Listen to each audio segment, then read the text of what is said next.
Hello and welcome to round 3 of this Tata Steel Chess Tournament 2022. My name is Fiona Steil-Antoni and I'm delighted to be joined once again by Grandmaster Robert Hess. Robert, how are you today? I'm doing great. Another round from Wijk. How could I not be great? There's been fighting chess galore, so we're in store for another great one, I think. Yes, and well, let's have a look first of all at the results we had yesterday for those of you who might have missed the action. The big game of the day, of course, was Magnus Carlsen victory over Anish Giri. Actually, the first time that Magnus beat Anish here in Wijk, thus finally leveling the score. Anish famously beat him here all the way back in 2011, and ever since, Magnus was chasing that first classical Wijk win against Anish. He got it yesterday, Robert. Yeah, that was a huge victory, and it was a resounding one because it involved an exchange sacrifice, beautiful tactics. Anish wasn't up for the task, and we can't forget about that game between Rapport and Van Foreest. It was a long battle, and unfortunately for Jorden, the reigning champion, he was not able to withstand the pressure. He made a mistake nearing the time control. Yes, and if you've missed that game, you can check out our rapid recap on our YouTube channel where we go through the main points of that game. The other decisive result was Richard Rapport overcoming Jorden van Foreest after Jorden blundered late into the end game. So those were the two decisive results. And out of the draws, I think Robert Mamedyarov against Yesipenko had to stand out. Yeah, Mamedyarov has been playing such electric chess thus far. His two draws don't speak to the exciting chess he's been playing. We'll see how he fares in round 3 today. Absolutely. So let's look at the standings after 2 rounds. We have 3 players in the joint lead: world champion Magnus Carlsen, Jan-Krzysztof Duda, and Vidit Gujrati. And Robert, I suggest we go straight to today's pairings because I think there's one game that all eyes are going to be on. Oh, for sure, because we have 7 great pairings every single day. But I think I know which one you're talking about. It's having this one between Yesipenko and Karyakin, right? The all-Russian clash, of course. Or could it be Anish against Mamedyarov? No, the game that I was talking about, here it is, Jan-Krzysztof Duda against world champion Magnus Carlsen. Not only 2 of the co-leaders of the tournament, but also the leading world champion against the winner of last year's World Cup. And of course, Jan-Krzysztof Duda has qualified to the candidates where he will try and become Magnus's next challenger. And we know that Magnus likes a new feat, and he lost to Jan-Krzysztof Duda in the World Cup. Revenge is undoubtedly on his mind here in Wijk, but Magnus does have the black pieces. So when you're looking for a certain result, but you have the second move in the game, I'm not sure if that's comfortable territory for Magnus Carlsen. Yeah, I think a very interesting matchup here today. I'm very excited to see what happens. Of course, a lot of other great clashes. The American clash between Fabiano Caruana and Shankland. Also, we'll see how does Anish bounce back against Mamedyarov, who had 2 exciting draws. So plenty of action to look forward to. And you too at home can get involved. Robert, how do they do it? Well, they shouldn't forget to vote. Voting is a right. It's a duty, some might say, and you can get involved by voting on the results of these games here. Go to chess.com/events, navigate to the tournament, select a game, click vote, and select your winner. You could win a piece of the $1,000 prize for best voters or free diamond memberships. Voting ends after the 10th move of each game, so don't miss out. And remember to vote on all the games. Fiona, I think we can go vote as well, and then we'll be back and ready for the round, right? Absolutely. Don't go anywhere. We'll be back in just a few minutes, and we'll see all the players come in, the start of the game. Plenty to look forward to. Stay tuned.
Welcome back. We're just 2 minutes away from the start of round 3 here at the Tata Steel Chess Tournament. And here we see the two Russian players, Andrei Yesipenko and Karyakin, ready to do battle. Also, Jorden van Foreest has just arrived for his clash against Pragnananda.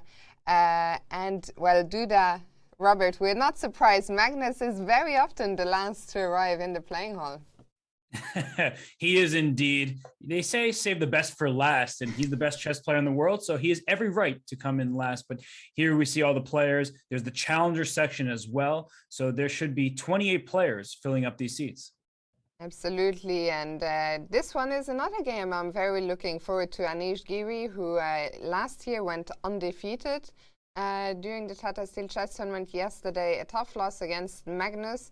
And Shachar, he has shown that he is not shying away from any craziness, and they're the all too familiar image in these pandemic times of Rapport arriving and the players wanting to go for a handshake and changing it to a fist bump at the last second.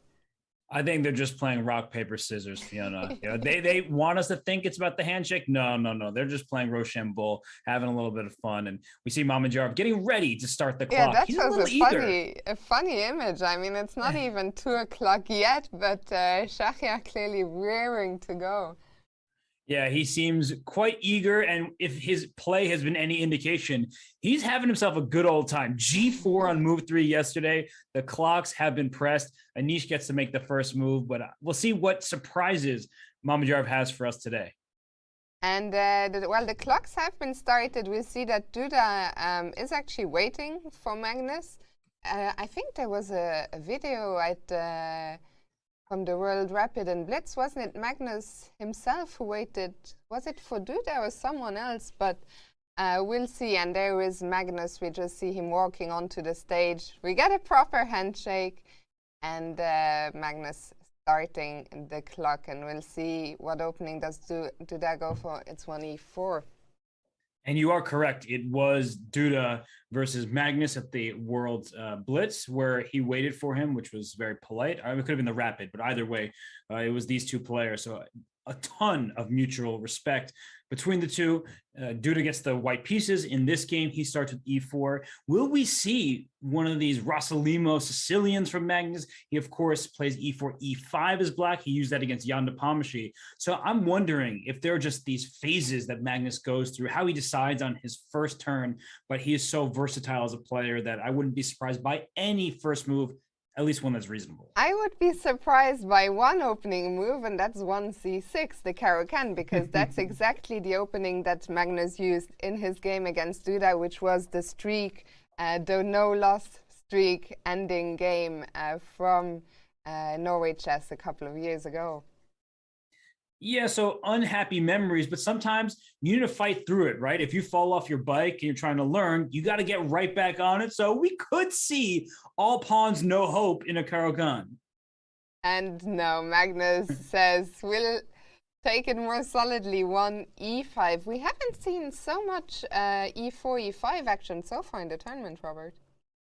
No, we haven't really. It's actually interesting. We've seen a lot of offbeat openings. We've seen some Catalans, but yeah, e4, e5, the traditional Spanish, that's not something that we have had thus far. But today's a new day, a new opening, may be the theme of the day. And of course, we're still early here in Wijk. I don't mean to rhyme. I'm not Dr. Seuss, but it just so happened that it worked out. I think maybe we had only one, right? In the Grandelius, the first round, Grandelius Jorden, or was it the other way, Jorden with the white pieces? But yeah, very few Ruy Lopez's so far, and well, we'll see which line Magnus goes for. I think, of course, I never want to go away from Magnus against Duda, but I want to bring our attention to another game very quickly, because it's not an opening we see every day. So speaking of how often things happen, I'm going to click on this game between Van Foreest and Pragnananda, because Fiona, look at this opening here. Bishop c4 on move 3 in a Sicilian, right? It's like one move short of expectations, but it's not a tactic because usually the bishop lands on b5 and threatens to take the knight. We've seen this many times, including the 2018 World Chess Championship. Instead, the bishop's on c4. Is that really what Jorden did? Is it a surprise against his young opponent? I think, yes, clearly Jorden wanting to take his young opponent onto not novel territory, because I'm sure Pragnananda has seen the move before, but rarer territory, shall we say. Bishop c4 is not a move that we see often at all on the highest level. But Jorden, he's shown us last year already, always came very well prepared with some fresh, interesting opening ideas, and so much so that even world champion Magnus Carlsen, his attention was drawn and he recruited Jorden onto his world championship team. Yeah, he is a great player, of course, but also amazing in preparation. He used it to his advantage last year.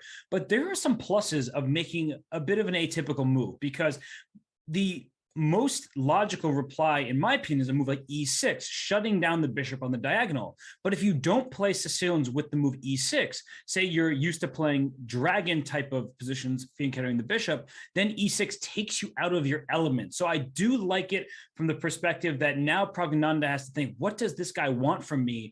There are many moves. d6 makes sense, e6 makes sense, even g6, right? But now you have to make a choice and then figure out what is Jorden planning. So I do like this from a psychological perspective, Fiona. Absolutely agreed. And I think it's always interesting to see games that leave the beaten path quite soon, and we get to see some fresh ideas and fresh positions. Robert, shall we go to the bird's eye view and get some kind of idea of what is happening on all the other boards in these early stages? You know, this has quickly become my favorite scene to look at. So we have 7 games, a bunch of options to choose from. And the top left, we have Duda against Carlson. It might, you could replace Duda's name with Nepomniachtchi, because that opening looks very familiar from their World Championship bout. No surprise that Duda would have studied those games. Next to that, Dubov and Vidit. We're in an Italian game still, early stages. Caruana, Shankland. That's in a Berlin. Is Maxime Vachier-Lagrave here? No, he's not. The World Blitz champion is not here, but his influence and the influence of many of the great predecessors in the Berlin, that's on the board. And actually, let me ask you, Fiona, while we stay in this view. So when you see the Berlin and you see Shankland maybe testing Caruana in these queenless lines, what do you think his mentality is? Because Fabiano, he's had 2 draws, pretty solid start, not exactly what he wanted, but on Shankland's end, he lost the game and then couldn't convert an advantage yesterday. So what do you think he's looking for from the black side of this Berlin? Yeah, I'm curious. I think it means that Shankland is very confident in his analysis.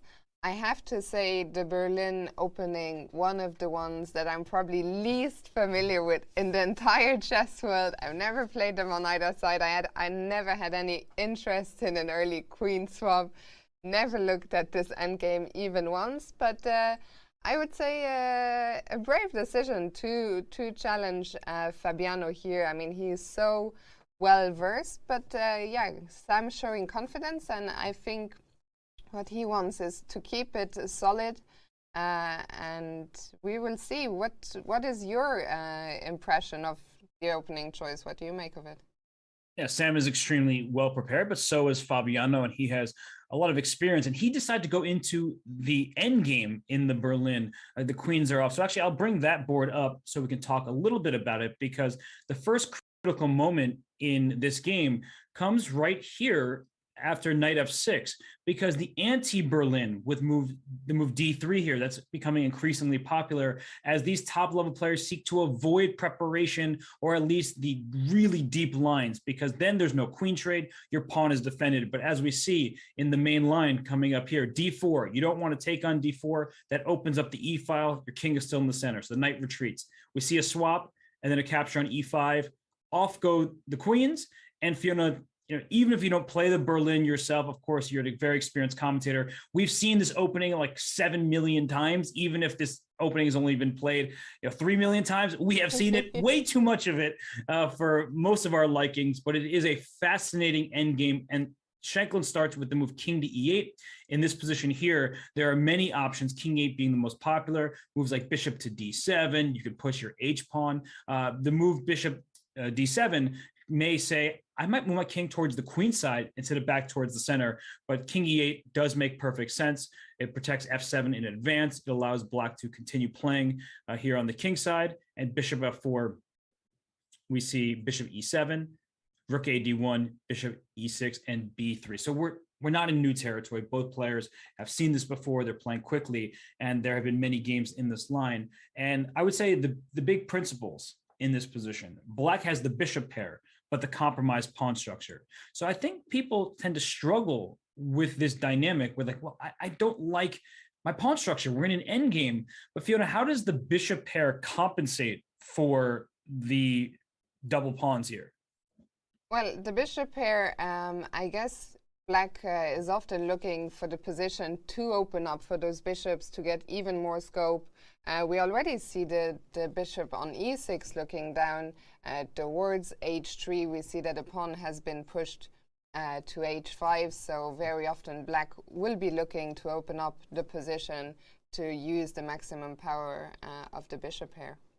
That's true, and black can do that on both sides, right? There's sometimes where black just play a5, a4, but I think Fabiano chose a wise setup against this bishop on e6 because the last thing bishops want is to be staring into a pawn chain like this, and the b3 pawn limits the scope. So Shankland is thinking here, I believe b3 is a bit of a rare move. There's moves like knight to g5, and after knight to g5, if we go down theoretical lines here, there's this funny move, rook h6. And I've played the Berlin from black's perspective mainly. And rook h6, if you're not familiar with this opening, you're not playing that move because you're walking into discoveries. But a move like rook h6, once the knight captures on e6, the rook takes back. And that rook is actually quite nice there because the bishop is well placed on e7. The knight on f5 is looking good, and this e5 pawn can be seen as a strength because it limits black's mobility, but at the same time, in certain endgames, it's a pawn that's gone too far, it's overextended and can be attacked. So instead of these kind of funkier variations, we saw b3 played, and now it's Shankland, the one taken out of his preparation, perhaps, because if we see him on screen, Fiona, does that look like a thrilled chess player? It doesn't, but then you very rarely, I feel like Sam, you see him looking thrilled more after victory.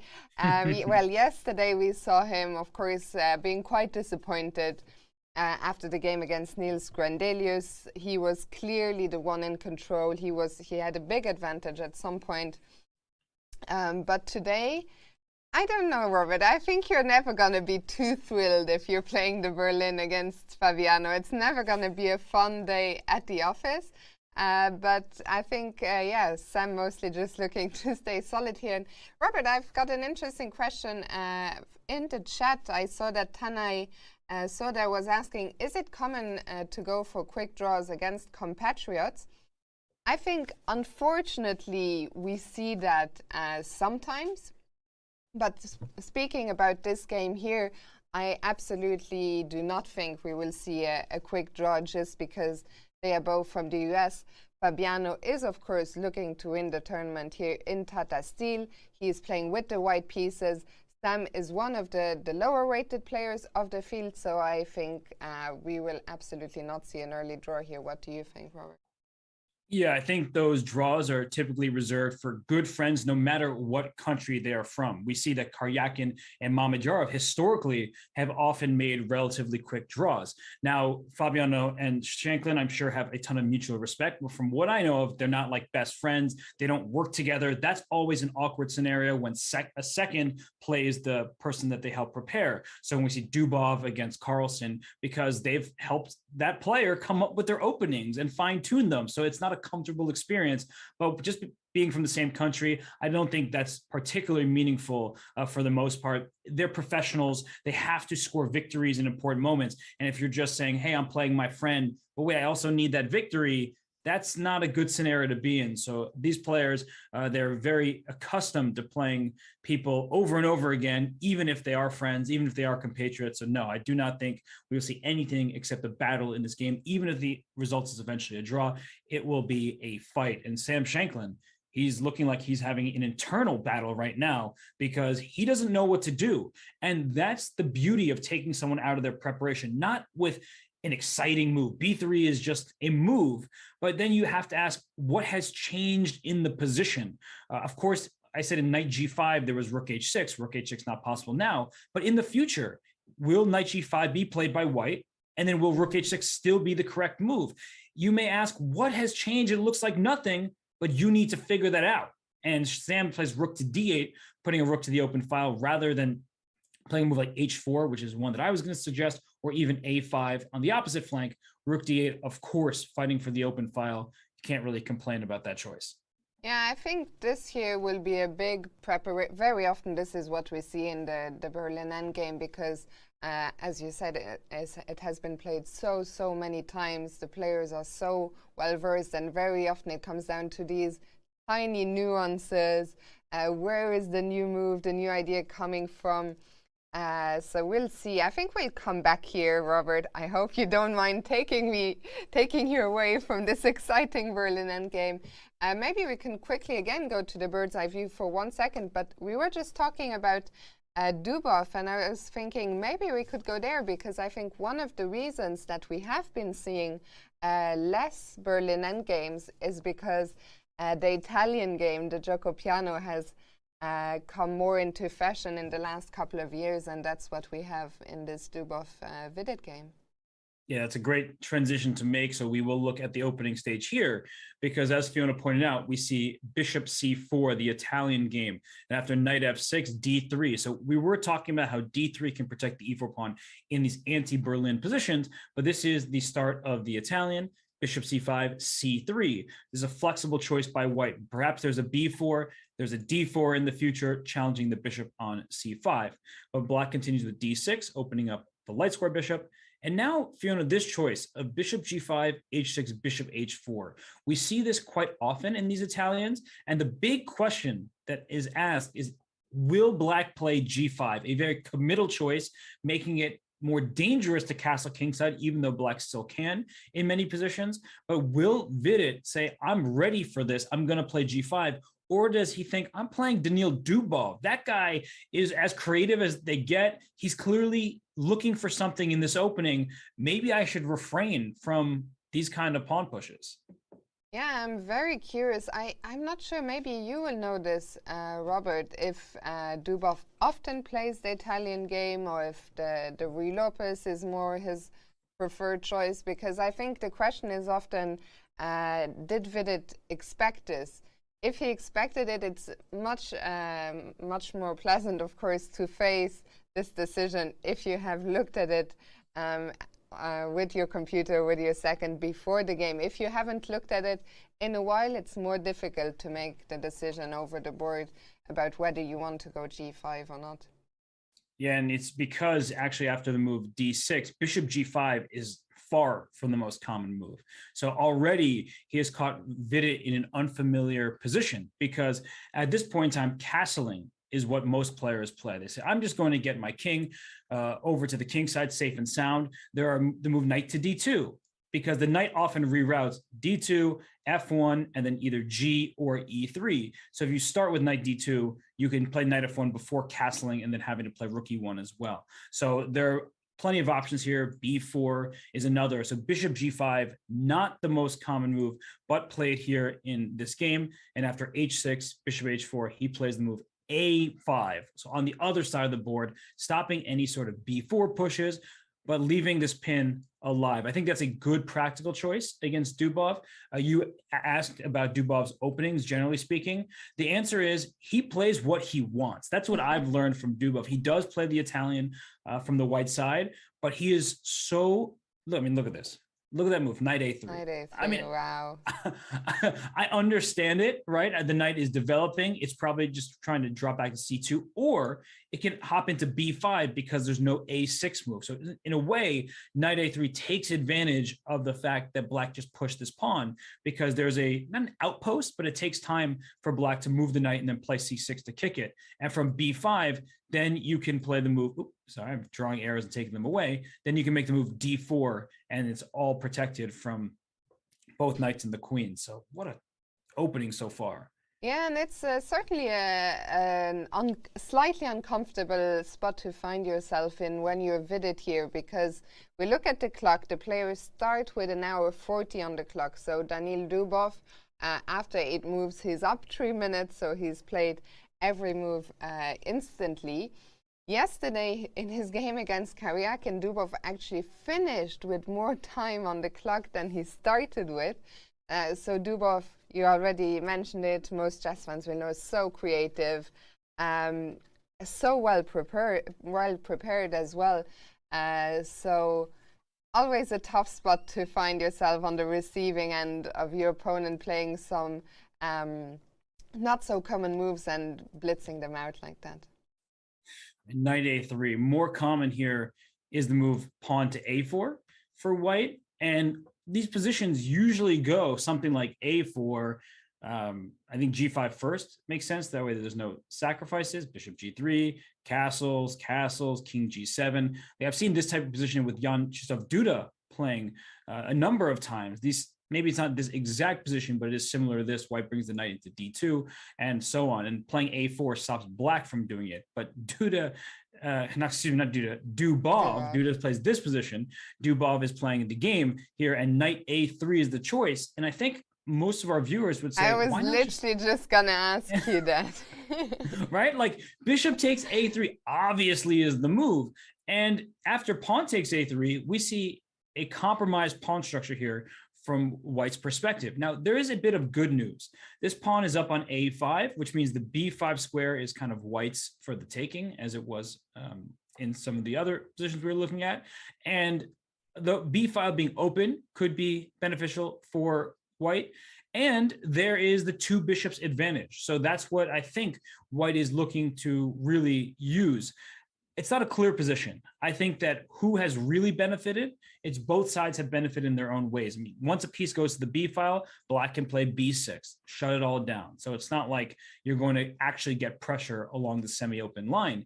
But still, having the bishop pair is nice. If you want to break this pin and make this move g5, that's always weakening on your king side. And White will try to make d4 happen at some point in the near future. Yeah, and we see Vidit deep in thought. It's actually, I mean, the memes, I know you're not the biggest fan of all the chat memes, Robert, but it's so funny to me how Vidit, one of Vidit's thinking, default thinking pauses is the not like this emote. And yeah, he has a lot to figure out here. I think we'll come back to this game in a little bit. And I don't know if you want to jump elsewhere, if you want to have a look at the bird's eye view first, I'll let you choose, Robert. Yeah, I love the bird's eye view, so we can stay here for a second. The Jorden van Foreest game against Pragnanda, that looks like it's at the local club and you have no idea what the players' ratings are because that's not an opening you see every day. Black is up a pawn and White moved that bishop twice. We see the bishop on b5 and a black pawn on e4. That's the top right-hand side of your screen, everybody. And we saw bishop c4 on the third move. So we can actually maybe bring that game up. Also, just before we go there, Robert, I also wanted to point out the game between Niels Grandelius and Richard Rapport. In a while we can go there as well because we see a pawn already on g4. So that's also an interesting game which is catching my eye from the bird's eye view. No, that's a good catch by you because I was so focused on this pin in the top right. I didn't look the bottom right. And that's going to be a sharp battle between two very adventurous players, Niels Grandelius and Richard Rapport. So I think we'll start top right just because we're only going to look at it for a second. Then we'll go right to Grandelius Rapport. And of course, we will get to Duda Carlson. Don't you worry. We know that's going to be a very important game for the standings. But I just want to bring up 3 moves ago. White played the move bishop c4 here. That's what Jorden did.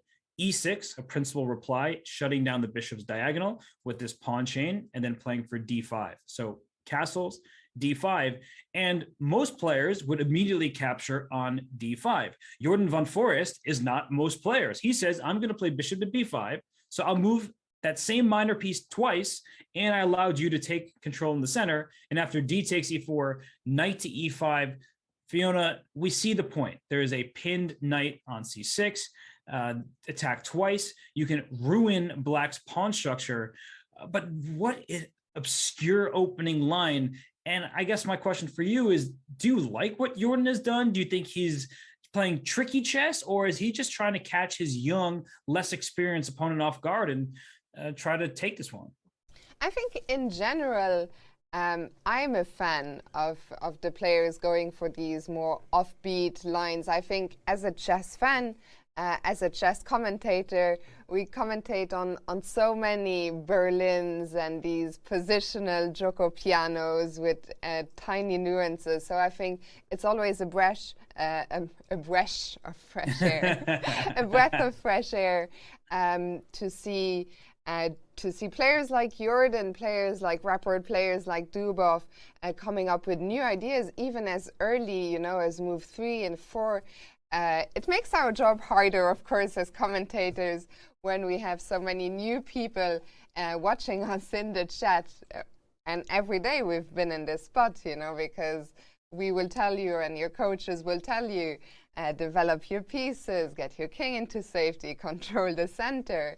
So it's hard from that point of view to explain what the players are doing. But from the fan perspective, I really like seeing these kind of offbeat openings. I love it. And it does make our job harder, because normally we can be like, oh, well, Magnus played this against 5 different opponents, and we can cite all this research and just from our prior knowledge of the game. This is new territory, and it's new territory for us. It's definitely new territory for Praggnanandhaa, but the one person it's not new territory for is Jorden van Foreest. He has worked on this at home. And you may wonder, why is Praggnanandhaa thinking at this moment? A knight was captured. Of course, he's going to capture the knight back. But let's wait a second. Let's take our time. Bishop d7 is sometimes a way to meet this knight capture. We will pin the knight to the bishop. He did capture back on c6. Quickly show you why bishop d7 isn't ideal. Knight takes a7, a wonderful move, protecting the bishop. And if black takes on a7, white will then trade bishops and say, I have evened up the material. Now your pawn structure is worse than mine, and your rook is weirdly on a7. So that was not an option for black. I'm sorry, A6. Robert. I just have to laugh that the bishop is back on c4 again. It went back to c4, and it's just moving the same piece way too many times. But we'll get into why it makes sense just after quickly. This a6, knight d4 check to me makes sense. After a b5, knight b5 again. Now we have material equality, and black has this e4 pawn that sticks out. There's a knight coming to c3. That e4 pawn will quickly be attacked. Not that easy to defend. So that is why Praggnanandhaa decided to take back on c6, which makes perfect sense. We see bishop c4, and that's why you had a good laugh here, because that bishop went c4, b5, back to c4, and black is up a pawn. But the thing about this position is double isolated pawns, double pawns in the center. And so white will make moves like knight c3, bring a piece to the e file like queen to e2, and go after the pawn. And if you were going to try to save that pawn, you need to make the move f5, which is so weakening. For example, bishop d6. Pawn h3. I don't want to lose my pawn with check. You play knight to f6, let's say. I play knight c3, and then queen e2, and I simply win the pawn by force. You can't defend it. So if you really want to save that pawn, you have to make a move at some point f5, but that weakens your pawn on e6, and I will play d3, be a pawn down, open up the e file, and try to just crash through. So there's going to be risky decisions that have to be made by Praggnanandhaa in this line. And Jorden is the one who's prepared here. This actually is really dangerous for Prague. Yeah, I think actually today both our Indian participants in the Masters group, Praggnanandhaa and Vidit, both being put to the test straight out of the opening by 2 members of Team Magnus. And I think both of them will have to go deep into the tank because this is a position where it's not about coming up with your next move. It is about, how do I want to set up long term? Do I want to try and hold on to my pawn on e4? Will I give it back? If I give it back, what's the best way to do so? So a very interesting battle ahead here, and we see the close-up of Praggnanandhaa there, deep in thoughts with the eyes sort of darting around the board. And he's way down on the clock already. So Jorden, in his prep, he has put Praggnanandhaa to the test here. And the youngster, he'll need to come up with something pretty quickly because it's only move 8. The position will remain sharp for quite a deal of time. And look at Jorden, arms crossed. He's feeling good about how this opening has gone thus far. And Robert, actually very interesting insight from one of my dear Twitch viewers who's in the chat. Shout out to Frisky Frog, who said, and maybe we have to double check it, but he's usually quite reliable. He's saying he checked Lichess, and apparently Max Varbardon had this position in a blitz game. Max Varbardon, who is Jordan's second from last year. So some very interesting insights there. Does that make Magnus's grand second? Like, you know, if he's the second to Magnus's second, is that a grand second? How does that work in chess? I'm just going to take us back to the bird's eye view and pretend I never said that, because asking questions that nobody wants the answer to. So back to the bird's eye view. Back to the bird's eye view. What's going on in the Carlsen game? I think they are going down a path that both of them are quite familiar with. We will get to that in a second. Do you want to start with that? Should we have a quick look at Grandelius first? Which way do you want to go? I did say we'd go to the Grandelius game, so why don't we go there? I made a promise. I'd like to keep it. It does look like a very interesting battle. Yesipenko decided to strike in the center with d4, so that might heat up at some point. But let's go to Niels and Richard here, because that's a Sicilian that promises to be a good game. And we are on move 8, and Report is thinking. So the last move play, we can just go through from the beginning, see how we got here in the Sicilian. d4, the knight came to c6, knight c3, and queen c7. So this move is very popular. From Black's perspective, it's quite flexible. Oftentimes we think in the Sicilian we need to play a6, but a knight coming to b5 will be kicked by a6 in the near future, so it's not too big of a concern. A g4 played by Niels, and what can we say, Fiona? Everybody is inspired by Giri Mamedyarov, right? Absolutely, Giri Mamedyarov, and maybe Alpha Zero, and those guys had a thing or two with it as well. We see that players in general in the last few years have been taking a lot more liberties with their G pawns, with their H pawns. And yeah, here G4, well, immediately Niels wanting to play on the king side. Maybe, Robert, maybe you can try and explain what's the idea behind a move like G4, which right now it doesn't attack anything. It doesn't seem to be doing, to have any concrete threats. So maybe you can explain what are the ideas. Yeah, G4 looks like a bad move, but it's not. It just looks that way, because what in the world is it doing? You're just throwing your pawn up there. Just to show everybody what's more typical, bishop e3 or bishop to e2, played tens and tens of thousands of times. It's a very common position here, but instead the move G4 is played, and that does prevent knight f6, because if you played knight f6, I quickly played g5, and guess what? Your knight is going, what? I assume back to g8, but I guess not. Maybe there's some kind of knight takes d4 that allows the knight to go forward. I thought g5. I mean, that looks reasonable to me. Maybe knight b5 first makes more sense, and then we can play a move like g5. That way there's no knight trade, because the point is the queen covers these squares. So that knight is not exactly happy on f6 because it has to drop back to g8. So that's the correct move order, but the point still stands that g5 forces the knight back, and that is the issue for Black. So instead of playing knight f6, h6 was played. That way Black can go knight f6, but we call this pawn a hook. And it's a hook because when White tries to play g5, it will open up lines because it attacks a pawn. So in the game, we saw bishop e3, and f6 and f3. And if Black dares to castle kingside, g5 will happen, and lines are opening up whether Black likes it or not. So Fiona, I really like the direction this game is going. It's going to be difficult for Black to decide what to do with the king because there's that pawn h6. So you played h6 to allow the knight out, but then you kind of regret playing it because you can't really castle kingside with ease. Yeah, I think it's always an interesting question in these positions where we see early kingside pawn pushes of where does the king go? You're talking about the Black king. Do you think the White king will go queenside?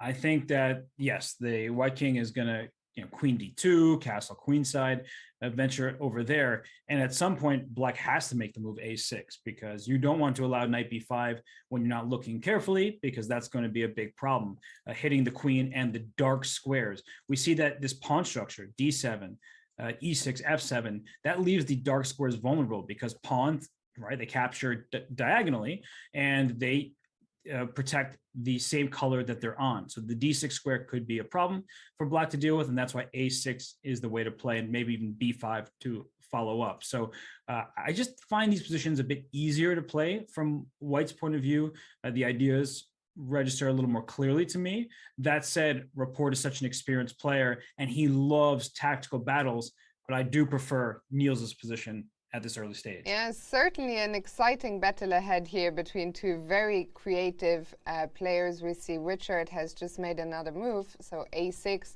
trying to stop any knights coming to b5, which makes a lot of sense. Robert, I suggest we take our first quick break of the day, and when we come back, we'll look at the Magnus Carlsen versus Duda, well, Duda versus Magnus Carlsen clash. So don't go anywhere, and we'll be right back.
welcome back to the third round of this Tata Steel Chess Tournament. And Robert, we're back with the bird's eye view. Maybe a quick overlook before we finally dive into this Duda Carlson game.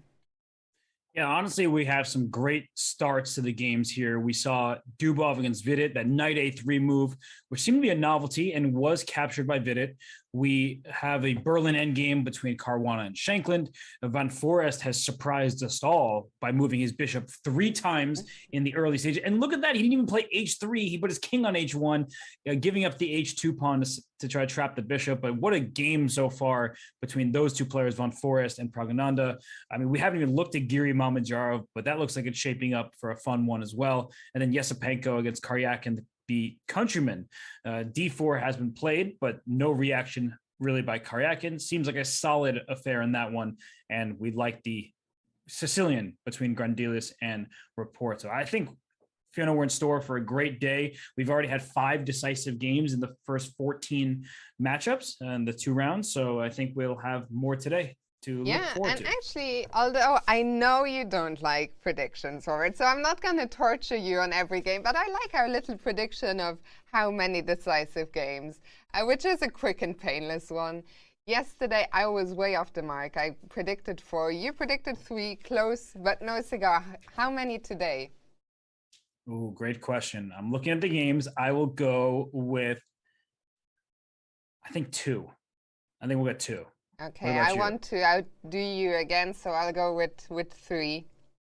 Okay, it's funny because I was going to say 3 initially, and then I was like, if I say 3, Fiona won't say 3. So here, let me reserve that number for her. You're so considerate, Robert.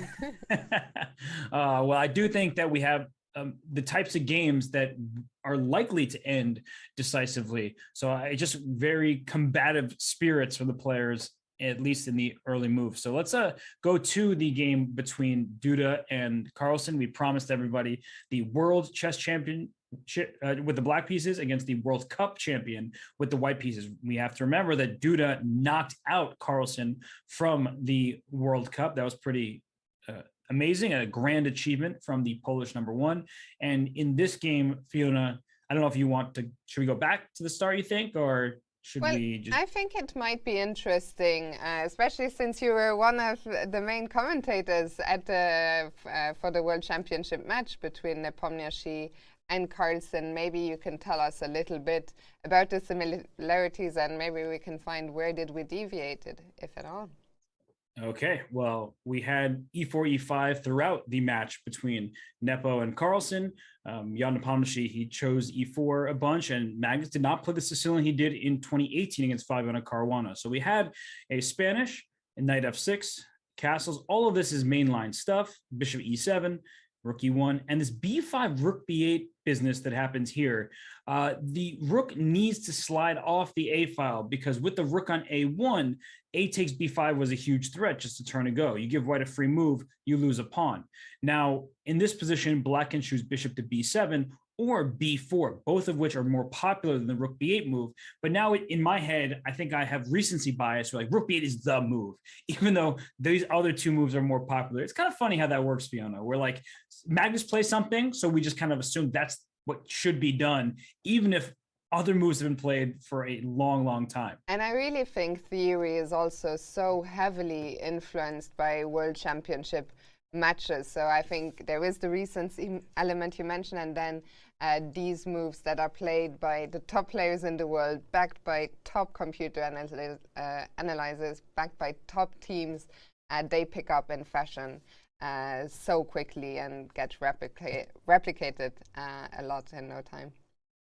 Exactly. So, I mean, in the early game of the match between Jan and Magnus, at this point in time, a4 was not played. In fact, h3 was the choice. And then Magnus made this move knight to a5.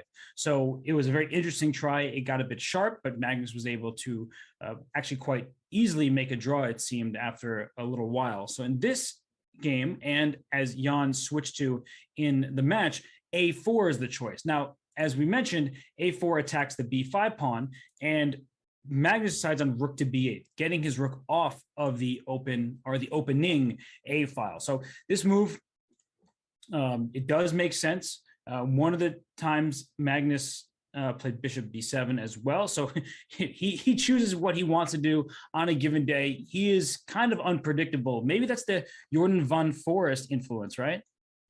Yeah, absolutely.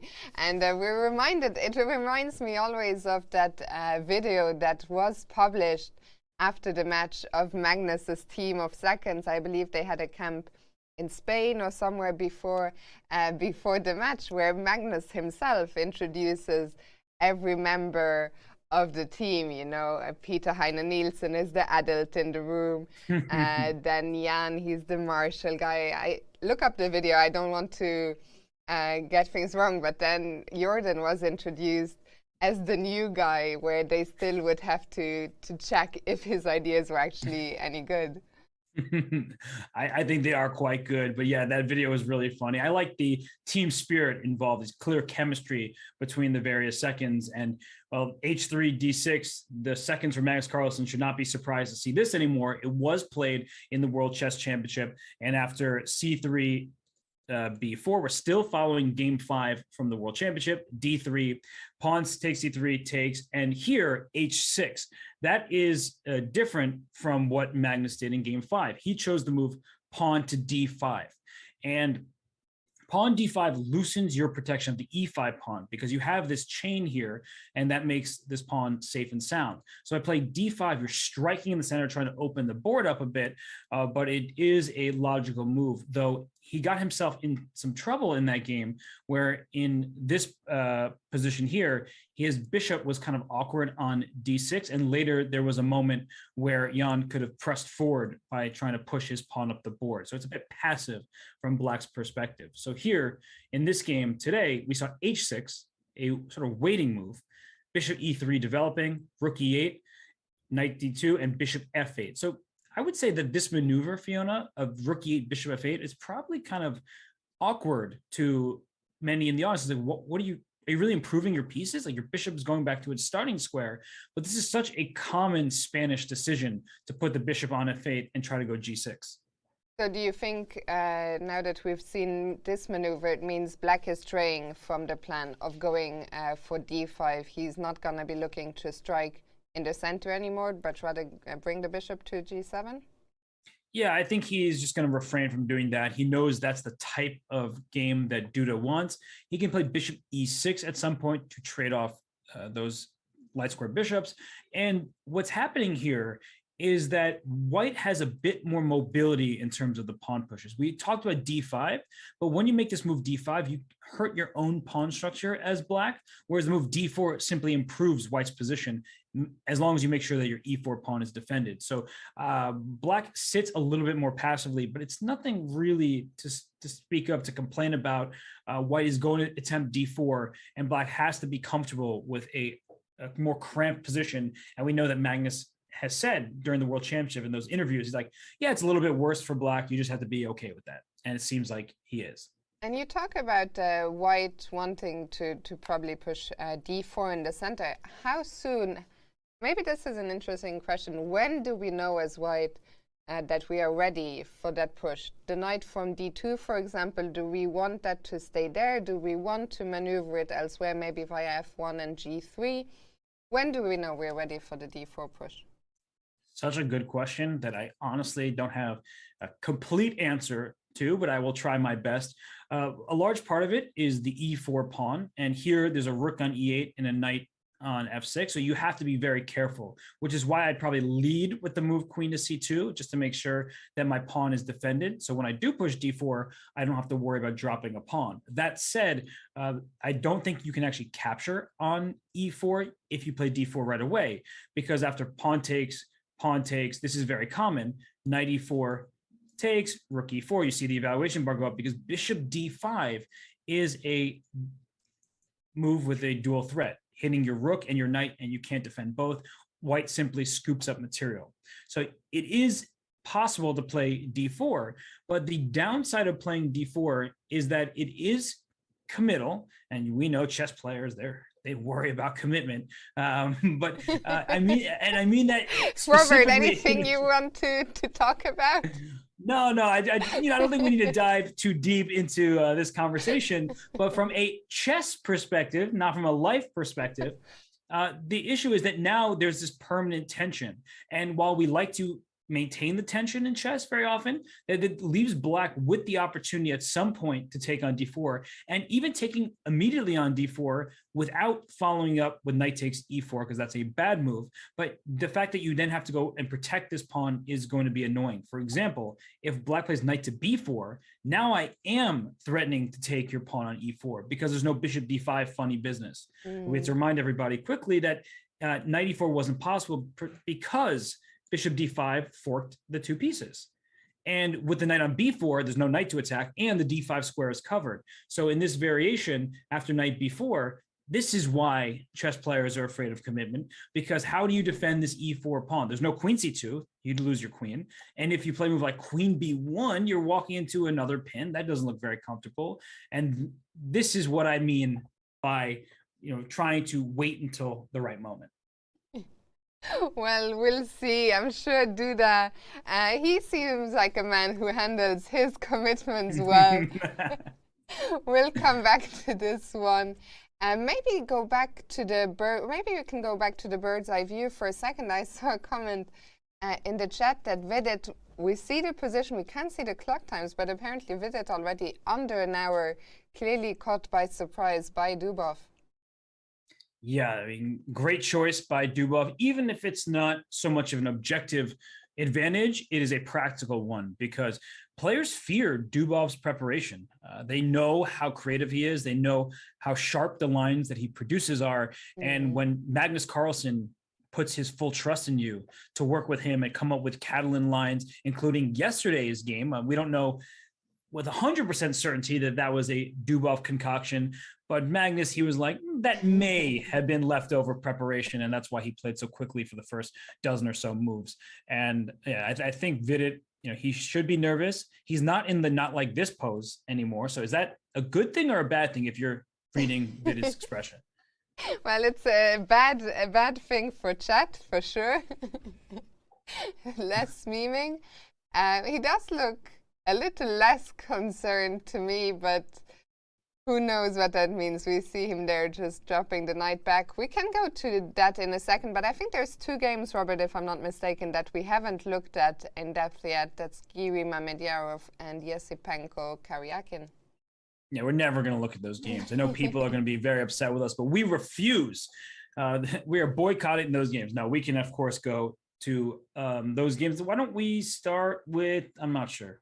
Which one would you want to Let's start with Giri Mamedyarov. Giri is the local hero after all. I think it's always interesting to see how do these players bounce back after a loss. Of course, a tough game. We've talked about it plenty. So Anish today with the white pieces, and especially interesting with Shahriar, having played the way he's played the last 2 days, you never know what to expect, and the position certainly looks interesting at first sight. Yeah, the Black King is still in the center, which means there may be some hope for G5. No, not actually. It's just a joke because Mamedyarov played G4 on move 3 yesterday. I don't really like his position right now. We can go back and see how we got here, but if we just take stock of the current situation, Black often is trying to play the move C5. And if you can make C5 work without any sort of issue, without it backfiring, then you often have a decent position.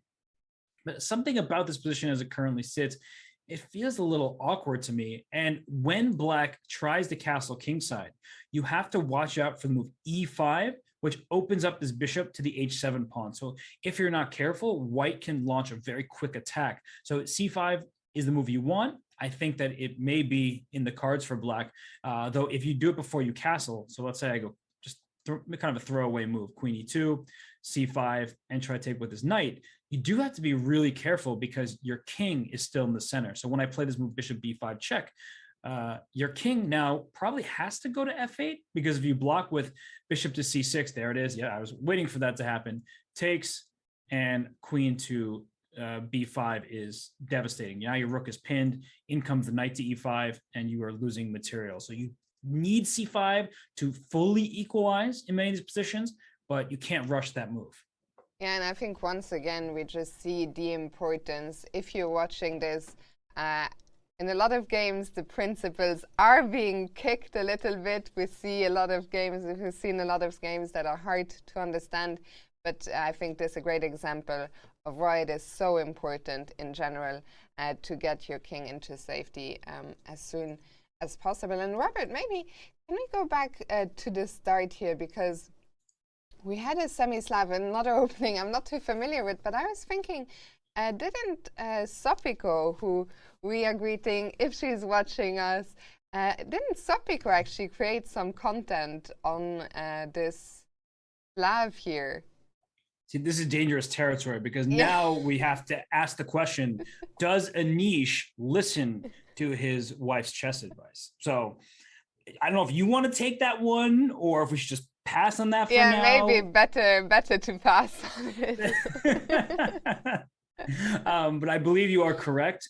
And these kind of lines, they're so fascinating. And first of all, hi, Sopiko. We want to say hi. I'm sure she is following Anish's game, whether she's watching the live commentary. You're probably better off not watching. I get it.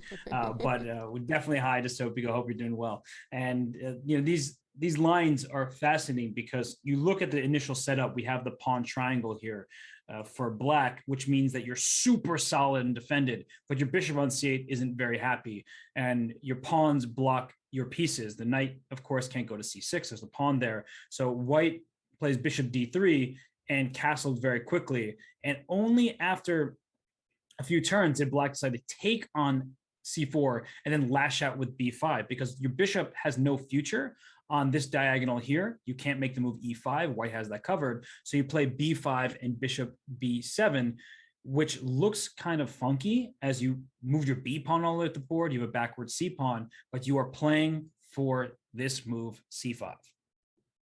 And the question is, so after e4 and rook c8, we've already talked about the dangers of keeping the king in the center. So my question is, how does white fight now that he still has a little bit of time while the king is on e8? How do we fight as white against the c5 push? I really like the starting move queen e2, and I played it kind of on a whim, but now that I realize it works out, that move looks quite nice, because the bishop on d3 is perfectly placed, aiming towards the black king side. So if you play queen e2 and black's like, I'm getting that king out of the center immediately, then I believe e5, hitting the knight goes to d5. That's the downside of playing e5, is you hand that knight a nice central square. And I'm looking for ways to go after this king. And if this bishop were not here, I might already have the bishop takes h7, check, knight g5, and going for like a checkmating attack immediately. So queen e4 naturally threatens checkmate. Black can stop it with g6. Maybe it's not the best that white can do in this position, but at least your bishop gets in. You have your piece is staring at black's king. Another option, because I just said I want the g5 square, I'm wondering, like, I can make a move like knight c5 and hope that you take it twice with your bishop. I doubt you will, but essentially I'm hoping that you go like this, and there it is, right? The evaluation goes up here, and knight g5 check. Very straightforward, a brute force method of going for a checkmate. Your king is, well, it's done. Yeah, the famous, I believe, the Greek gift tactic, which is very useful to be familiar with for your own games. If you haven't seen this kind of motive before, look it up. It happens quite often in your games, and always something that black has to be on the lookout for. And yeah, actually, it's funny because knight c5 was just a move to distract you, but now that I'm looking at it, it might just be a good idea for white. Like your bishop on b7 is terrible because you can't play c5. We just said and showed why you can't take on c5 with your bishop. And so what do you actually do here? Yeah, I mean, I really, it's funny that you showed this move quite randomly to demonstrate the dangers in black's position, and suddenly we turns out, well, this might actually be a very, very good move. Also, look at the power of that white bishop pair, with the bishop looking down at h7, the other bishop ready to join the action. Any move like h6 would always be very dangerous. We could even imagine some potential sacrifices. Yeah, with that you talked about it earlier, h6 is a hook here. It's looking quite precarious for black. So yeah, not so clear how does black proceed. And I love that you highlighted this bishop on b7, which is currently completely dead. If I were black, of course, I would like to put some pressure on c5, try and get to that pawn somehow. I don't know if queen a5 is an option, or if I'm already in trouble on the king side. Yeah, it's one of those things where you know you need to get that pawn, but if you move your queen away from the king's safety, your danger levels are very high. And I don't know. I feel like this move is risking a ton, but I don't see an immediate knockout. I can, I see the eval bar saying White's doing great. It's one thing to know that White's better. It's another thing to prove it. So I think that queen a5, it's not easy to refute.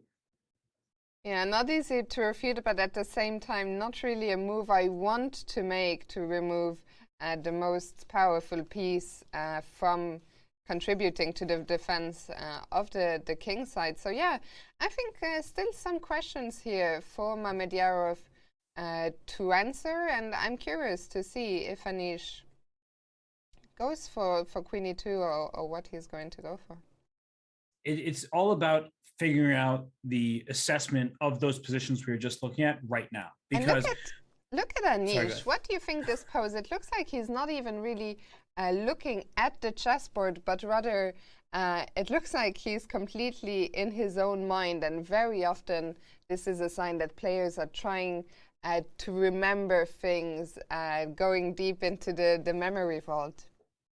Yeah, I think he's trying to calculate deeply, and he's closed his eyes because he sees the board in his head. He can visualize it, and he's looking for all sorts of tactical sequences because he probably feels that his position should be at least slightly better right now. But as we've been discussing, as soon as black plays c5 safely, not with the king in the center, then black's problems are a thing of the past.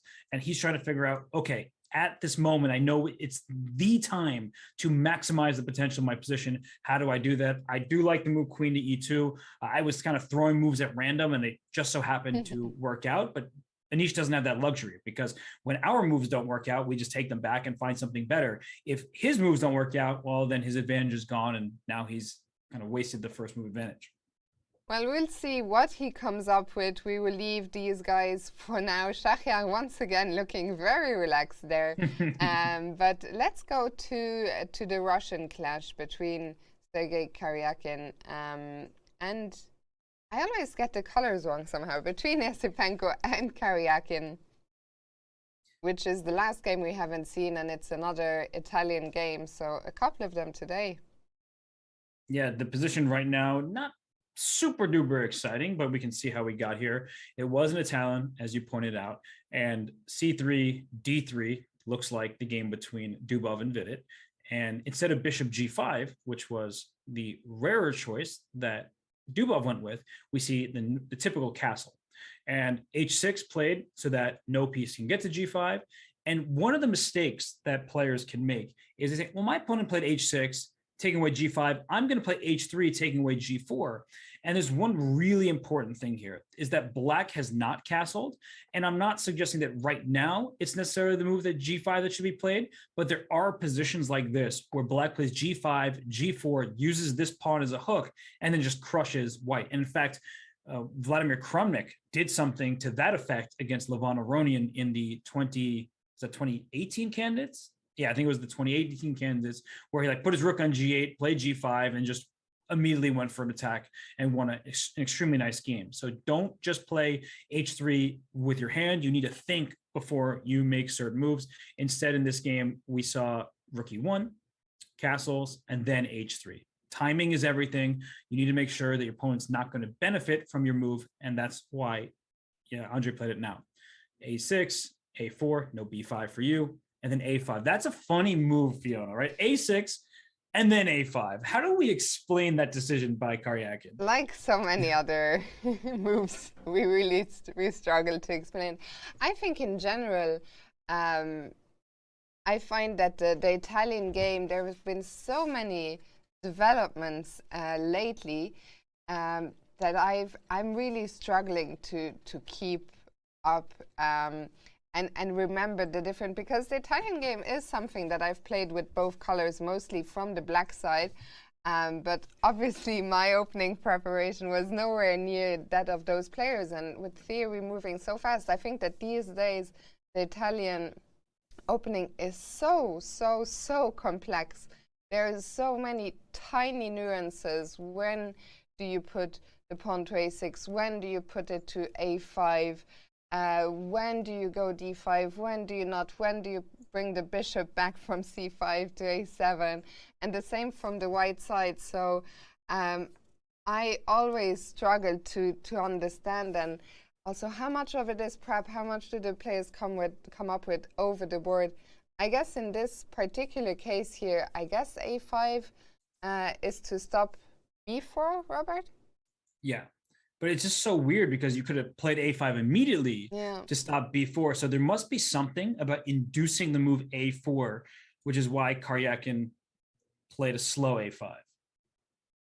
So yeah, let's continue from where we see that Yesipenko now decides to strike in the center with d4. The bishop is dropped back, and the white does the same. Very often that bishop, we're going to see it on the next move, doesn't stay on this diagonal, but rather reroutes to c2 to support the center. Yeah, I tend to like these positions, at least slightly, from the white side, which is kind of funny because I always have them from the black side, where white has more space. The e4 pawn is well defended. e5 similarly is well defended, but it just feels like white has a bit more flexibility. This knight on b1 goes to d2, where it can either go to c4 or to f1. Now, in this particular position, you need to be careful about your d4 pawn hanging, because there are 1, 2, 3 pieces attacking, and if you move the knight to d2, you block one of your defenders. So knight a3 to c4 becomes an option. You can lead with bishop to e3, because bishop e3 protects d4, but then you have to watch out, did I blunder my e4 pawn after e takes d4? Can I take back with anything but the bishop? I'm not sure you can, because after c takes d4 here, not only can you consider knight e4, but this knight b4 move again is really annoying, where you attack this bishop and really just try to go straight for this e4 pawn. So we love playing d4 in the Italian, but when we commit to it, we have to note our e4 pawn becomes vulnerable, and this is a clear example of that.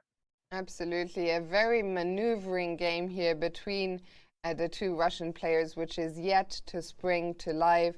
We'll come back here and to all the other games of round 3 after a short break, during which our producer Bigfoot is going to check in with the challengers and show some highlights from yesterday. So you don't want to miss that, and we will see you in just a few.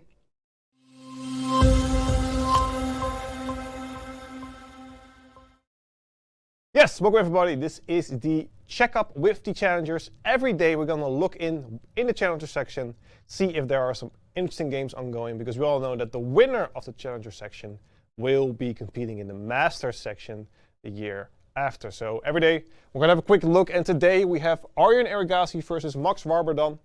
They both have half a point in their first match. This is the second round. We're going to see what they did. They actually have an interesting position. This is still theory. After knight to d7, you might think that after the move a5 right here, this knight is kind of a bit trapped.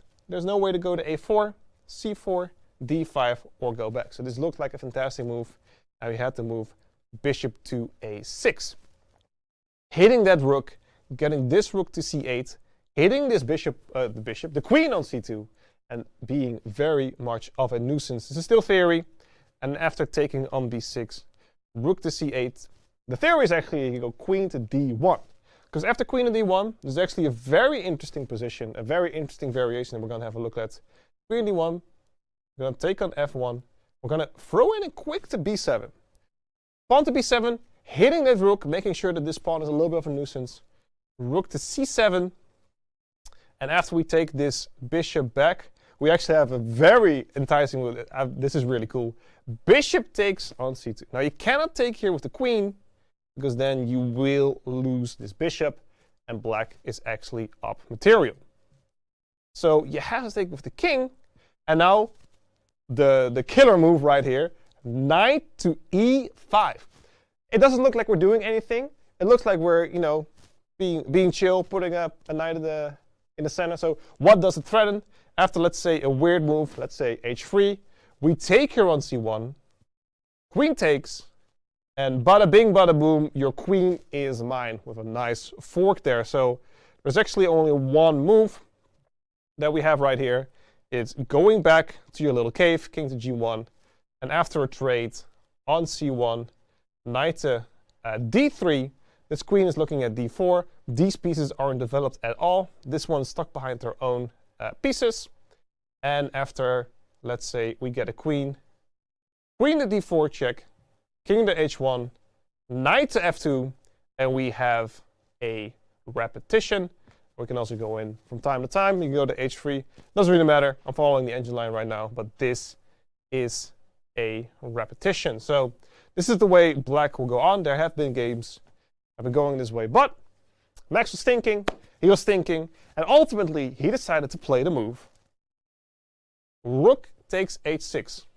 He actually spent an hour on this move. So obviously he saw this threat. He was calculating about it. He had very deep thoughts. But after bishop takes f2, we can just go through the game. King takes c2, rook takes c2. You lose your queen on c2, but you get a very nice pass pawn. This is what he was calculating. But after knight b6, the move that he probably missed is after queen c8, rook takes b6, queen c5 check, and we are winning that rook back. And unfortunately, Max had to resign not a few moves later because this pawn also fell, and these moves aren't developed yet. So, very nice game by Aryan. He knew his theory. Max spent an hour on that move, rook takes a6, but unfortunately it wasn't the case. Didn't plan out ahead. He actually tweeted about it. He says, sometimes the brain doesn't function, or the head doesn't function. I don't know, something didn't function by him today, but we hope he bounces back. He's a Dutch player. I'm a Dutch guy, so you got to root for your own country. But Aryan, with a point and a half out of 2, he joins the leaders, if I'm correct. And we'll be back soon tomorrow to see which challenger we're going to check in.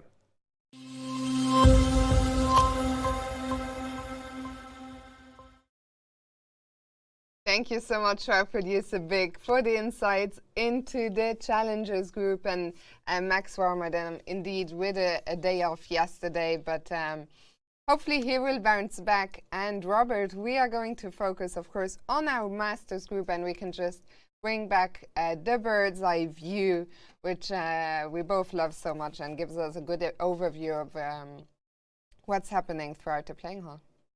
Yeah, it's fantastic. We get to see from board to board. I mean, the Dubov game, it looks like a pawn has been gambited in the center. I see Vida just went knight takes e4, so we'll definitely have to dive into that. But before we do, I see Giri played the move a3. So he played on the flank rather than in the center. We were talking about queen e2. Instead, he chooses a3, a fascinating decision by him. Fiona, the game between Niels and Rapport, we promised that it would be exciting. It's Sicilian, but they're just not moving. Yeah. Which is not such a bad thing, because it means we are more likely to get more action as the hours go by. So for now, where do you want to start, Robert? Such a difficult question to answer. Look at Van Foreest against Pragnanda. It's a new pawn that Jorden is down. He has no F pawn, but he's trying to go for some kind of attack. Let us go.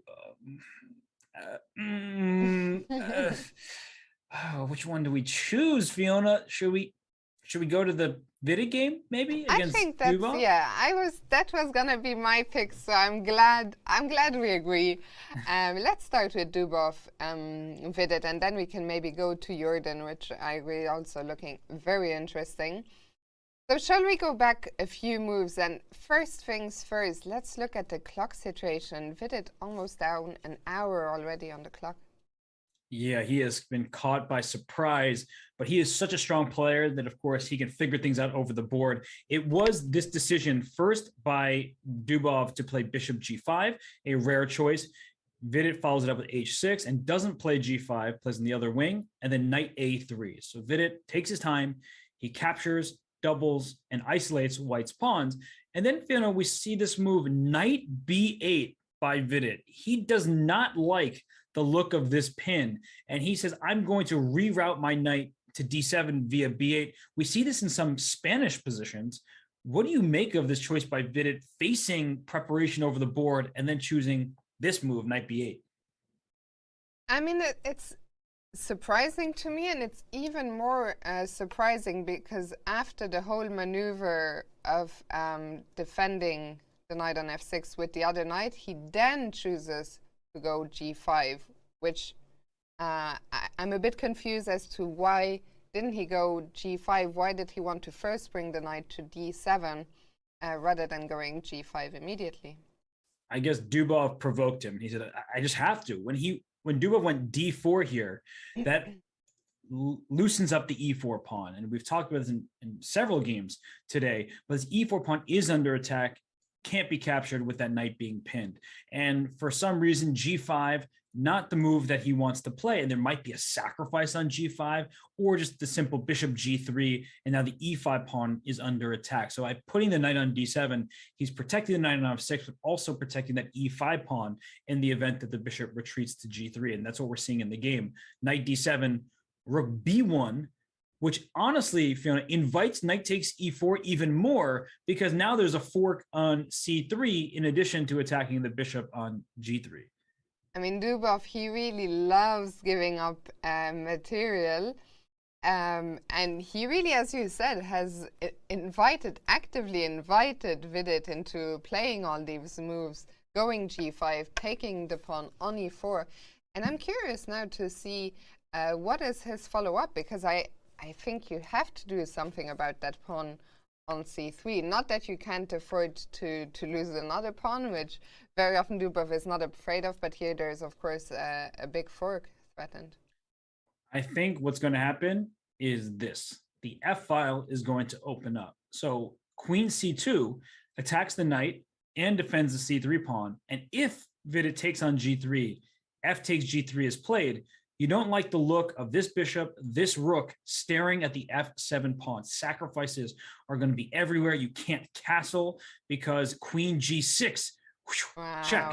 Pawn is pinned, win h6 with check, win g5, win the game. It's just a forcing sequence that leads to checkmate. So this is really dangerous stuff here for Vidit. And we see that the evaluation bar is still hovering around the middle, which honestly is not a great sign for Black. Because while that indicates you can find accurate choices that holds everything together, you don't have that much time, and you're playing someone who is ambitious, who loves sacrificing material, and it just looks so much scarier for Black. That pawn, to me, it's not irrelevant, but I would much rather have the attack. Let me ask you a question about a move which I think is going to hurt your soul. It hurts mine as well, but how bad is f5 trying to hold on to that knight in the center? But of course, I'm aware that I'm opening up my own king even further. A brave choice, so I commend you for suggesting it, because that's the best thing that commentators can do, suggest moves even when it hurts them, because that's the thought process we have to go through. If we eliminate all moves that look bad, we'll often overlook the right choice. And f5, it's really not out of the question. It protects the knight on e4, which can't be kicked by a pawn. And you eliminate your right to castle kingside, but you probably didn't want to go there anyway. So I'm honestly getting behind this move a little bit more, though I think White can just take on e5. And if the pawn takes back, I'm already looking at just a simple rook e1 type of move, waiting for your knight to move or to sacrifice my rook for your knight just to open up the board. Later, the move rook b5 can even be played, going after this e5 pawn. And this knight on d7 can't move because there are two pieces attacking e5. I think it's a really dangerous scenario here for Vidit, king stuck in the center. Absolutely, and I see in the chat, Poga is asking, so is castle queenside the only way for Black, or would it be better walking into a fortress? I think it's a great question. I was thinking, I mean, even if I could castle queenside, which I'm still quite far removed from, it doesn't look like the king would be very safe on c8 either, because remember, out in the opening, Vidit took the knight on a3, which opened the b file for White. So I wouldn't feel safe with the king on c8, with the white queen being able to come into the b3 to a4. So yeah, queenside. So that's the reason, actually. I think it's a great question, because that's the reason why I'm worried for Vidit, because I am wondering what is he going to do with his king, especially now that lines are going to open in the center. And taking that question and putting it on the board. I mean, knight b6 seems like a good starting point, because you're defending f7 by putting pressure on one of white's pieces. If rook takes b6 works, then black is just in such a difficult situation. I don't think it quite works, just because your attack isn't blistering down the f file. I mean, rook takes b6, pawn takes b6, and you're a little slow to get to the f7 pawn. You can't sacrifice all your pieces, because then you have nothing to checkmate with. Although the eval bar is like a yo-yo. It's going up and down, trying to figure things out. And if you don't sacrifice material and you try to continue playing for the initiative, maybe in bishop b5 check, because the pawn can't push, the knight would be loose there. I still prefer white's position, but as the question asks and indicates, if that king can get to c8, I mean, black will be feeling at least quite a bit better about his chances. Yeah, so we'll see if Vidit aims for that. For now, it is Daniil to play. We see him there at the board. We haven't seen him yesterday. We didn't see him thinking at all. I think he more or less made a draw out of his preparation. But today, I think Daniil will be more excited. Yesterday, it was just sort of not a forced draw out of the opening, but quite an uneventful game. The game against Schach, if anything, was too eventful. Maybe his sacrifices there weren't quite as sound. But today, I think Daniil, for the first time, can be quite happy with what he got out of the opening. I definitely agree with you. I look at this position, I look at the time. It's his style to play like this, and he is thinking, and that's a good thing to do at this moment, because I'm just saying queen c2, it attacks the knight, it protects the pawn, avoids the fork. Maybe there is a better move that makes black's life more difficult. You don't want to take rook e1 out of the question. I don't love that move, because I liked my rook on the f file awaiting knight takes g3, f takes g3, but rook e1 could give up an exchange to break open the center and go for the king. These types of moves do exist, they are possible, and I wouldn't be totally surprised if a move like that were indeed good. But it's many options here. I think we'll see Dubov go quite a long time before moving, and he's already spent some time considering his options, and it's going to be a wild game as this one continues to heat up. Very considerate of Dubov to take some time, giving us the opportunity to return to the bird's eye view and see what updates we've had. I'm particularly curious about this Van Foreest game against Pragnananda, which has changed a lot, and we see a very funny pawn center for black with the double isolated pawns on the C and E file. So maybe we'll go there next. But what else is catching your eye, Robert? Well, now that you mentioned, I can't look at anything except for those double isolated pawns, and two sets of them. C6, C5, E6, E5. That bishop on D6 is terrible. Oh, gosh. Of course, it's not a winning position for Jorden, but when you think about the opening he played, this is the type of scenario he wanted, where, I mean, oh gosh, my stomach hurts. Yeah, it feels like if we have this pawn center, we would like in return to be up more than just one pawn, because in the long run, I think at the very least, Jorden is always going to be able to pick up one of these pawns, because I think they're just simply too weak. But I don't think that's probably what's on Jordan's mind right now. I think he'll probably be looking for more. That pawn structure really is something. And is there a name for this pawn structure? I hope not, because that means people are getting it, right? Like, if there's a name for it, it means it happens regularly. I feel like there should be a name, like the same way, I don't know, I feel like the bathtub pawn structure, that's quite a recent one, right? You don't read about the bathtub in the history books. You don't. But the bathtub, that's cozy. I like that formation. It's a bit of a phalanx there. Here, how could anybody like this? Look at those pawns. Like, I'm trying to come up with a name while I'm talking. It's difficult to think about, these parallel pawns that are doubled and isolated, and I don't know. Yeah, it's a tough one. I see that Sam Copeland is in the chat with us. He's suggesting the Space Invaders pawn structure. Yeah, it's bad. It's not good. However, the position isn't that bad for black, even if the pawn structure is not pleasant to look at. And the reason why is it's not easy to win any of those pawns. And with those pawns sitting where they are, they block some of white's pieces, particularly along the e file. You play rook e1, you're not actually threatening this pawn. The bishop covers it. And black will play the move knight to d5 if you keep your queen on f3. And even if you don't keep your queen on f3, knight d5 looks like a very reasonable choice. So really, it pains me, this position. I'm going to continue to be honest with people, but it's objectively not that terrible for black, even if practically it's incredibly uncomfortable and white is objectively slightly better. And I like the goalposts pawns. Oh, that's good. That's a good one. Someone was asking, is it not the Irish pawn center? No, the Irish pawns, they are also painful to look at. That's when we have triple isolated pawns. I believe that's the Irish pawn center. But this one, we'll go with the goalposts for now. And we see Jorden there thinking, Jorden, who I'm sure will be very eager after yesterday's last 2 bounce back with the white pieces against the bottom seed of the tournament. But Praggnanandhaa, he's had a great start to his event. He has. He's been very tough. He's shown good kind of mettle at the board. He's just been calm and able to, even in some slightly uncomfortable positions, deal with the pressure. I think if I were Jorden, as I try to actually consider moves rather than the structure, I'd probably move my queen off the f-file. I'm not sure it's entirely necessary, but I don't see the harm in just like retreating my queen to e2. This knight d5 move I know is going to happen anyway, and I'll just move my knight to e4. So I'm not afraid of knight to d5 because I love the e4 square.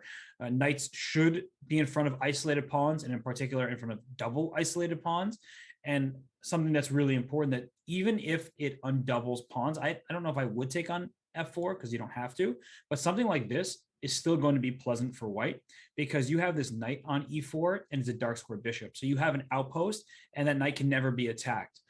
I would prefer to have that trade of bishop for knight if I didn't undouble those pawns there. So maybe start with just a queen g4 or something a little calmer. But the point remains that a knight on e4 is just a really beautiful piece. Absolutely. And well, one thing Vidit and Prag haven't come today, both of them are getting very low on time. But if we switch the camera up again, I don't know if Prag is still there. Another thing they had in common is they were both sort of dancing behind the board, although now Prag is standing still. But just a second ago, we could see him, like Vidit a few days ago, against Sam Shankland. If you haven't seen it, head to the Chess.com. I think it's on the clips, YouTube. The two players bobbing away, and Prag is back in movement, waiting for Jorden to make his next move. And Jorden actually decides to take on f6. Wow. If I am Prag, I'm taking back with the pawn because I don't like this pawn structure. I don't know if you know this, Fiona, but I don't like this pawn structure. No, I hadn't quite understood that. I don't think you made that clear enough, Robert. I think g takes f6, even if it exposes the king a little bit, it makes perfect sense because the rook defends the pawn. You can bring your bishop back to e7 if it needs another defender. White will maintain and increase pressure, but at the very least, it gives black some hope because rook takes f6. It's one of these moves, you play it and you're like, I'm going to have a miserable defensive task. You just bring the queen back, you put the knight on e4, you can trade rooks, and the knight is obviously much better than the bishop, even though white would be down a pawn. If you go to an endgame with just knight against bishop, white is the one pressing for a win and black is just hoping to survive. So that would not be desirable, and that's why g takes f6 was played. And at least we leave the pawn formation a little bit better than when we came here. So we'll come back to this one in a short while. But for now, let's go back one more time to the bird's eye view and see what is happening elsewhere. Well, finally, Duda played d4. We've been anticipating a move like that for a while. Dubov has not moved. So I don't know if that's a very bad sign for him because he gave up a pawn in the center of the board.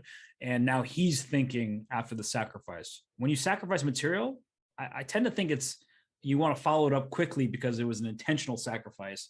Mm-hmm. So, Fiona, what do you make of that, at least generally speaking, that Dubov's the one spending time now? Yeah, it's surprising, but didn't he say in his interview something about, he didn't, maybe we said it, but something about, just sacrifice the pawn and think later. I think what he said, what Dubov said is just give up some pawn and then start playing for tricks. But hopefully for him, he has something more than just tricks in mind. It's hard. I think, Robert, it's an impossible task to ask me what's going on in Daniel Dubov's mind when he makes his move, his decisions. So I'm going to take us away from there. I'm going to quickly talk about the Niels Grandelius game because we had talked about that early g4 push, and that pawn is just simply gone, has just been snapped off. Well, we love a good Sicilian, and a lost pawn means an open file. Let's be optimistic. Let's think about the bright side of things. There is no G pawn, which means that soon, I wouldn't play it right now, but soon the rook is coming to G1 and putting pressure on Black's position. And I actually really like the way this looks for White. So let's go back to see how we got here. F3 was met by A6, Queen D2, and then Knight to E5. So the Knight comes to E5, and Knight C4 is a typical idea, forking the queen and the dark square bishop, in which case White can capture on C4, which is what happened in the game. F4, Knight went to C4.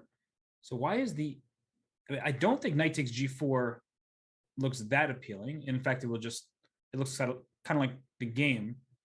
So what is it here that Black, is it this? Like, I'm helped because I have the evaluation bar. It's not a move that I would have thought about. I would have just looked at Knight takes G4, but I see the bar hovering and it's a sacrifice. But I don't even know if after Knight takes E4 and White gets 3 minor pieces for the queen, what's going on there. That's a lot to calculate. And maybe we can quickly show that because it's not a material imbalance we see every day. So we could have gotten something like this where White would have the 2 knights and a bishop for the queen. Yeah, the E5 falls. That's another pawn and bishop to D3, something like this.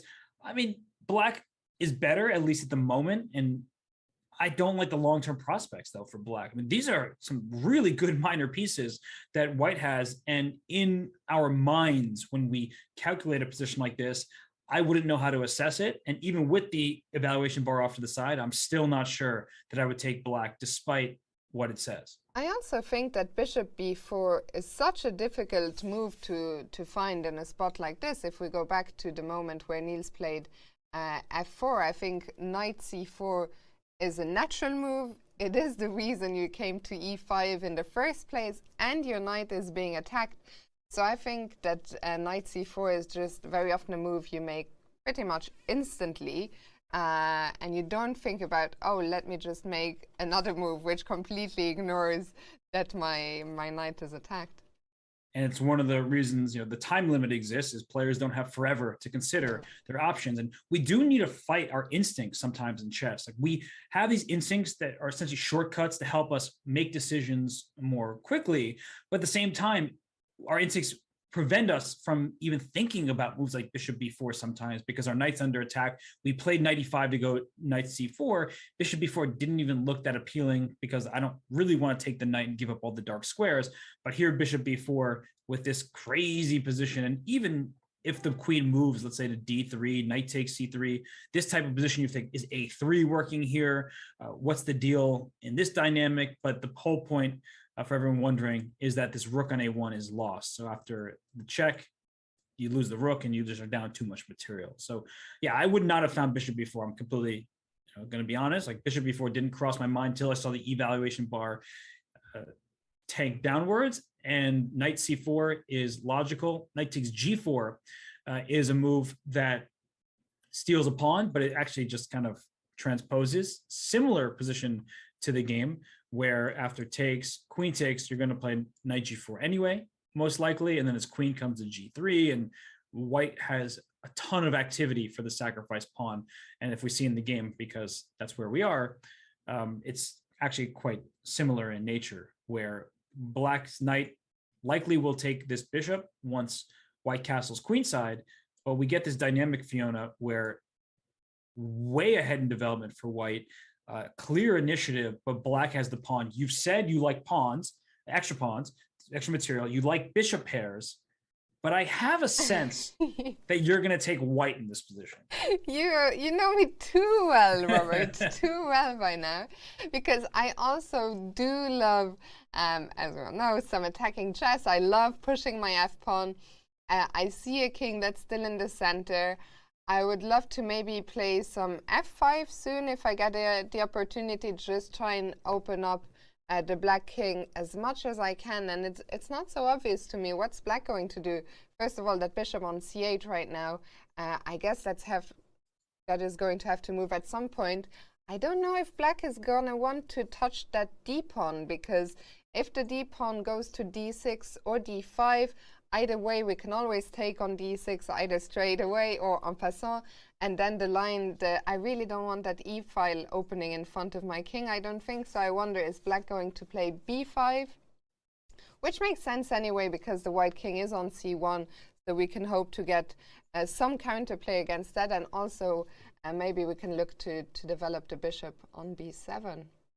All correct and all unclear. I mean, once you play bishop b7, or preemptively, I'll put my rook on g1 and go for the semi-open line, but black is up a pawn. So if the attack doesn't come swiftly, or black is able to make a move like d6 because bishops need and love open space, then that would be good for black. But for the time being, we see a rook on a semi-open file near where the king in the center is. This knight can hop into e4. The knight on d4 is well placed. As you said, f5 is an option, bringing the rook to the g file. So white has a ton of different potential moves here, and black is solid for now, but underdeveloped, and that could be an issue for black going forward. Yeah, I'm really curious to see how this game develops. For now, I saw a couple of requests in the chat asking us to check in with Duda and Carlson, which I think is our main clash of the day. We see from the bird's eye view, and you mentioned it already, that Duda has finally gone for the central push with d4, so maybe we can take a closer look there. For sure. We left off when bishop f8 was played. Duda did choose the move queen c2. To remind everybody, the problem with d4 too early is that in this situation, the move knight to b4, just one more reminder that knight takes e4 is a blunder because of bishop d5. This is an important tactic in the Spanish for everyone to learn, that bishop d5, you lose a pawn e4, but you attack two pieces at the same time. Instead of taking on e4, knight to b4 is the good decision, because the e4 pawn is now under attack, and that's why you saw the arrow of queen b1 as a way to defend it. You don't really want to play the move e5, because while it is an advancing move heading towards the black king, you allow black to play a move like knight to d5, and now these knights are hopping into the game. The bishop is blocked. It would love to put more pressure on f7, but these knights are protecting one another. The e3 bishop doesn't exactly look great, and then this light square bishop for black can join the party. So it's overly committal. We had jokes about it earlier. Instead, queen c2 was played, and only after the bishops were traded did white play d4. And watch out, because that d5 square is where that pawn wants to go. Yeah, so what do we do here as black to stop d5? Also, in general, I think one of the questions when I stream or when I commentate that I get a lot is, I think people find it very hard to decide how to deal with tensions in the center. At which point do we want to exchange? At which point do we want to keep the tension? And what would you say here? Such a good question, because oftentimes in these Spanish, the Roy Lopez openings, you don't really want to take on d4, because if you just look at this optically, you have given white control of the center. But you see the bar to the left-hand side of the board going down, which means that it actually has helped black's cause. And the reason why is that when there's a pawn 3 squares away from a knight, we talk about this very often. I know I talk about it all the time. People are probably sick of hearing it. A pawn 3 squares away from knight dominates that knight, and it takes away the b4 square and the d4 square from this knight's access. So by taking on d4 in this type of position, then the knight can hop into b4, where it attacks the queen. It means that the queen is going to have trouble keeping this pawn e4 defended. There are no tactics with a bishop on the light squares anymore. And if you play queen b1, you've walked into discoveries because there's a rook on b8. So a move like knight d5 now or in the future is going to be quite a nuisance to deal with. So I actually would, at this point, be open to the move pawn takes d4, but look at this. While I want 2 pawns in the center, it's advantageous to have pawns in the center when there are many pieces on the board because pawns restrict pieces. For the moment, I'll take with my knight because I am forcing the action here. Both your pieces are under attack. The only way to save them is by taking, and now I can take with my pawn, not allowing you to pester my queen. I have exactly what I've wanted, 2 pawns in the center. Black only has 1. White is more advanced, has more space, and with more space means that the enemy's pieces are limited in scope, particularly this bishop on f8. Fiona, this would be like the ideal position from the white side in this game. Yes, so we'll see what Magnus decides to do. We will come back to this game and all the others. All 7 games are still underway. We're almost 2 hours into the round. We'll take a short break, but we'll be back with all the action very soon. Welcome again in Wijk aan Zee. Schaken staat voor verbinding. Verbinding hier in het dorp in Wijk aan Zee, maar ook onder schaakfans over de hele wereld. Ik woon nu 20 jaar in Wijk aan Zee en sindsdien ben ik gek van schaken. Het leukste aan schaken vind ik dat je met jezelf bezig bent, maar ook met de tegenstander. Ik vind schaken een fantastische sport. Het scherpt de geest. Wijk aan Zee is de thuishaven van het schaken. Met schaken leer je vooruitdenken. Ik ben bijzonder trots. Eindelijk weer gezelligheid in ons hotel. Het is een herinnering, elk jaar weer. Herinnering? Eigenlijk het eerste jaar dat Magnus Carlsen bij ons logeerde in het hotel. Dus ze hebben altijd wat te vertellen en zijn heel erg passievol. We beginnen met een lege gymzaal en we toveren het om naar een professionele schaaktoernooi.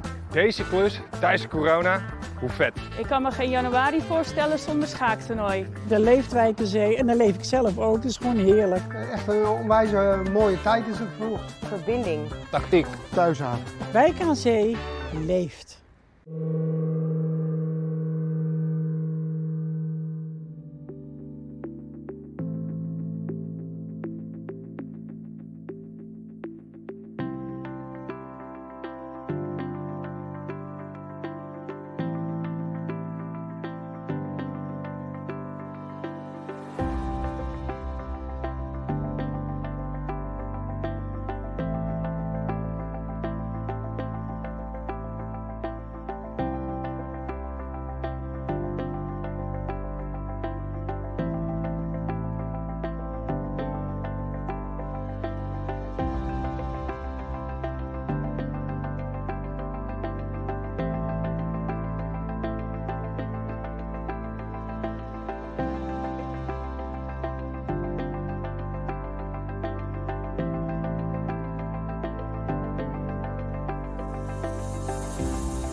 Some interesting insights from Shankland. He has had a shave. I love Robert, what he's saying about chess would be boring if the best ones always won. We saw it here last year with a big underdog victory by Jorden van Foreest. And well, Sam, he's here to fight it out, to fight for first place as well. And Robert, today a tough test with the black pieces against Fabiano Caruana. And I have to give Sam Shankland credit. He's always like up there with the best interviewees. He's so, I mean, he's so enthused. He's always willing to answer the questions. So I have to give him credit for that. And in this game, well, he's got to let his moves do the talking. And he has a bit of a tough position. I mean, Fabiano Caruana is obviously such a strong player, but the way I look at this position with those double Berlin pawns on the queen side, it means that black isn't going to get a passed pawn on that side of the board, despite having a 4-on-3 advantage. Let's cut the board in half. White has 4 kingside pawns, black has 3. So that's where white's advantage is. And black's doesn't have the same advantage because those pawns are doubled. It's hard to create a passed pawn. And there's a king in the center. The rook on g8 is kind of awkwardly placed. So I think, at least at the moment, this position is better for white. What really will tell the tale of this game is, will white be able to push those pawns on the king side? Will there be a g4 push at some point? Even now, I mean, if we see a trade of pawns here, white will follow it up with f3, and we start to like the look of all of white's pieces concentrated on the king side. That said, it's a long ways away from I have a question. Big advantage. If in this position, if I put my knight, I know it doesn't like to be on the rim, but if I jump into h4, yeah, I will. And okay. I was hoping you wouldn't hit me immediately. Actually, sorry, go ahead. No, you go ahead. I was gonna say, I think actually what you're doing is completely reasonable, because that's, if the knight went back, it would still go to g6. So like, you're going in the same direction no matter what. And I think that I have to, as white, play f3 because the g4 pawn is under attack. So we're getting back to familiar or expected territory, I should say. Yeah, and then, well, you are more familiar. You said you played the Berlin as black as well. How as black do you try and fight against the pawn majority on the king side?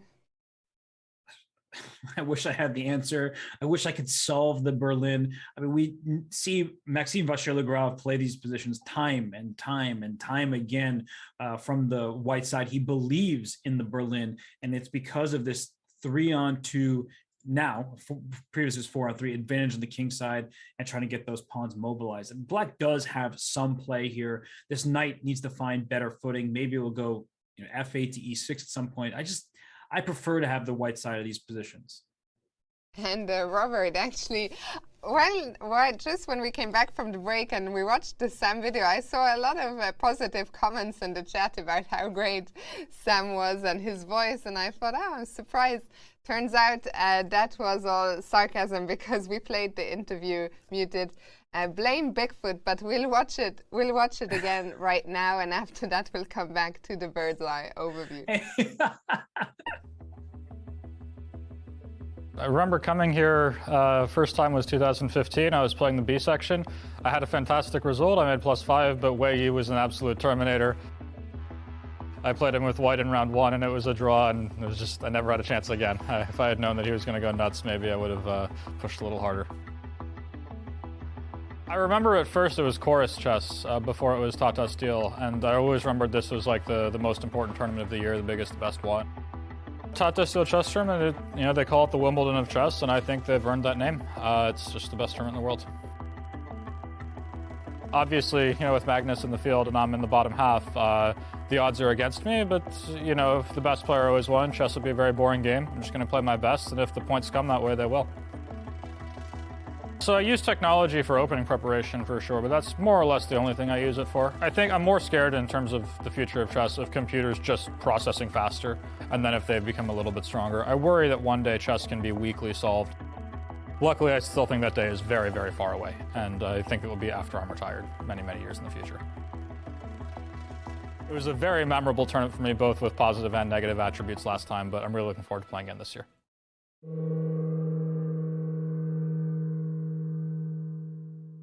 So good to hear from Sam Shankland again.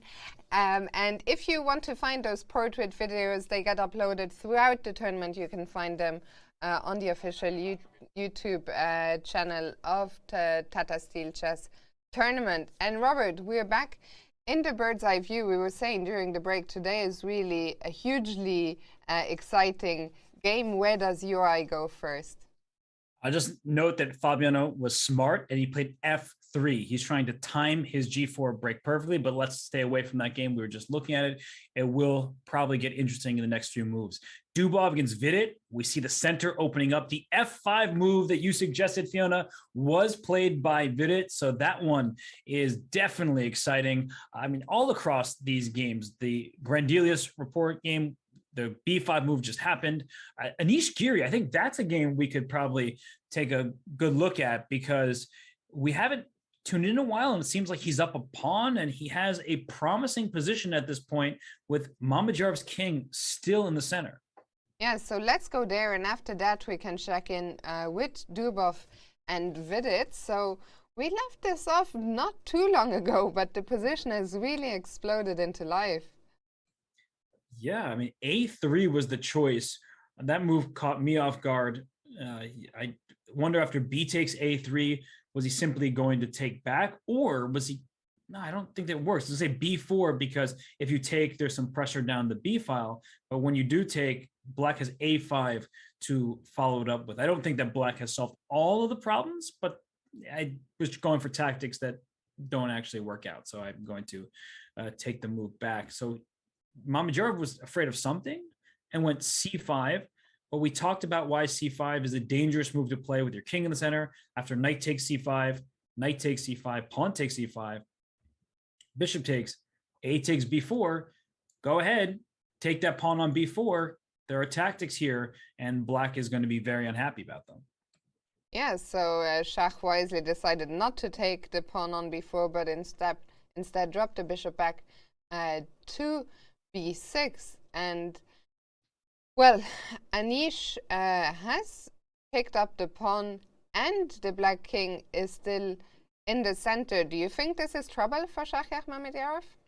It really looks like it, and Black is one move away from castling. The extra pawn is doubled, so we see that the B pawns, there are two of them, and that's where the extra pawn is, but it's not that powerful. So I do think that Anish needs to work relatively quickly. I like the look of the move E5, just attacking this knight and opening up this light square bishop.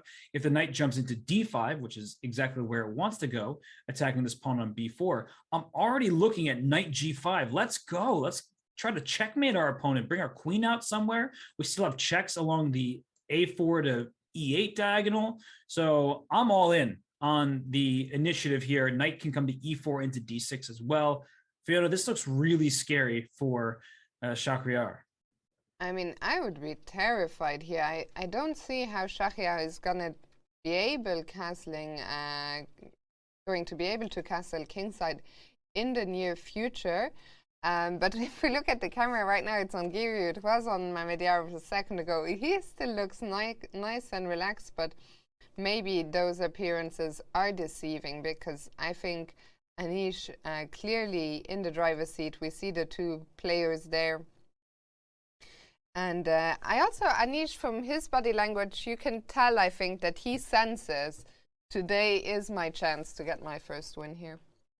It is. There's a king in the center. He knows that he needs to push forward, and he should be confident. And Mamedyarov, he does look very calm, which is surprising to me. Maybe he doesn't think that his position is that bad. He is used to having crazy positions with immense complications, but I'm not liking the look of that king in the center. I think foundationally, Black's position is quite solid. Everything is defended. So if you can trade queens, for example, Black is not just fine, Black will be better. But why would Anish trade queens? There's a king in the center, there's an attack brewing, and so I do think we'll see an e5, knight g5 type of jump from Anish. Yeah, and I think Shahryar would love to be playing this from the white side instead. There is a question in the chat from Rink. I never know if it's Rinked or Rink Ed, but if we go back to the position we had on the board that you showed after knight g5, he's wondering, does the crazy move knight e3 work? Aha, cutting off the bishop from this knight. So it's a great idea. It's a nice tactic of interposing on the diagonal. The problem is, while you're attacking my queen, I will get rid of your knight first. You will take back because now my bishop defends the knight. And you're thinking, all right, if white takes on e3, then I take on g5.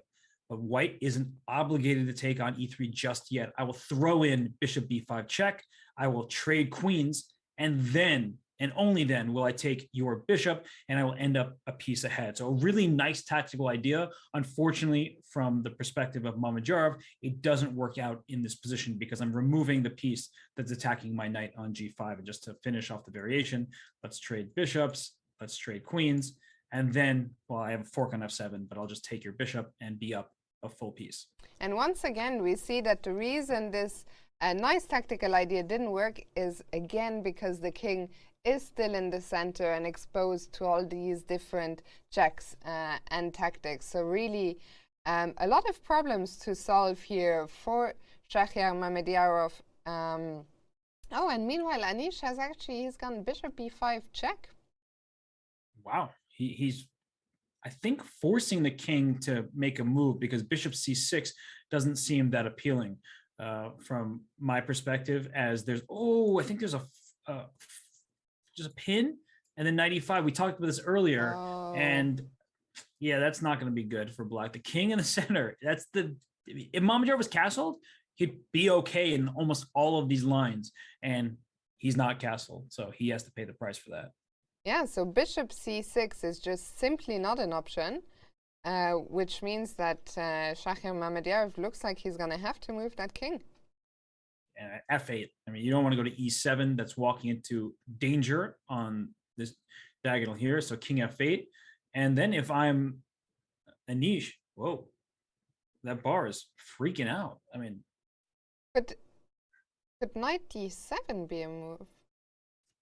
Yeah, knight d7, unfortunately, like knight e5, and everything is a problem here. So king f8.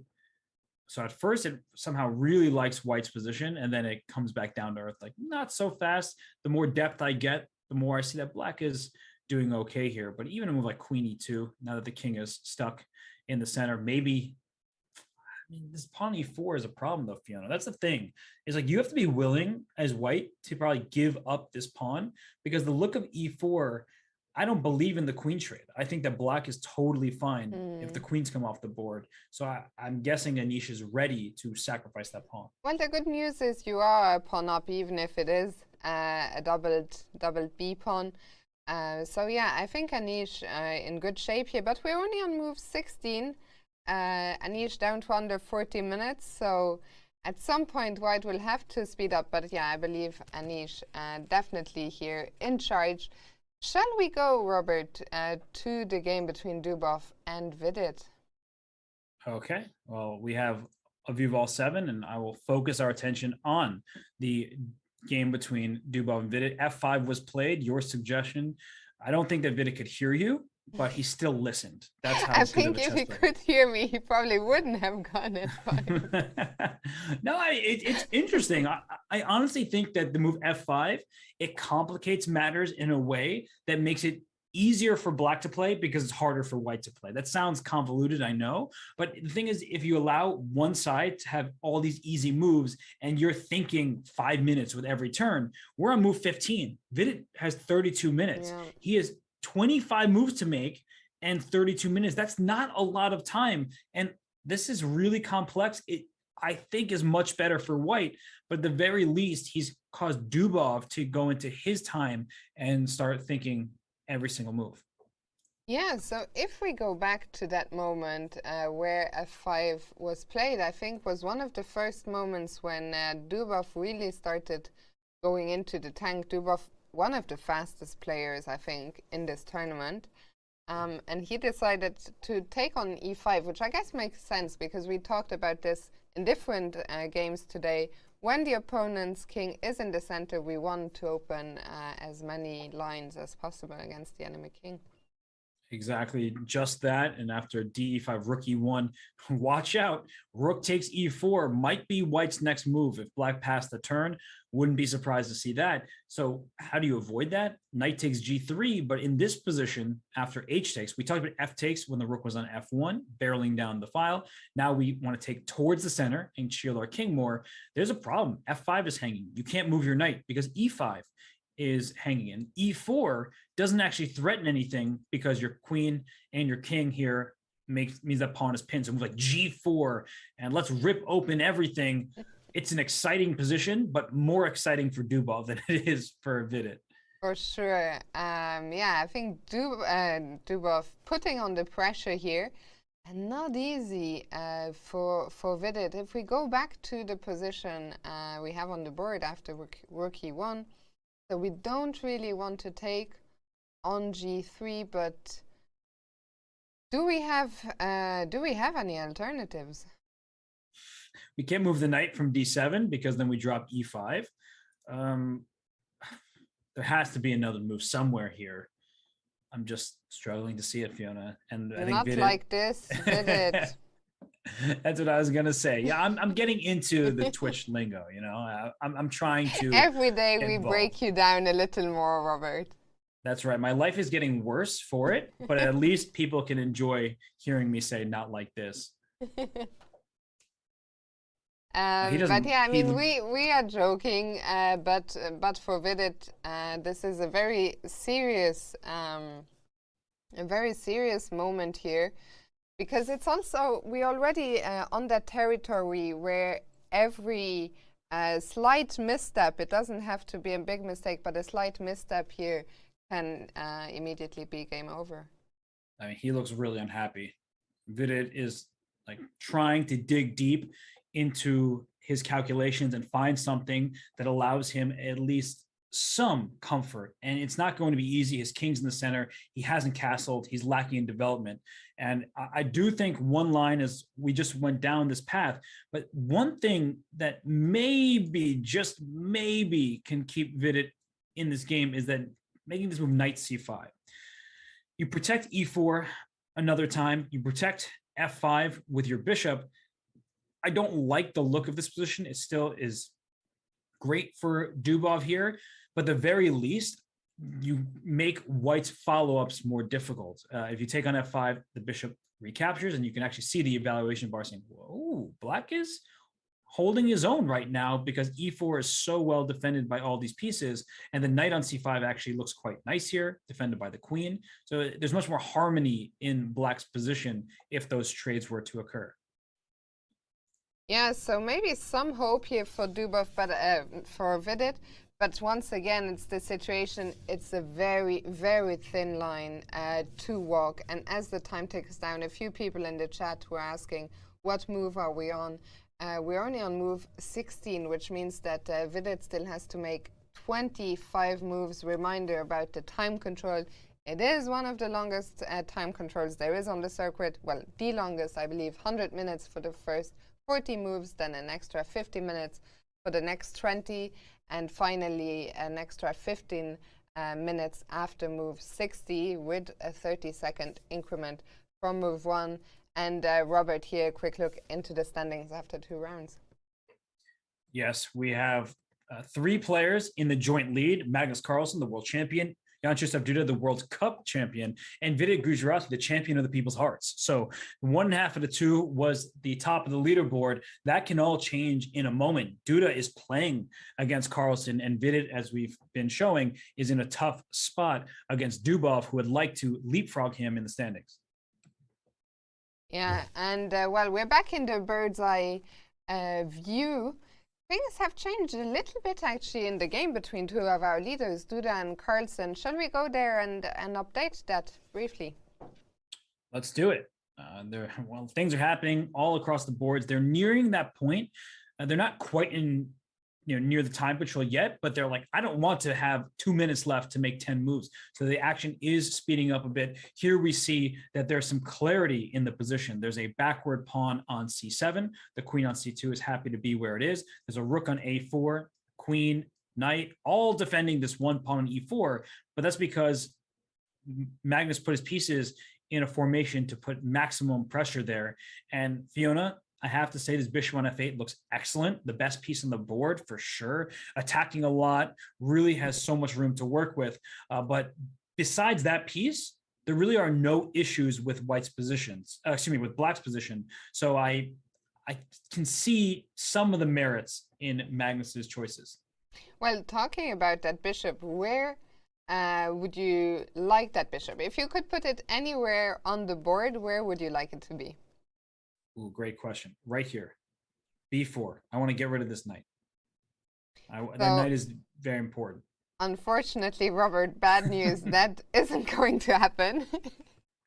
Okay, well, my second choice for that bishop is, can I put it here? On h7, change the color, move like a knight for 1 turn, and that way I can put pressure on the diagonal. But obviously, we're just joking around, but it goes to show that improving a single piece can make all the difference in chess. And White is slightly better here, but it's a nagging advantage. And you see Magnus's face. He's not happy. And I'm sure, if he does do an interview after the game, just like we heard in the World Championship, he's like, well, I didn't really like my position. It felt uncomfortable, but it wasn't that bad objectively. So that's the thing about Magnus, is he's the best player in the world.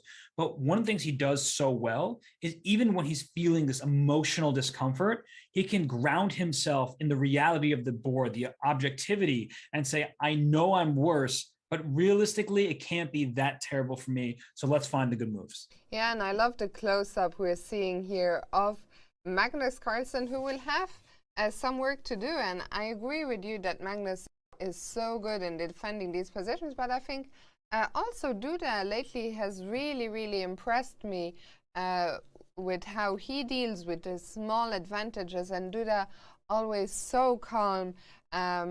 So yeah, I think a very interesting battle here. Will Duda be able to pile up more and more pressure against Magnus, who is clearly not looking as comfortable as we see him looking sometimes? You're right. And you asked what I would do with that bishop on f8. Let's talk about some of White's pieces. This knight on d2, I would love to get to c6, and not just because of the fork. I'm not trying to win material, but that's a square that White has under his control. So if I could bring my knight to f3 to d4 to c6, that would be ideal. But that's what Magnus's last couple moves were about. We left off after d4. The trade happened. Knight takes d4, very important to trade off the knight, so the knight could go to b4 after the pawn takes, and then he went queen e8. Immediate pressure on the e4 pawn. After d5, the rook dropped back to e7, and then he brought his rook to a4, which is why he went d5. We're justifying that move by bringing the rook to the 4th rank, where it now protects the pawn. the pawn was on d4, it would not defend. So we understand the last few moves that have been played here, and now it's about going forward. One thing I would like to see from Magnus is, can he make this move c6 at some point? Because that's his real weakness in the position. If d5 and c6 are traded off, you no longer have a backwards pawn. You're trading off White's great pawn on d5 that's restricting Black's pieces. And then I think that there's no issue whatsoever for Magnus. However, if c6 doesn't work and he's unable to get it in, then he's going to be left with this problem, this eyesore on c7, and that's no fun. Yeah, and Bracket in the chat, is White Magnus actually reached out? It looked like he was about to make a move and then sunk back into deep thought. And I think you're absolutely right. I think Magnus has been investing some time here because he is trying to figure out, can he make c6 work here? Well, we'll have to come back to find out. We will leave him to it for now. It looks like he's not gonna make a move right now anyway. So we're back in the bird's eye view, and really today such an exciting game. Jorden van Foreest against Praggnanandhaa, and they are down to just the heavy pieces, Robert. And do you think that the goalpost pawns are still a big problem for Pragg? Some might say the goalposts have shifted, and he is covering all of his bases. The rook on f5 covers the e-pawn, the rook on b4 trying to trade off for that rook on e4. So I really like how the teenager from India is playing this game. Praggnanandhaa is an excellent player, but he's inexperienced relative to the rest of the field. So I think he's doing a great job right now. Jorden has everything he could have asked for. It's why he played the way he did. But I think that Pragg is really playing some excellent chess. He's impressing me quite a lot in the first 3 games. I mean, I have to contextualize that. We know how great he is, how much talent he possesses. But oftentimes people think, oh, that person is the future. And I like to say, like, why not now? I mean, Praggnanandhaa is really, really strong. He can beat anybody in this field, and his rating may be only, in quotes, 26-12, and that's much lower than his colleagues, his competitors here. But I mean, he is so strong, and I'm really glad to see him performing well at the start of this event. No, I completely agree, and we talked about it yesterday. Praggnanandhaa, only 16 years old, which means that when the pandemic started hitting, he was only 14, so he has been deprived for a couple of years of getting invites to a lot of tournaments and playing as much as he would have liked. And I wouldn't be surprised to see him make a big rating jump, if not here, then in the near future. But playing here, making his debut in the Masters is such a great opportunity for him. Maybe just a very quick look at the actual position on the board. Pragg's last move was rook f5, defending the pawn on e5. And Robert, how do you think that Jorden can continue to pile up some pressure here, or to ask some questions of Pragg? Well, you've heard, as has everyone, how much I dislike the isolated pawns, particularly double isolated pawns. However, they're very well defended because you can't triple on the e-file and just win the e5 pawn, as Black will exchange rooks. But then I started thinking, what's the consequence of the exchange? Let's say queen e2 happens. It's clear. I have 3 pieces attacking your pawn.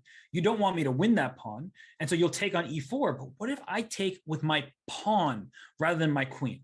And by doing that, I try to put a rook on d1 and take advantage of the only fully open file. In rook endings, and here's a queen and rook position, I don't want to call it quite an ending because the king is not that safe on g8, but in this type of position, controlling the open file is often more important than having equal material. So having a pawn deficit, but let's say this rook, I don't know, goes to f7, and I play rook d1, and you move your queen to e7, and I have the open file, and now I could start poking and prodding all over the place. If your queen leaves, in comes my rook to d6. So maybe I play queen h5, and I just start attacking you from all directions, not a checkmating attack, but trying to collapse your weak pawn. So that is what I might go for if I'm Jorden. I'm sure there's something that Pragg can do to deal with it, but this is the type of position where Jorden has the ability to transfer his advantage. He can go from these terrible pawns for black to shutting down his attack of those pawns immediately by putting his own pawn on e4 in order to take advantage of an open file. I think this could be a really big moment for Jorden. Yes, and we see Jorden there on the camera considering his options. I think I completely agree with you. He is going to continue. He has a little bit of pressure. He will look for ways to increase that. And also for Praggnanandhaa, he'll have to watch out on the clock. Only 19 minutes left, still 18 moves to go. So that's one of the intriguing games we have going on, but all the others are also still underway. We will come back to them after just a short break, so don't go anywhere, and we'll see you in a moment.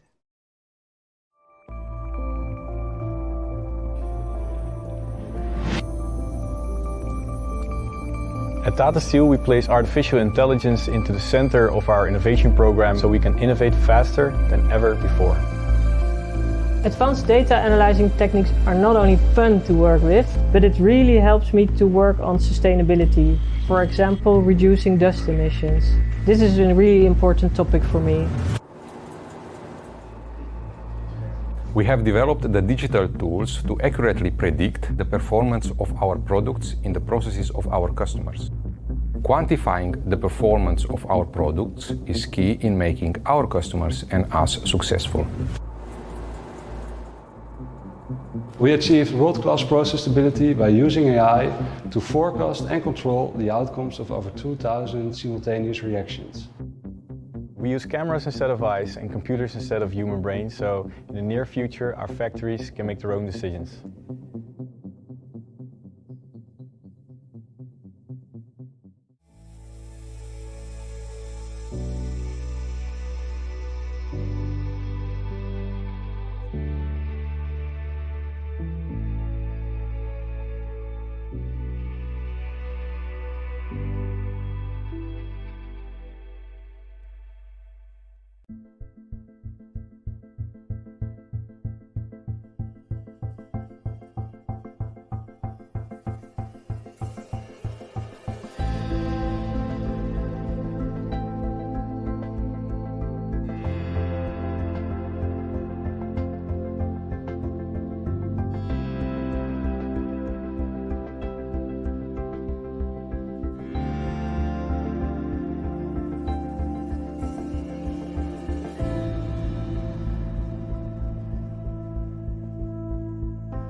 Welcome back. It is round 3 of the Tata Steel Chess Tournament, and we're going to dive straight back into the game of Fabiano Caruana against Sam Shankland. Robert, Sam is down to only 17 minutes, but that's maybe not his only problem. Yeah, this position here is an issue for Black. Trying to verify on the clock situation. I'm not sure if oh, sorry, no, that's that's what we see on screen here, but it looks like he might have more time. I'm not sure, but either way, he has a problem on the board, I would say, because there's a king on e8 and a rook that's happy to see it there. So when you have positions like this, a rook in line with a king, you want to think, what happens if the pieces clear out? And knight f6 check would be checkmate if not for this pawn on g7. That pawn will capture that knight by force, and e takes f6. All of a sudden, there's an issue down the line. The knight is pinned to the king, and all the Black's pieces are kind of awkwardly placed here. So this looks like an opportunity for Fabiano. I'm not sure if it leads to a huge advantage, but it does look like it shatters Black's pawn structure and gives Fabiano an opportunity to alter the position in a way that should be favorable for him. And I think if we look at Fabiano on the camera, he senses the opportunity. He has, of course, seen knight f6, and now it's a matter of doing the hard, the calculating work. So let's, shall we have a look at it one more time? Knight f6, g takes is forced. And e takes back with the pin. And once again, I guess we don't really have any options other than to step out of the e file. Yeah, you don't want to remain in that pin. And now that I'm actually thinking about this a little more, the engine, the evaluation bar can be a bit misleading because it's not like the evaluation is that high for white to begin with. But one of the things that could happen is if this bishop trades for this knight, white will be better. That is 100% the case. But opposite colored bishops, even when one side is down a pawn or has this much worse structure, those types of positions can be held. It's going to be a tough defensive task, but opposite colored bishops hold many drawing possibilities. So I'm wondering if this maximizes Fabiano's winning chances, but in some way clarifies the position that allows Sam to feel a little more comfortable trying to rely on this bishop takes g5 in the future. Yeah, so another point of consideration for Fabiano when looking into knight f6, how much of an edge do I have here? How many winning chances will the opposite color bishops, how many drawing chances will the opposite color bishops give Sam? So I think we'll leave Fabiano to it, but a very interesting moment here, and this character of this position might change very shortly. For now, let's quickly have another look at the bird's eye view, see what's happening elsewhere. And we see, Robert, actually almost all the games are jumping into live. I really like what we're seeing from this round. Some fighting chess all across the board. We were just talking about in Fabiano Caruana's position with the rook on e1, the king on e8. The same dynamic exists in that Dubov-Vidic game. We were looking at that earlier. It seems like they're going down variations we predicted. Vidic, I doubt he's comfortable, but at least he's playing moves that make perfect sense. And Jorden van Foreest, he did allow the rook trade on e4, but he took with the rook rather than with the pawn. So I'm not positive if his decision is any worse. In fact, it might just be better than taking with the pawn e4. He will try to press this advantage into a win. And of course, in Yesipenko Karyak in the Russian Derby, that one's still locked up. Nothing has altered too much there. And then Giri, that game no longer has queens on the board, Fiona. So I don't even know what game to look at is my point. I know. I'm talking a lot. Also very interesting is Grandelius against Rapport, where both players have now castled queenside, but we see the white king looking rather more safe than the black one that's sort of out in the open on c8. But yeah, I don't even know where to start. I will let you choose, Robert. All right, I'll go to the Anish game against Mamedyarov just because we see him on screen and because there are no longer queens in this game. So if we go back a couple moves, because bishop b5 check, the king went to f8, and Anish decided to trade and play bishop e3. So this is the day of doubled pawns, because black could have captured on e3, but Mamedyarov is too strong just to buy into how the position looks. He is calculating bishop e3, pawn takes e3. It looks so bad for white at first glance. And then you remember white's up a pawn. And then you see, oops, a7 is hanging, and then f7 is a problem, and the rook has an open file, and black's position is really bad. So it's not just about the pawn structure, it's about the activity of the pieces, and that is why Mamedyarov decided to take on e4, allowing an exchange of bishops, but that actually protects that a pawn in the process by turning into a b pawn. How much of a problem is it for Mamedyarov, Robert, that his king is on f8 and that rook on h8 at the moment isn't playing at all? And you brought it to my attention. Now that I think about it, you can actually make it even worse for black by stopping one square short of expectations. Let's play bishop c5 favorite tactic. check. It's been a theme throughout the tournament. It is. I love these types of moves, because when someone picks up the bishop, you think as their opponent they're going to trade, and then they go bishop c5 check, and you're like, oh, wait, I don't want to take, because that gives white a pass pawn while undoubling the pawns. But I don't want to play king g8, because then look at this uncastled king. That rook should be somewhere on c8. You ask where I want my pieces. I would like that rook on c8. I can't get that. And so this is not a setup you want when white is so active. So if you trade on c5, now we have this problem on a7. This pawn on c5 is excellent, and white is definitely for choice. So I think bishop c5 check, Fiona, you led me to find a good move.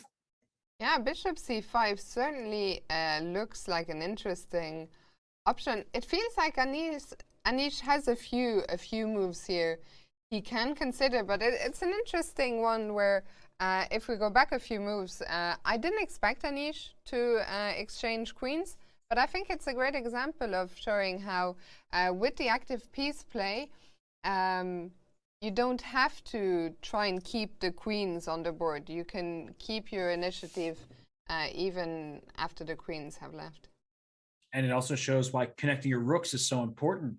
Even though there's no checkmating attack, there could be if Mamedyarov had taken on e3 rather than on e4. We talked about a rook on the 7th rank and then lining up to the f7 pawn. That's very dangerous for that black king. And in the game continuation, if we do see bishop c5 check, there's such a problem for this king and thus this rook. And you don't want to take on c5, but you might have to, because king g8 looks so bad. But Anish hasn't stopped one square short. He has instead traded on b6, and after a takes, the knight has jumped forward to e5.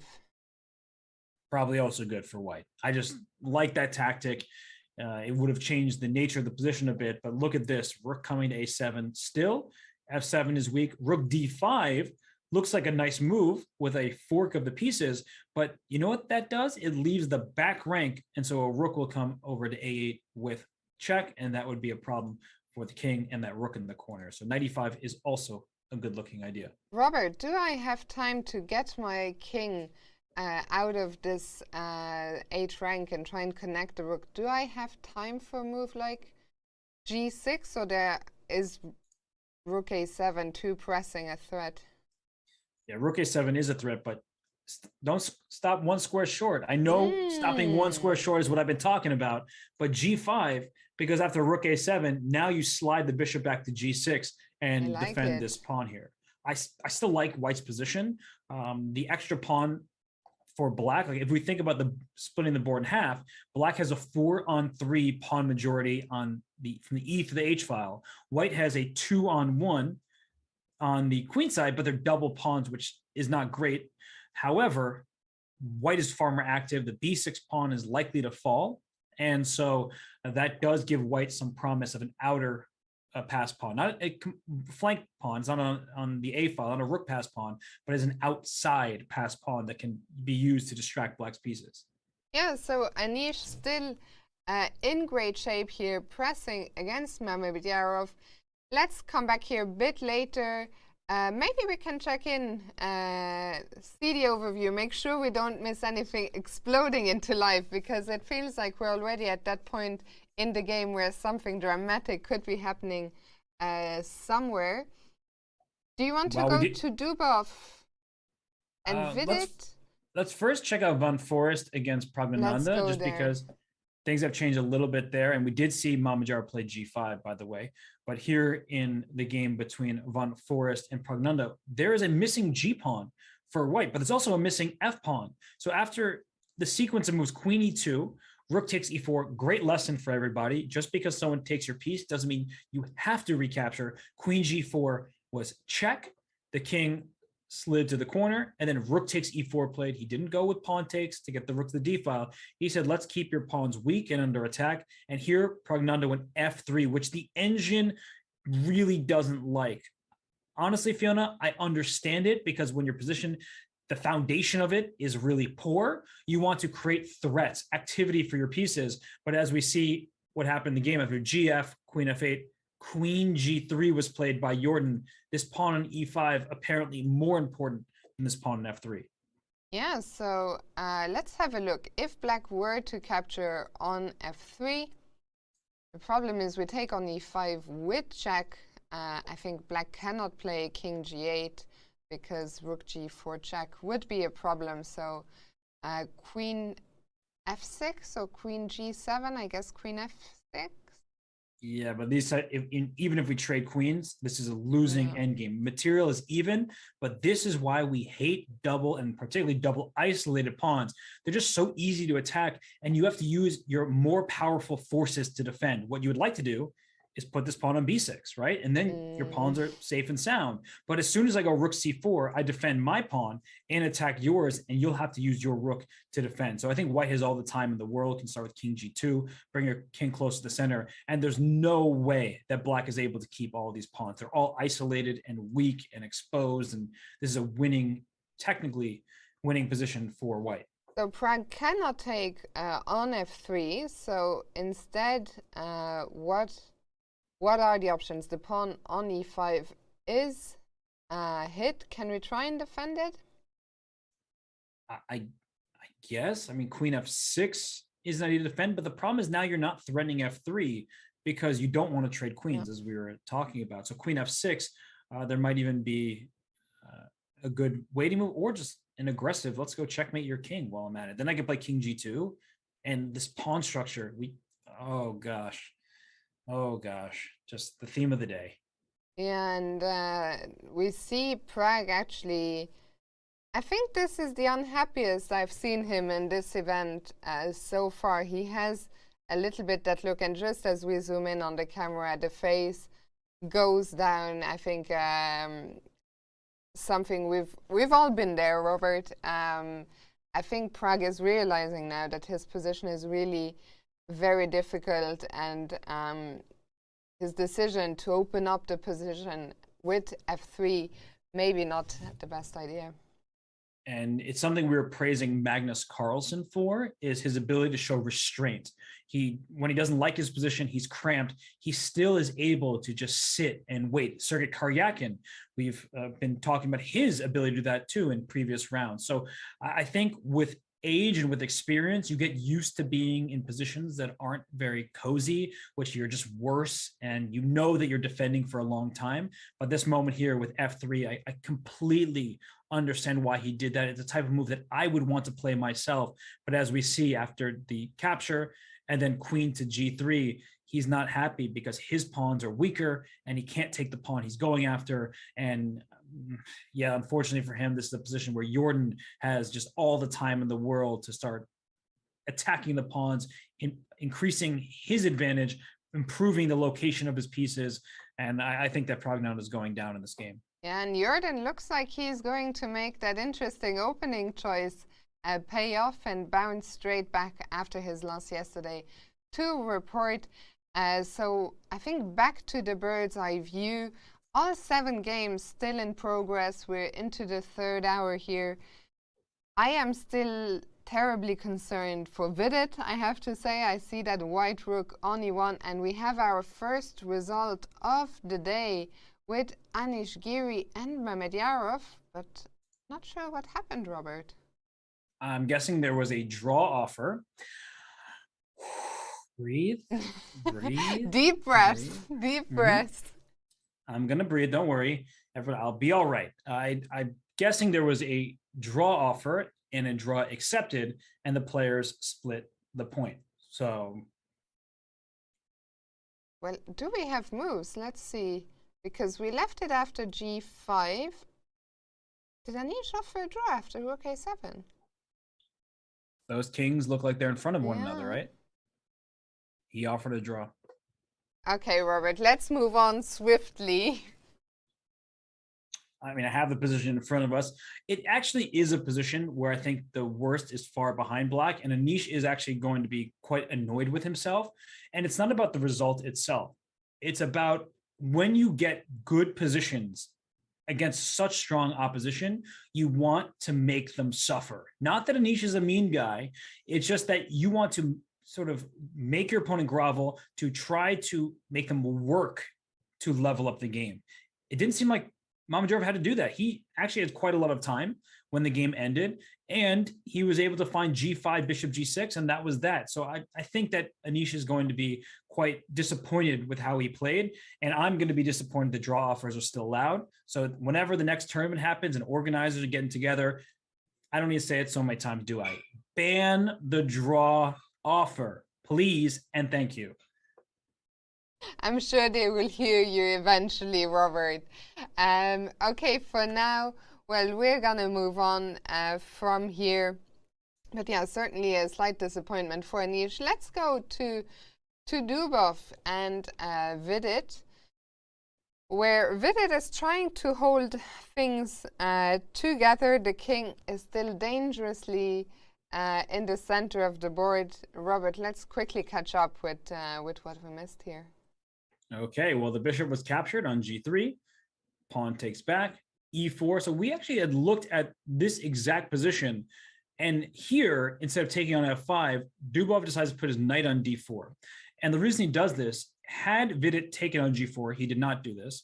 You see that there's a problem with his e4 pawn being loose here. So the evaluation bar going up, and for good reason, a move like bishop d5, just trying to win this pawn. The king is in the center, the queen's in front of it, b7's under attack. You don't want any part of that position. So Vidit smartly played the move rook f8, and now if your g takes f5, he will for sure take back with his bishop here. Fiona, for the moment, he's holding everything together. For the moment being the key word. I still think the position looks terrifying. Vidit has taken with the bishop, of course, to keep an eye on the pawn on e4, but we need to solve that problem with the king on e8. I think it brings us back to what we were talking about very early on in the game. There was the question in the chat, can the black king castle queenside? I think that question will become relevant again very soon. How safe is the king on c8? My feeling is it doesn't look super safe, but I'd rather be pretty much anywhere than on e8 right now. Yeah, no, you don't want to stay in the center. And I'm looking at tactics right now. I'm not sure if they work. I'm getting excited, okay? It's not my game, not my pieces, but there's one tactic I feel like we absolutely have to dive into, and it's the move rook takes b7. So there will be no queenside castling here. And it works. It works. The evaluation bar is, okay, it's come back down a little bit. But the point of this sacrifice is that if you take on b7, your king is still in the center here and very unhappy. I am going not to take on f5, because if I take on f5 and go rook takes e4, you block the pin with rook e5, and now I'm just down a rook, and I'm the one who's unhappy. Instead, I will toss in this move, bishop b5 check. If you go king to d8, I have knight c6 with a nasty fork. If you bring your bishop back, then I take on e4, and you're pinned down the center here, right? Bishop b7, rook takes e4. Thank you very much. You lose your queen, and your king is being hunted. So that leaves you with the one move, king f7. And after king f7, your rook no longer protects the bishop. thank you for your piece. I'm happy to be down in exchange. Your king will never be safe. H6 under attack. E4 falling. The bishop on the light squares. I think you know how I feel about this position, Fiona, and I really like it for white. Absolutely, yeah. So Vidit in big danger here. And rook b7, I mean, Dubov is thinking right now.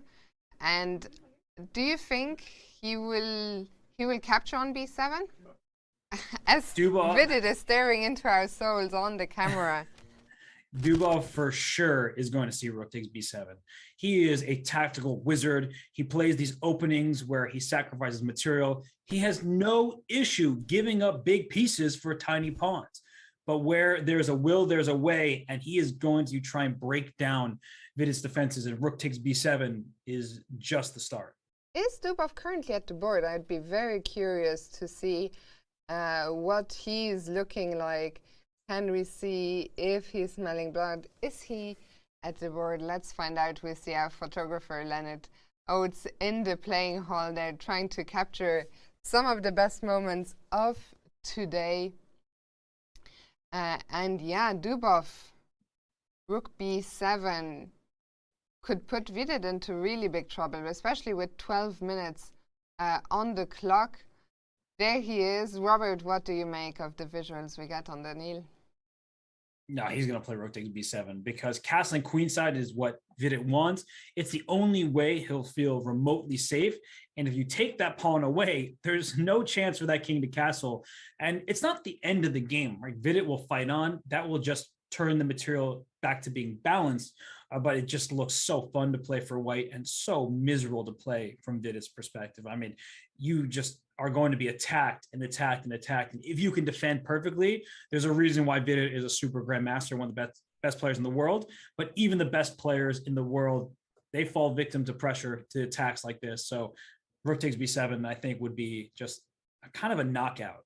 Yeah, and Robert, I think we're going to go on a very short break, but maybe we can keep Dubov as well as the small board on screen so we don't miss that moment, and then we'll be back with all the action here as we approach the first time control. So we'll see you very soon.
Welcome back. And Robert, rook takes b7 has just appeared on the board.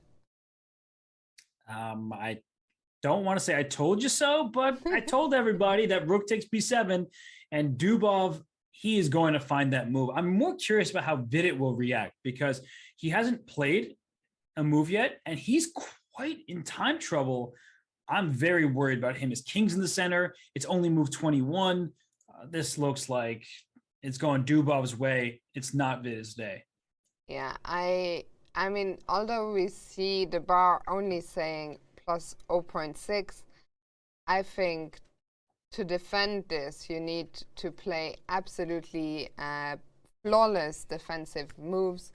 You need to find every single best move in the position, and that's going to be tough for any human being, but to do it with 7 minutes for 20 moves, I think is very close to mission impossible. I don't even know what move Black should play here. Yeah. Right? We have the evaluation bar off the side of the screen. I don't know what move even looks acceptable. Knight takes b7. We were looking at, and we know how good that is for white. The Black king is going to be in big trouble. You can legally castle queenside. I don't think you should do that, but just to point out that you can still castle this way. You'll just see the eval bar go.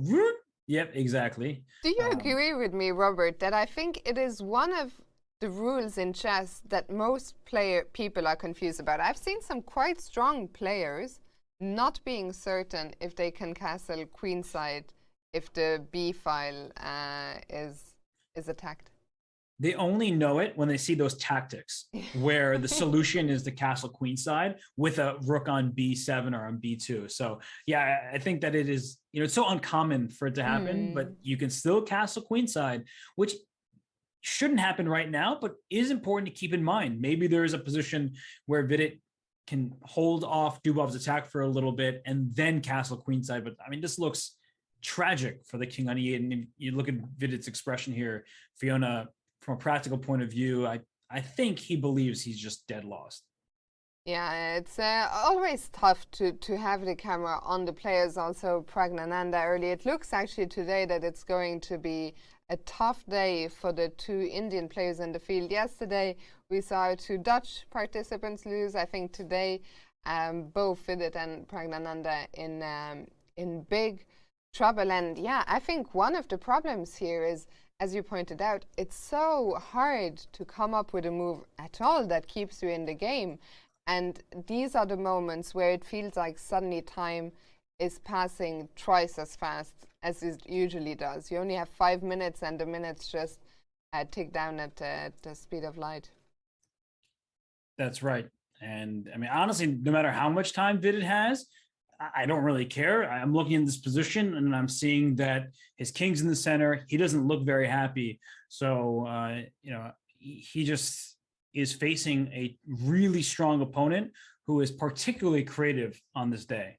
Yeah, and I saw a comment in the chat that Dubov is creating another symphony. I mean, he is really a player. You never know what you're going to get. The first day, he was very lucky to get away with the draw after getting a little bit maybe too creative against Mamedyarov.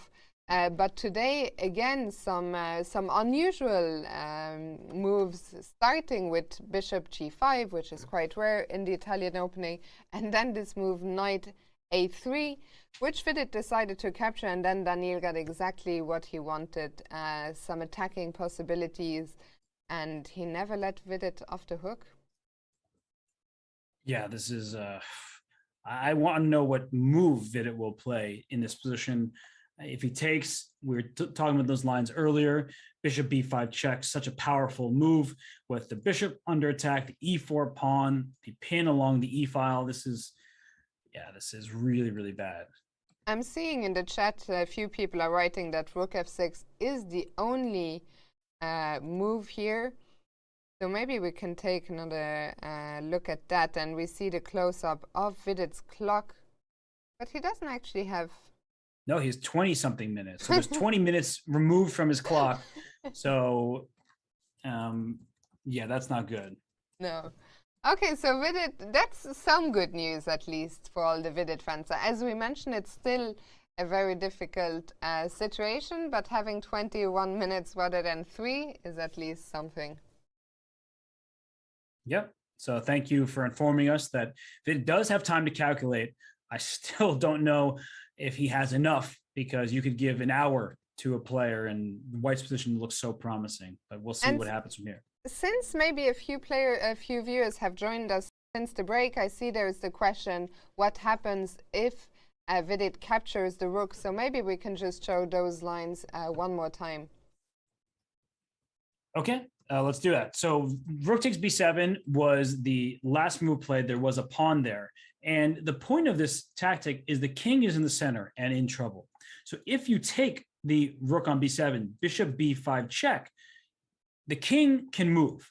Only has 2 legal squares. King d8 runs into a knight c6, forking a king on d8 and the queen on e7. The king coming to f7 won't fall victim to a knight fork, but it will allow White to capture this bishop on f5 because the king is in the rook's path. So White goes down, and you're not really down anything, but sacrifices in exchange a rook for a minor piece. The king is in trouble. The bishop c4 check will be an option. This pawn on h6 is hanging. If you play a move like queen e6 trying to guard everything, the knight simply moves back. Now the queen's under attack. I'm trying to open up this diagonal. e4 is falling. I think you get by my tone that Black's position is no fun. Absolutely. So taking is not an option. We'll see what Vidit comes up with. For now, let's go back to the bird's eye view and see what's been happening elsewhere. Sounds good. Well, we have all 6 remaining games on screen here. The Pragnananda game, I mean, Jorden is now in an end game. Those really unappealing, let's put it that way, pawns for Pragnananda are on the board. So this should be Jordan's game, a nice bounce back game for him. And all the other games, it looks like, are about level. Well, the Dubov game, I don't care what the engine says, it's anything but level. And then the Grandelius game, that looks like it's starting to turn in Rapport's favor. Maybe we can go there. We haven't checked in with Grandelius and Rapport in quite a while, and a very exciting position on the board. Sure, let's do that. So we have this position here where Black's queen is on a4, which is not a square you see it on every day, but White's pieces are a little bit stuck. I mean, there's pressure on e4 here. There's a great rook on c8 going down to the c2 square, and this doesn't look very comfortable for Niels. I think his hopes of an attack, I don't think they're coming to fruition, Fiona. Should we, I know we've missed quite a few moves. Do you want to go back to where we left off, or just back a few moves? Let's do it. So we saw here, rook g1 was played to attack the knight. The knight swaps for the bishop. b5, you suggested the idea, and it was a necessity from Black's perspective. And here, king b1 was played. It's the kind of move you play because you don't like your king close to the center and you protect this pawn. But I'm starting to wonder if this is where Niels lost the thread, because he needs an initiative. He can't just make quiet moves, because then Black's extra pawn will make itself felt. And by playing king b1, we saw that Rapport castled, and now knight to e4, but that looks like the culprit. So I see the bar going down. So at this moment, there was a better option for Niels. Which is strange, because knight e4 looks so attractive a move at first sight, jumping the knight into that outpost and trying to control some of the dark squares. But let's see what could be a better idea for White here. Well, the dark squares, and I mean, knight e4 looks so good. Maybe this knight move to open up these dark squares and then open up the d and file. Also threatening to jump into a5, trying to get rid of that strong bishop on b7, and as well opening the d file, as you just out. But even a move like that, like I feel like it makes sense. But you mentioned how Black at some point wants to make a d-pawn move if you can get away with it. I'm wondering if you can in this position, because if I play, say, d5 and you take en passant, then I'm able to take with my bishop, and there you see the eval bar is saying, okay, I'm feeling this a little bit more for Black. My bishop is out. I'm happy about that. So I could see why Niels would not want to play this move knight to b3, because you are retreating and then you allow d5, but for some reason, white is able to press from here. I mean, queen a7, it looks nice, but this black queen can always drop back to c7. Yeah, so let's have a look. What went wrong after knight e4, which looks like such a natural move? Richard played king b8, which is always a move I think you want to make, as black get the king out of trouble and also prepare for the rook to join the game via c8, which it does now. Niels activating the rook, which wasn't doing much any longer, on the g file, doubling on the d file, putting some pressure already on that pawn. On d7, another finally developing the last piece, bishop e7, played by the Richard report. And that's the drawback, Fiona, of rook to d1, is that the rook on g1 kept the bishop at bay because g7 would fall. And so I think this move we see, that's really where the evaluation bar goes in black's favor, because after this move, rook c3, the queen went to a4. And now there's a rook trade being offered. Trades help the side that's ahead material, generally speaking, and black is up a pawn. And so Niels went rook back to d3. So black's pieces have improved while white's pieces have just shuffled. Yeah, so the last few moves have really not gone Niels Grandelius's way. And now the question is, we see the bar is dropping into the white camp. So what is the continuation for black? I always wonder as well, black has the bishop pair, white has the knight pair. Is there ever any case in which you want to give up? Are there any concrete reasons? If you take on e4, then suddenly white has to recapture with the queen, and that queen is pinned to the knight. Can we take advantage of that pin in any way? You spotted it, and I love how you hand it to me on a silver platter. The knight is pinned, so you can just play rook takes c2. And unfortunately for white, b3, it disconnects the queen from the rook, but it also connects it in a different way with queen takes a2 checkmate. So rook takes c2 would be a free pawn there, and that's, you can't afford to give up that pawn. If you're white, your king is now in grave danger, and black would just be crushing. But this is a first line, right? Black Yes. can currently take on e4. I think he will. Which looks crushing, and it looks like Richard report is well on the way to get a second win here. So we'll keep an eye on it. He still has plenty of time on the clock, but bishop takes the e4, followed by rook c2, is a first line, and well, we'll see if Richard goes for it. But it looks like this might just be winning for now. Let's check back in with the bird's eye view. Maybe it's time to take another quick look at our world champion, Magnus Carlsen, who was fighting in a slightly inferior position against Duda last time we checked in there. Sure. It looks like things have changed quite a lot in this game between Duda and Magnus. So pawns have been traded. It's a new state of affairs here where white's d5 pawn is potentially vulnerable. It's isolated, but black's king isn't exactly thrilled where it is, because you gave up one of your most important pawns, the golden pawn. We call that F pawn. So as we go back a few moves to see how we got here, it was this choice by Magnus, rook b2. The queen is needed to defend the rook here because the black queen's attacking. So he went rook b2, a distraction tactic. And this trade, Fiona, while it's a rook for a rook, we could see that white's pieces are the ones that benefited most from that trade. Yeah, absolutely. And we still, I mean, one of the first thing I'm seeing when I look at this position is the bishop on f8, which we talked about last time we came here. That bishop still not doing anything, still standing passively on f8. And I think the question is this passive defense going to hold for Magnus? We see Jan Gustav trying to take now the c file, and f5, a very committal decision by the world champion. I like it. I like the spirit of it. He says, if I just sit and do nothing, I'm going to be worse forever. And we were talking about when to show restraint and when to lash out.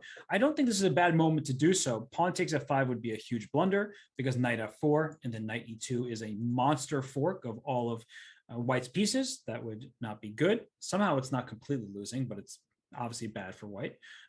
But that's why, yes, exactly. So that's why G3 was played, and after pawn takes, knight takes, queen back to E8, which is extremely important defending this knight on G6, because there were discoveries, knight F6 check in particular, to open up the diagonal and get this knight. So queen E8 played, attacking the knight on E4, protecting the knight on G6. And honestly, the bishop on F8 isn't the happiest piece, but it's getting the job done, defending black's king. C7 is a weakness, but the rook on E7 covers it while being aggressive on the E file. So maybe this looks promising for white, but in reality, black is just doing okay. Yeah, and I really like that liberating shot by Magnus F5, which is a move, I don't know if Duda had anticipated it. I think it's a move that's very easy to miss when you're white here. You don't expect black to move one of the pawns in front of his king, especially not one that opens up that diagonal, a pawn that's at first sight undefended. So a nice shot, I think, by Magnus Carlsen.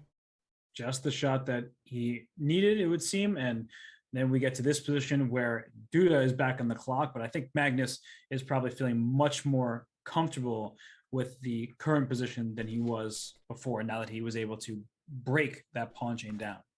Yeah, so still maybe a small edge for Duda, but plenty more work. But a game where I think Duda will still continue to press. Magnus is not completely safe just yet, and we see the Polish fighter there on the camera. Let's come back here in a short while. Go back, see maybe if Vidit has made a move. Let's have a quick look at the bird's eye view. And Vidit actually found rook F6. So kudos to him. Wow. I mean, rook takes B7 was very impressive by Dubov, and just the way he's been playing has been great.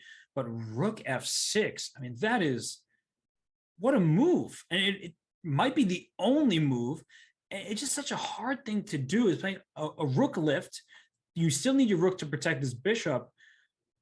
But something about this rook being on F6, it does help out, because now knight takes B7 is a threat. Remember, the problem, everyone, was that after knight B7 check on B5, king F7, the rook doesn't defend the bishop. But if that rook had been on F6 to start with, this tactic never works out. The king could have even slid to F8, but has the F7 score with the rook protecting. So rook F6 is a brilliant move by Vidit, protecting the bishop and now really attacking the rook. And of course, in typical Dubov style, he says, please have my rook. My queen will venture into the game over here. Your king is still unsafe. This has been an awesome battle between two fantastic players. What a game. Robert, if it were you, would you dare taking the rook on B7? So part of this question is how much I trust Dubov. And it's important when you're sitting at the board not to be gushing over how strong your opponent is. You need to be skeptical every single turn, that while it may look like a good move, it may not be. So let's put in our calculation caps. And I'll try to do this a bit in our head. I know it's going to be difficult for our viewers, but this is what Vidit is doing right now. So knight takes B7. That is taking a rook for a knight. So the first question is, should Dubov take back on B7 right away, or should he throw in the move knight takes F5, because that hits the queen on E7, the knight on B7 will still be under attack, and I can take it next move. So these are the things the players are thinking about. Or is the queen just going to take on B7, hitting the rook in the corner, still putting pressure on this E4 pawn? There is a lot to take in here, and that's why both players have been spending some time. But Fiona, Dubov continues to play more quickly, and even more so than the position on the board. His time advantage could play the role of being the winning idea. Yes, and we see that the clocks have now been updated. I think we're looking at the correct clock times. We can see the 12 on Vidit's clock and the 2 in front of Dubov's time. At 12 minutes to go, we're only on move 22, so Vidit still has to make 19 moves. 19 moves, Robert, in this position is a hell of a lot of moves. Only after that will he get an extra 50 minutes, but that's not where his focus is right now. I think the focus is to survive this position until move 40. And it is just so scary. I mean, of course, you kind of feel like you have to consider taking the rook, and maybe it is the best move, but it's so scary. There's so many things to consider. If you don't take the rook, then what else do you do? No, you have to. I think you have to. And you're the point you're making, Fiona. Black has to be brave, take a deep breath in, and take that rook. Take the rook, think later. Yeah, and I think the lines will actually transpose to one another. So if knight takes b7, I know I'm making people do this in the head. It's a bit difficult. I'll put on the board in a second. And once we trade here and the queen lands on b7, the rook will have to come to d8 because it's under attack, and this pawn is falling. But because the rook is on f5 at that moment, it will come to e5. So I'll put that all on the board now that I drew a bunch of arrows. We get this situation where the rook is under attack. Let's move it here. Rook takes e4. It's important to note the king has luft, so there's no checkmate on the back rank. And after rook e5, like, oh, rook e5 apparently somehow doesn't work because queen c6 check, and this king is in trouble. All his pawns are hanging. So if you don't have rook here, oh my gosh, do you throw in this check, not just because you like giving checks, but because it frees up the d8 square for the king. And what madness. Like this check here, and now king d8, so there's no captures on h6. Like, that's the thing, right? With the evaluation bar, when you know you're okay, and then what, we make a draw after queen a8? What's the story? Maybe queen a8. I mean, I'm looking at bishop b5, threatening checkmate. Look, this is so... Oh my goodness. Okay, Fiona, look at this. I just saw this in my head. Bishop b5. You're threatening checkmate, right? If queen d6, queen e8, followed by rook takes e8, would be checkmate. But after queen e8, rook takes e8 is check to the king on h2. Because rook takes e8 is checkmate thanks to the bishop on b5. But you can't do it. It's not letting me because the king is in check. That is how games are saved. This is an unbelievable position. Absolutely incredible stuff. And poor Vidit has 10 minutes on the clock to figure out that he has taken the rook on b7. So maybe we'll see some of these lines unfold. That's absolutely unbelievable. I saw someone in the chat tell me with the 10 minutes he's going to get Vidit, well, he will still get 10 additional minutes from the increment. That is absolutely true. But that means that Vidit has 20 minutes on the clock, basically, for the remaining 90 moves. Robert, that's an average of 1 minute per move, which isn't a lot for this position. I'm just in disbelief. I mean, if we just go down this variation one more time, and it's not forced, right? It's not like knight takes f5 has to be played, but from a distance, it's so difficult to see that rook d1 check is the saving idea, but it makes perfect sense. And because as we saw, queen c6 check, you can't block with the queen. This rook is gone. If you go rook to d7, here queen g6 check still is the problem. And after king d8, queen g8 check, look at this issue. Queen e8 would force a trade of queens, but if you take on e8, the rook comes back, you're safe. But the queen is protected. Oop, not there. There on g8, the bishop protects. So let me take your rook first. Your queen can't take because there's a pin. So white would end up a piece ahead. Oh, this is such a beautiful, beautiful game full of rich tactics. Fiona, it may end in a draw, but this is why I say draws aren't the problem. I don't care about the result. I love the way this game is being played. If Vidit holds, he's a hero. If this game is a draw, it still was a brilliant fight between two brilliant players. I mean, I think this has to be the most exciting game we've seen so far. I know yesterday we had some early g4, but the lines we have seen here sometimes, and I think a lot of people who just gloss over the game afterwards, they miss all of these beautiful tactical lines. I think this discovery check has got to be one of my favorites, and yeah, just simply stunning stuff here in this game. I think we have to show it again. Knight takes f5, rook takes f5, rook takes e4, rook d1 check needed to clear the square for the king. King goes out, rook e5, only decision to be made because there's a pin. You don't want to lose your queen. So rook e5, queen Is there another check? Queen A8 check. You will not play rook D8, I don't think, because then your king doesn't have an escape. So after queen A8 check, the king has to go to D7, and then you're fielding checks like bishop B5 check. The king is still running up the board. King E6, I think, is king D6. There's queen to C6 checkmate. So the king runs to E6, and after a move like rook E5, the king steps in the center. You win king of the hill.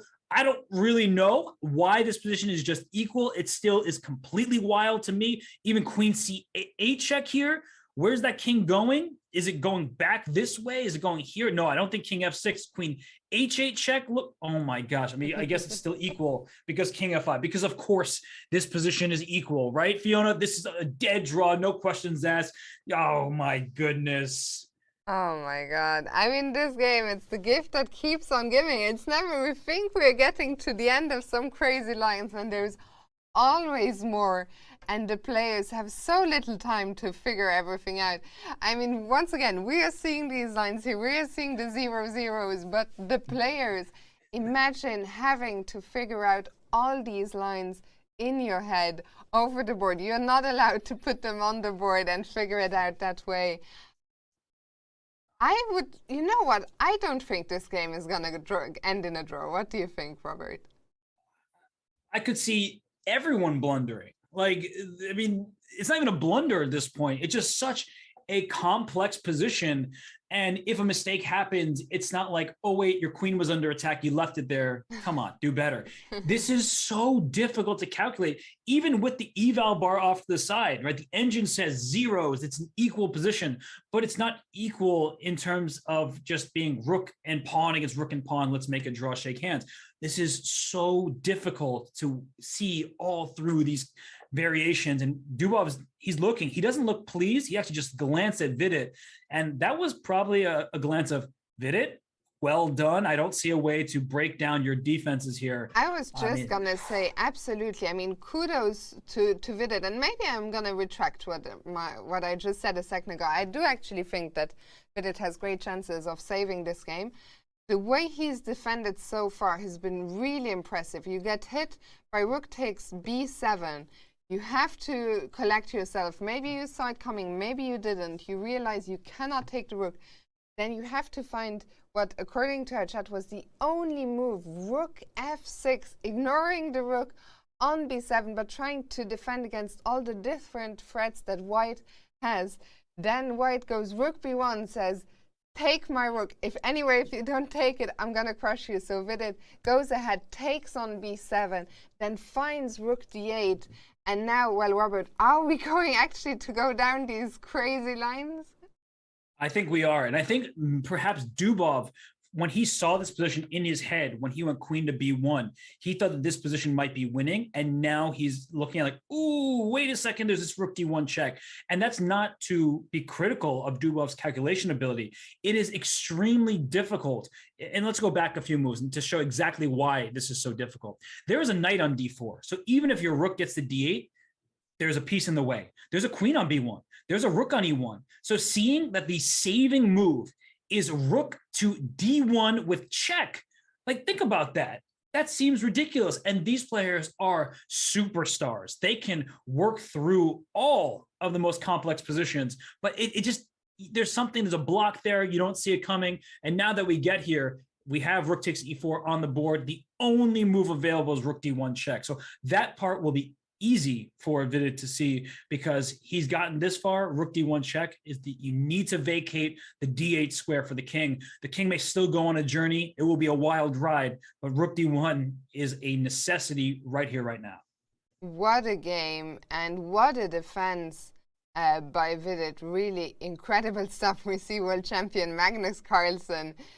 His attention has also been caught by the game, standing there kibitzing from behind Vidit's shoulder before returning to his own game. So yeah, rook D1 is the only move here, but I agree with you, Robert. I think Vidit, he's found everything until here, and he will figure out he needs to free up that square for his king. And Vidit thinking here, and I'm doubting that he's thinking about this move so much as the follow-up sequence, because rook D1 check, that move will be played. I mean, And there it is. There it is. Rook d1 check. But I actually, when I was initially going through the moves, I was like, oh, rook e5. And then we saw the engine go up.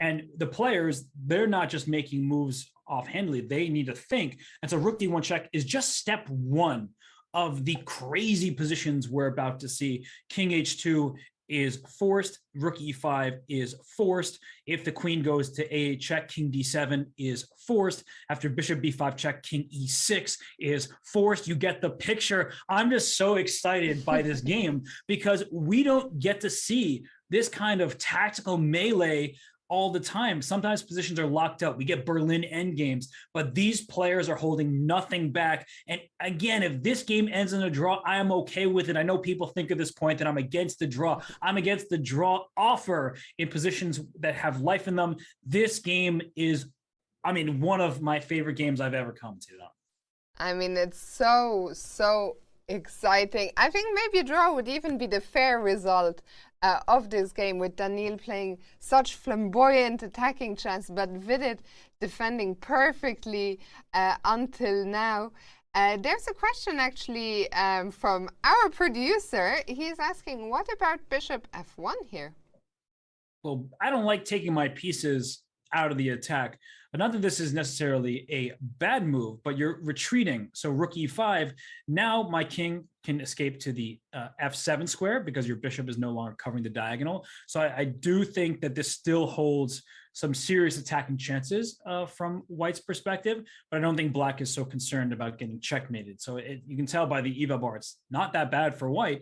Black is slightly better, but I just don't like walking into a pin if I don't need to. And Dubov came to the same conclusion, went king h2, Vidit played rook e5, and now, Dubov has a few options here. Most of them will chase out the black king that will go on a run, but it looks like the black king is always going to find a safe square according to the engines. Robert, what we're going to do, we're going to go on a final quick break before the first time control. We'll leave this board for you guys to follow it during the break, and we'll be back in just a few minutes to calm down, gather our thoughts, and we'll be back with this stunner of a game.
Hello and welcome back to an explosive third round here at the Tata Steel Chess Tournament.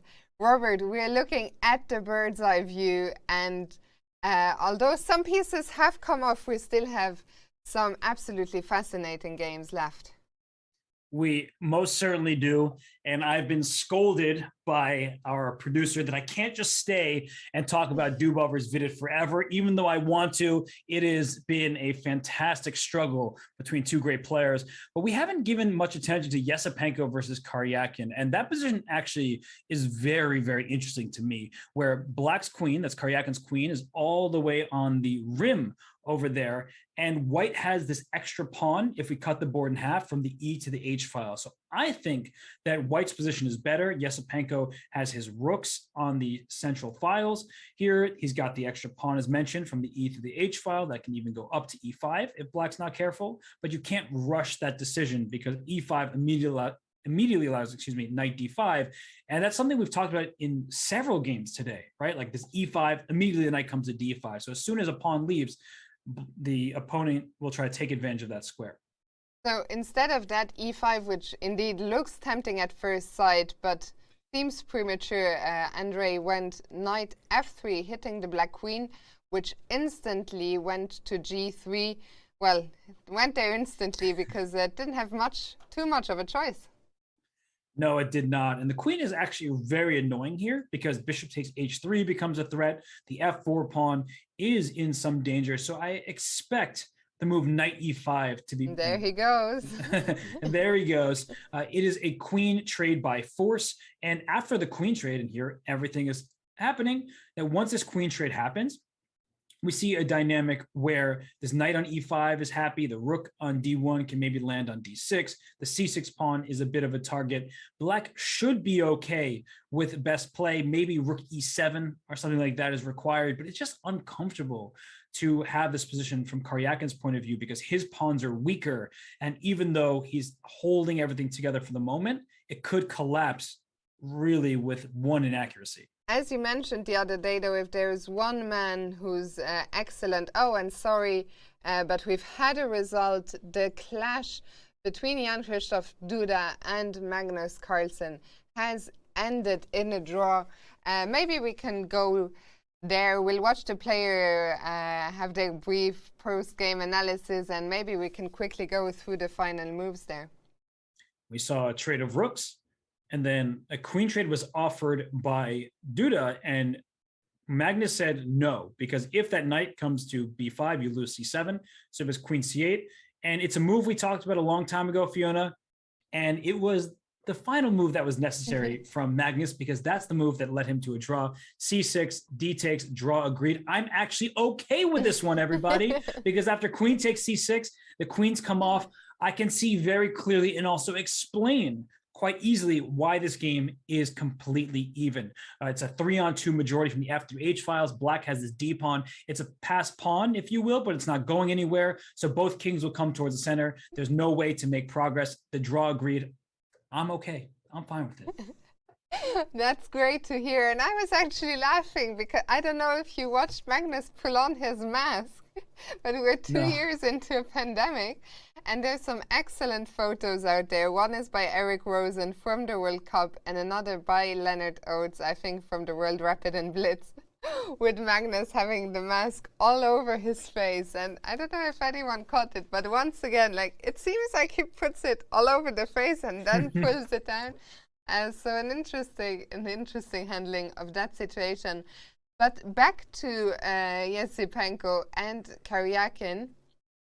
Just for one final time to have a quick look at that position where indeed Yesipenko did play knight E5 and the queens came off on E3.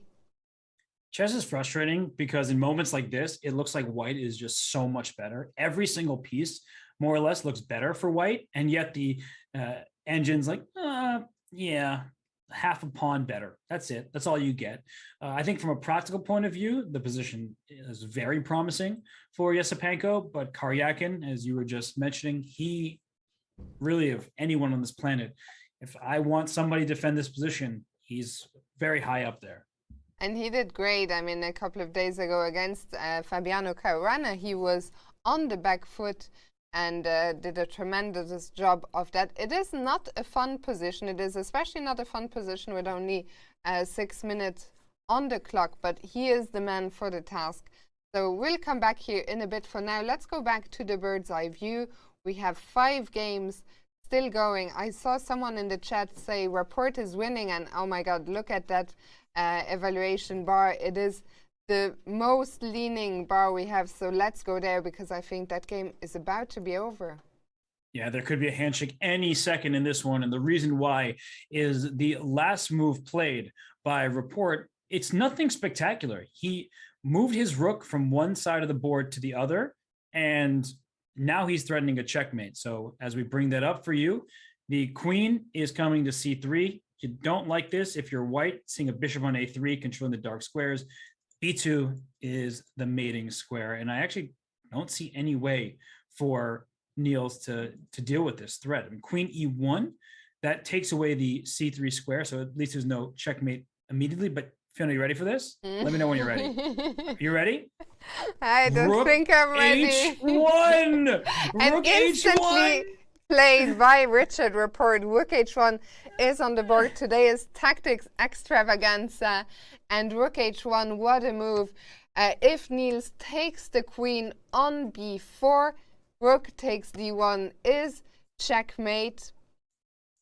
And if instead Niels takes on h1, then once again queen c3 will lead to the same checkmate. Yeah, that's a distraction tactic if I've ever seen one. White's problems are endless. There's a king on b1, a bishop on a3, back rank checkmates. Just because you pushed a pawn doesn't mean that your king will find any space on a forward rank. So Rook H1, let's show that again. Instant replay. Bam! Rook H1. Take that rook. I dare you. In comes the queen. This round has been so fun. Not for Niels Grandelius, but for me as a commentator, and hopefully for you as well, Fiona. It's been such a fun round. I couldn't agree more. I mean, we've been absolutely spoiled today. I think we're going to stay here because we will see a handshake within moments here. There is simply no defense. Rook H1, a fantastic tactic by Richard Rapport, who's about to score his second consecutive win, Robert. Impressive way to rebound after losing the first game against Duda. He is now going to win his second straight game. And that's the thing about Rapport. He can win against anybody. He can also sometimes have some inconsistent chess and then struggle in certain games. But I love the way he plays the game, always full of unique ideas as early as the first few moves of the game. And he found Rook H3, Rook H1 to end this game. It's just amazing how all the focus was on the queen side where the both kings are. And then the winning idea was bringing that rook all the way to the king side to distract the enemy queen and deliver a checkmate. And I cannot wait to hear from Richard Rapport. We see Niels try rook g1, but that's only going to delay his fate, because after rook takes g1, white is faced with the exact same problems. We see Richard take the rook, Niels recapturing with the queen, and here it comes, queen c3, and that white king is done. And we see the resignation by Niels Grandelius, who could not stop the checkmate on b2. What a fantastic game by Richard Rapport, Robert. I mean, seriously, that was well done by him. There was some initial pressure he had to deal with. He did take a pawn for his troubles, and then he was able to convert with what seemed like relative ease. And unfortunately for Niels Grandelius, it doesn't seem like it's been his tournament. In round 1, he lost that game. In round 2, yesterday against Sam Shankland, he was in trouble. And here in game 3 with the white pieces, he was on his back foot throughout. But Rapport, I mean, that is such a good showing by the Hungarian Super Grandmaster. He is an awesome chess player. Absolutely. And Niels Grandelius, well, he was one of our early leaders here last year. Then the second half didn't go so well for him. Let's hope that Niels can bounce back. He is, of course, capable of beating any of these guys. So we hope that tomorrow there is one final game before the first rest day. Let's hope he can bounce back soon. We are back in the bird's eye view. Blunder Robert, alert. what do you think about that game between Dubov and Vidit? I love that game, but I'm actually going to choose a different game because I see the eval bar go sky high for Andrei Yesipenko. And the reason why is I think this is a blunder from afar. I'm pulling up the game here that Karyakin, he made the move rook to b8. Maybe this was a commentator's curse, Fiona. We said if anyone can handle the pressure, it is Karyakin. I think what's about to happen is a very forcing sequence. Knight d7, knight d7, rook d7, free piece, thank you very much. Not so free. Rook takes b2, hitting your bishop, outside pass pawn with a rook behind it. We love those.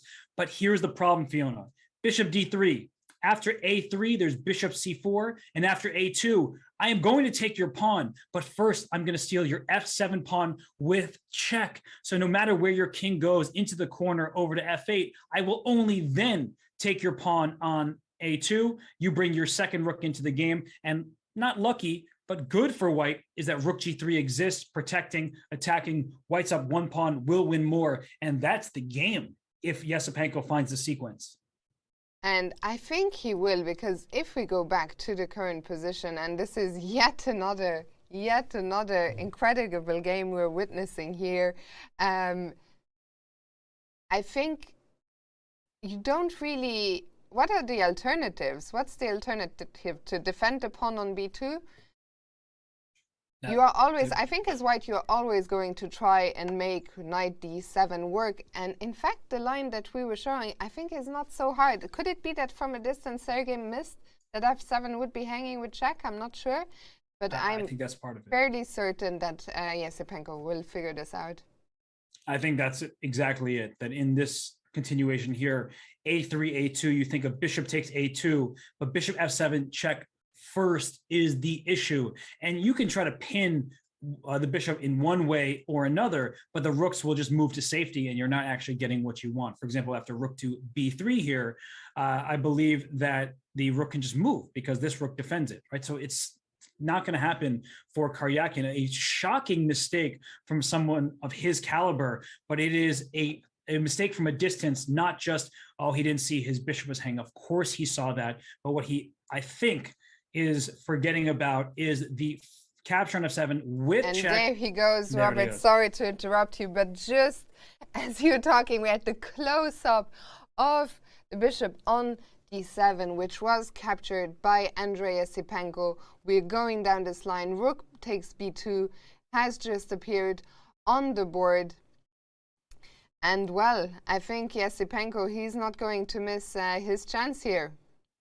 How do you find Karyakin's poker face? Because to me, this looks like somebody who knows he just made a mistake, but I also know for a fact he made a mistake, right? Yeah, Andre... it looks like my own poker face in existence. Oh, yeah. This is a situation where he's not bluffing anybody.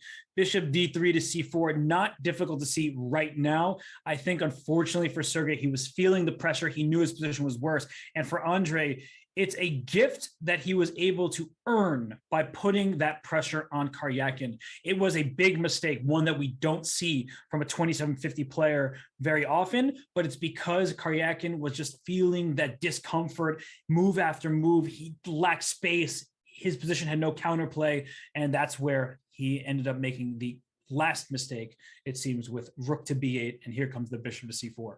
And we talked about Karyakin's face, which is sort of giving it all away.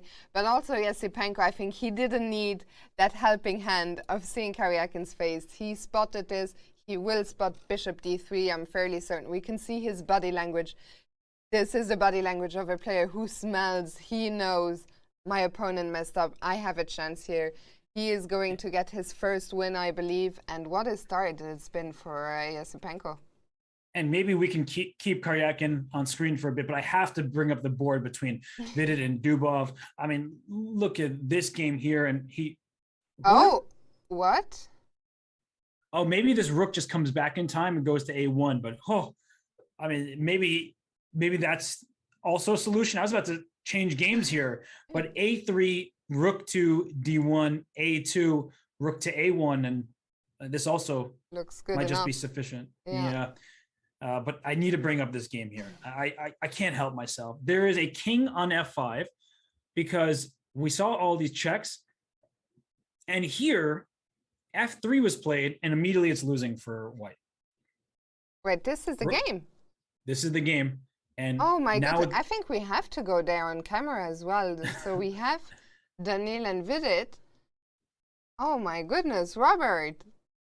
Yeah, I mean, this king is going to take this pawn. And unfortunately for Dubov, I don't think he has enough checks. The king may, in fact, walk all the way to c1, take a walk on the wild side here, hide in enemy territory where it's actually at its safest, and the checks run out, and that means the game is Vidit's. That, I mean, out of all the possible scenarios, that is not one I had envisioned, but that goes to show what happens when you put on resistance. I think especially if when you play someone like Dubov, someone like Dubov is likely sometimes to overextend his hand, take too many risks, want the full point too much, and that can backfire. Vidit has held his nerve throughout, and it looks like he is going to score maybe the first, well, no, not the first black win, because that was reported just now. Today looks like it's going to be a good day for the players with the black pieces. Wow, wow, wow. And I have to state this very clearly, that at this point in time, we see that the engine says it's zeros and it's equal. But that is, I mean, where? What is the move? Because rook takes e5, queen takes e5 is check, and check to the queen in the corner. That means the queens come off, black wins. So I'm actually not sure what the move is. At this point, it's very tricky, but I know for certain it wasn't this, because as Vidit's king comes to e4, white's king at the end of this game is not going to go here. When they put the kings in the center, it's going to be a black king on e5, a white king on d4, signaling a victory for Vidit Gujarati, who started 1.5-2 against the American players. Now with the black pieces going 2.5-3. And I just want to say that when, you know, this whole growth of the game of chess, online content creators, there's been many fans for many people. And sometimes there are people who mistake popularity for strength. There's no mistaking this for Vidit Gujarati. He is reaching his highest rating ever. If he is able to put nerves aside, his king is on e4 and win this game, he will be ascending towards that 27-40 territory. He is proving his worth as a player, his strength as a player, and he's also a fantastic person, so that doesn't hurt either. Absolutely, and I'm sure he has that India #1 spot in his sights. He could be dethroning Vishy Anand soon, who's been holding that spot for God knows how long, forever it feels like. And Vidit, well, he's been given a check from a8, but it's actually funny. This game started out with Vidit's king being in such a precarious situation, and suddenly look at Dubov's king on h2. As soon as the checks run out, that king in h2 is going to be in a world of hurt. I mean, I'm drawing the arrows of where that king has gone. Like that's what just happened in this game, is the king with rook, bishop, queen staring at it. The king just walked up the board. It will continue. King e3, queen f3 check, only legal move, king d2. And there goes that king to c1, where it finds shelter at long last. I mean, it's over. There's nothing that Dubov can do about it. This king is reaching the other side, and you don't get to promote your piece, but that will promote Vidit to 2.5-3, and he will be the leader that people are chasing. Yes, because the other co-leaders drew their game between themselves. So Vidit, it looks like a couple more checks and he will take the sole lead of this Tata Steel Chess Tournament. Of course, only 3 rounds in, but what a start to the game for him. What a turnaround. On the other hand, Daniil Dubov, it will be a devastating loss for him. Oh my goodness. And I just am realizing, I think, I know when the mistake happened, but what the mistake was. And oh my gosh, this game was just full of tactics everywhere. But if we go back to the moment where he went f3, and Ben Feingold would say never play f3, but queen c8 check, king takes e4, that is not possible here, because queen g4 check, and after the king goes to d5, only move, queen c4 check, not queen takes d1, but queen c4 check, king d6, Queen c6 is mate. I've been thinking about the position, trying to figure out what it could have been, because f3 seemed necessary. There didn't seem to be other options. This is it. That was the moment. Queen c8, queen g4, queen c4, queen c6. That queen does a backward Zorro, slicing through the position and delivering a checkmate. Oh my god. What a checkmate. 2 extra rooks for black, but the king gets trapped on d6. I mean, this game, Robert, I have never seen as many different tactical and checkmating patterns in one game as this one. But as it happened, the black king is safe. It is 2 squares away. I cannot believe it. Oh my gosh. I mean, this game makes people love and hate chess at the same time. Right? Like, it was a game full of beautiful tactical sequences. And that's why I always recommend you get a notebook out, you start looking through the game moves, you start writing your notes, your annotations, what you think could have or should have happened. Because when we just see the engine off the side and saying that move is correct, that move is correct, that move is correct, we take for granted how difficult those choices were. That's why we play the game. That's why people sit and think and spend 20, 30, 40, an hour on the clock just for a single move, because of all of these possibilities. Vidit for rook f6 way back when, to survive that attack and to get his king out here wide open, but for the win. I'm seriously so impressed with Vidit Guzrathi. What a player he is, and what a performance he's having in the early stages of Wijk aan Zee. Indeed, and I see in the chat, Drunken Aim is asking you to please take a deep dive on this game. Well, I'm fairly certain this will be our rapid recap later for the game of the day. But Robert, it will be a tough job for us to pack into 10 minutes what happened in this game. Nobody's going to hold me back. I don't care what time frame you give me. This game is wonderful.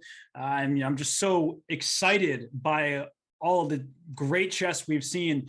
And we've talked about this a couple of times, blunders, inaccuracies, how to phrase certain things. And this game, I'd be wrong to use the word blunder anywhere. I think that Vidit's defense, the wonderful defense that he showed in this game, has earned him the point that he is going to obtain. I mean, seriously, to find rook f6, to make Dubov question his entire attack in the way that he did, and look at the concentration on his face right now. He is locked in. He knows that the win is just a few moves away. He is not going to let this slip. I mean, also bishop c6, so Dubov not giving a check. The king was going to hide, but now it is Vidit's turn. I was just saying a minute ago that king on h2, and Dubov, he knows that things have gotten out of control, and it will be really a tough day for him. He played such an interesting game, so many exciting sacrifice ideas, and yeah, always sad to see him like this. But kudos to Vidit. It is his turn now, Robert. So how do we proceed as black? Do we start giving some checks of our own?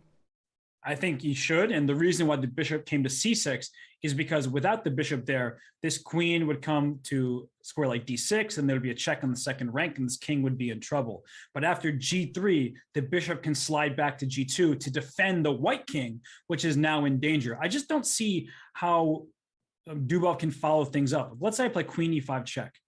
You have to play g3 because king h3, rook to h1 is a quick checkmate, so g3 has to be played, and I'm going to try to find the best way forward here. I'm sure there are many good moves, like you could probably even take pawns on c3 and start mopping things up, but I want to go for this king, and I'm looking across the board. I would like to get my queen in here, maybe g4, queen h5, queen h3, just checkmate you this way. That looks pretty promising as well. I mean, that's actually how you can't stop that. How do you stop that? I mean, if you give checks to the black king, black king, I guess, will once again either run to c1, where it seems to be safe. If you give a check from f2, I guess I just go to c1 and, oh, you just want to swap queens. I mean, king c1 might be better. I think objectively that is probably the case, but when a win is clear, let's just get the win, right? Let's get the queens off. I agreed. Why not? And what was I saying? I've lost the thread. So if you don't give a check on a7 after g4, then you have to somehow cover the square on h5. How do you do that? Bishop e8. There will be another checkmate incoming here, I guess, after rook d2. g3 is going to fall. So yeah, this looks like it's lights out. Yeah, no, it's and even here, if we don't have checkmate, we could trade queens again. So can't complain for Vidit here. There's just too many winning possibilities, but I like what he's doing. He is spending his time right now. He knows has the winning position. That's not in doubt whatsoever, but he wants to end the game now, because if the game continues, let's say White got to play these two moves, g3 and bishop g2. Now it's like, okay, White's king is safer. Black's king can always hide down in c1, but now you have to think, you have to calculate. Let's just end this game, give no hope to our opponent, score that full point. The chat is reminding us that we are only still on move 35. We are only 7 minutes away from the first time control. Maybe we stay here with the camera and very quickly just look around, see if we have time scrambles going on elsewhere. I think this is the big one, but Vidit is just putting the finishing touches on it. And let's check on the Yesepenko game really quickly, just see how this has developed. Black has pushed pawns up the board, the white king venturing over to the queen side over here. It would be kind of funny if somehow there was like a fortress here. I mean, like, I don't think there is, because the king just runs over and that will do something about this rook. But if somehow Karyakin had seen all the way down, and it wasn't a depth issue, it was on us, you know. But I do think this is just winning for White. And of course, bishop d3 to c4, which we mentioned earlier, was possible. So Yesepenko has this one under control. Also, only 2 moves to go here until the time control, so that's not a problem. What about Fabiano against Shankland? I guess they made the time control. Oh, they just made the time control. So we'll come back here in a second. I suggest we stay with Dubov and Vidit because I expect this one to be over very, very soon. There it is. Very there it nice. is. What a game. Vidit really ending it in style. You know, I wouldn't be surprised after that whole knight b8, knight d7, after those moves, maybe that was a mistake, I'm not sure. But I wouldn't be surprised if Vidit played a perfect game after that moment. Funnily enough, John Rambo is just writing in the chat, Vidit found all the top engine moves. Okay, yeah, thank you, John. You know, I'm sure your name is John. You know, just like everyone on the internet never lies about their identity. But I think that was kind of clear, actually. Like when he found every single move, first taking on g3, playing e4, knight c5, rook f8, and then rook f6 later in the game. I really feel like he played a perfect game after the opening stage. Yeah, I mean, I'm seeing comments in the chat, Vidit's immortal. I'm very curious to hear from him after the game. And there we see the handshake, Dubov stopping the clock in resignation. And wow, Robert, I think we have an early candidate already. It's only round 3, but for game, not only of the round, but of the tournament. Early candidate for game of the year. That was so electric. I mean, throughout the whole game, it was Dubov's position. Rook takes b7. Don't forget, he sacrificed a rook, and he sacrificed a pawn early in the game. He put his knight on the rim that was captured, double pawns. Everything about this game was special. And some would say it's unfortunate that the game was spoiled by a mistake. I don't think it was spoiled. I mean, I don't expect any result. I don't expect players to find perfect moves, but this game was so entertaining. You can't ask for more as a chess fan. And I right now am a chess fan. I know I'm commentating. I'm doing my best to give you the best analysis I can, but I am a fan of both of these players. They just played their hearts out. I mean, absolutely incredible stuff here.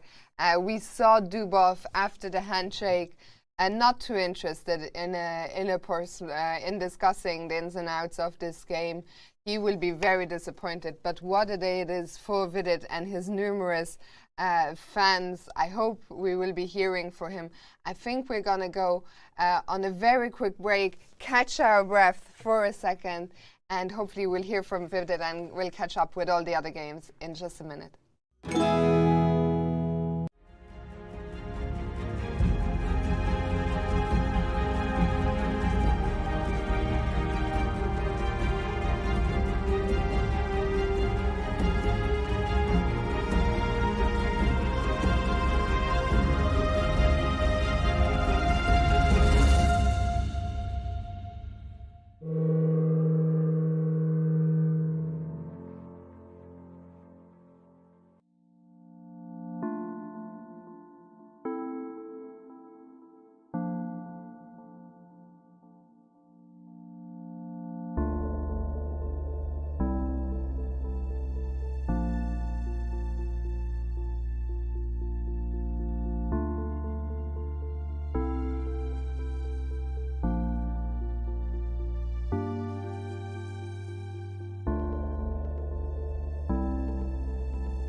Apologies about that. We're having some slight issues, but we'll have the interview later. We'll play it once it's been recorded. I was outside when Vidit came out from the playing hall.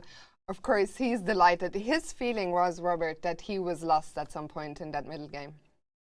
Yeah, I don't blame him for feeling that way. And that's when calculation supersedes feelings, because Vidit, he just proved it. He didn't just allow himself to resign. He said, I am going to dig deep and make Dubov show me why my position should be bad. And it turns out that he played as accurate a game as you could possibly ask for, especially under those circumstances. I'm still in shock. I tipped my proverbial cap off to Vidit. In fact, I shot him a message just saying I was wowed the whole way through. Such impressive stuff from him. Absolutely. I mean, Vidit, you could see the smile on his face when he came out. I think especially when you get to play such a game from what you feel is a losing position, you're on the back foot from the entire game. You have little time on the clock. I think just so impressive. And Robert, he is our new tournament leader on 2.5 out of 3. Let's see, how is the chasing pack getting on? We see Sergei Karyakin there on the camera. We have the board as well. Does he have any hopes of saving this endgame a piece down? No. Hoping, unfortunately, isn't going to get him anywhere. And the reason why is the power of the bishop. Bishops are great pieces. And what White is going to do is play e5 and bishop to e4. And this bishop will then guard g2. It also covers the b1 square, which is extremely important. So the last move played was king to d1, because had White started with e5, I don't think it changes. Oh, I was about to say, I don't think it changes. Okay, it didn't change much. The bar is trying to figure things out. But the point is, you want to play bishop e4 so you can trade rooks. Playing bishop d1, which we can do from the start, tries to offer a rook trade. But the issue is not rook takes e2, even though that might be fine. It's rook takes g2. And if you trade on b2, you lose the game by checkmate in 1. That would be quite silly. And if you trade this way, you now are in a position where Black has a fortress, and probably the best White has is a forced draw. Bishop c2, rook g1 check. You have to block, and then rook g2 back, and you just have no moves as White. So the bishop coming to e4 is really important to defend that g2 pawn while opening up an exchange of rooks. Yeah, so Esipenko, we thought he was going to go the other way earlier by bringing the bishop to c4, but it looks like this is going to be good enough for the full point. We can show that one more time. So it was... He went one way just to go back the other. Very funny. Yeah, he got this, though. He's got this. And let's see. I'm happy. I think today I'm going to win our little prediction contest. We have 2 decisive results, and I think Yesipenko is going to be the 3rd one. No, we have too many, too many decisive results. Wait, isn't this going to be the 3rd one? This is going to be the 3rd one. Then we have Jorden. Yesipenko and Jorden, probably. Let's check in with Jorden. We haven't been there in a while. No, we have not. We'll bring up that game as Karyakin digs deep, tries to find something, but Jorden, he was able to break through, and his pawn is on the way to promoting. The rook can slide to b3. That's really important, because after a takes, rook b4 almost gets that pawn, but there's rook to b3. And after rook takes c2, you don't rush your decision to play b7, because then you actually lose the pawn. Instead, you play rook to b3, and it doesn't matter what Black does. c4, the rook comes up, and you are not stopping me from promoting my pawn. And actually, after c3, b7, you want to give a check. The king moves. Oh, I try to cheat.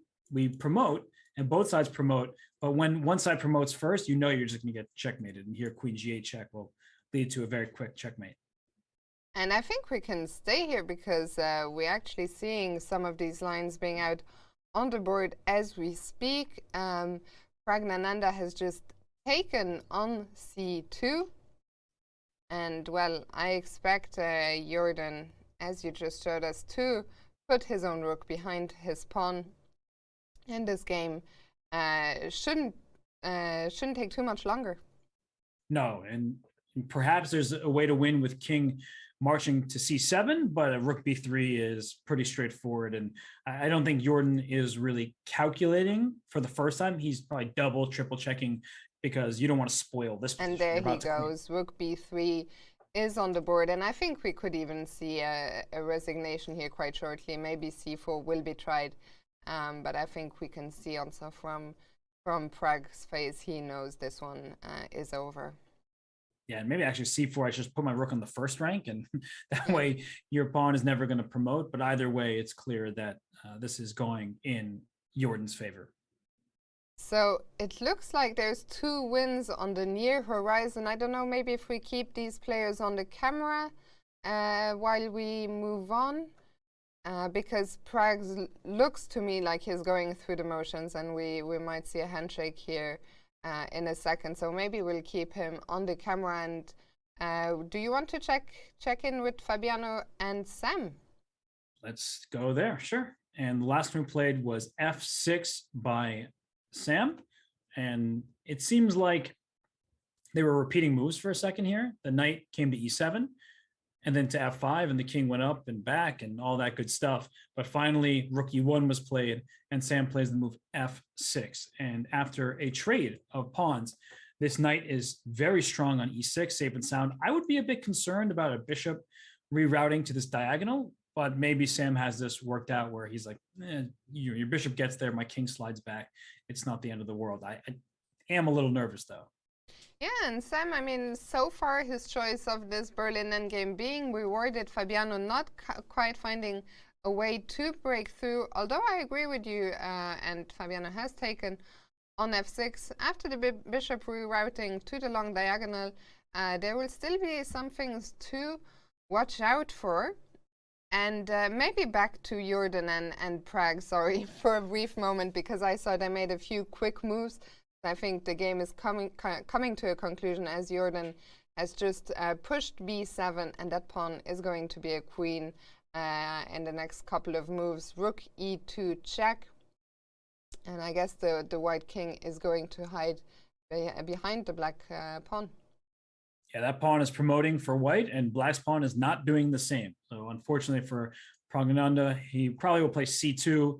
The rook will move somewhere like g1 with check, and then he'll promote, and that will be the game.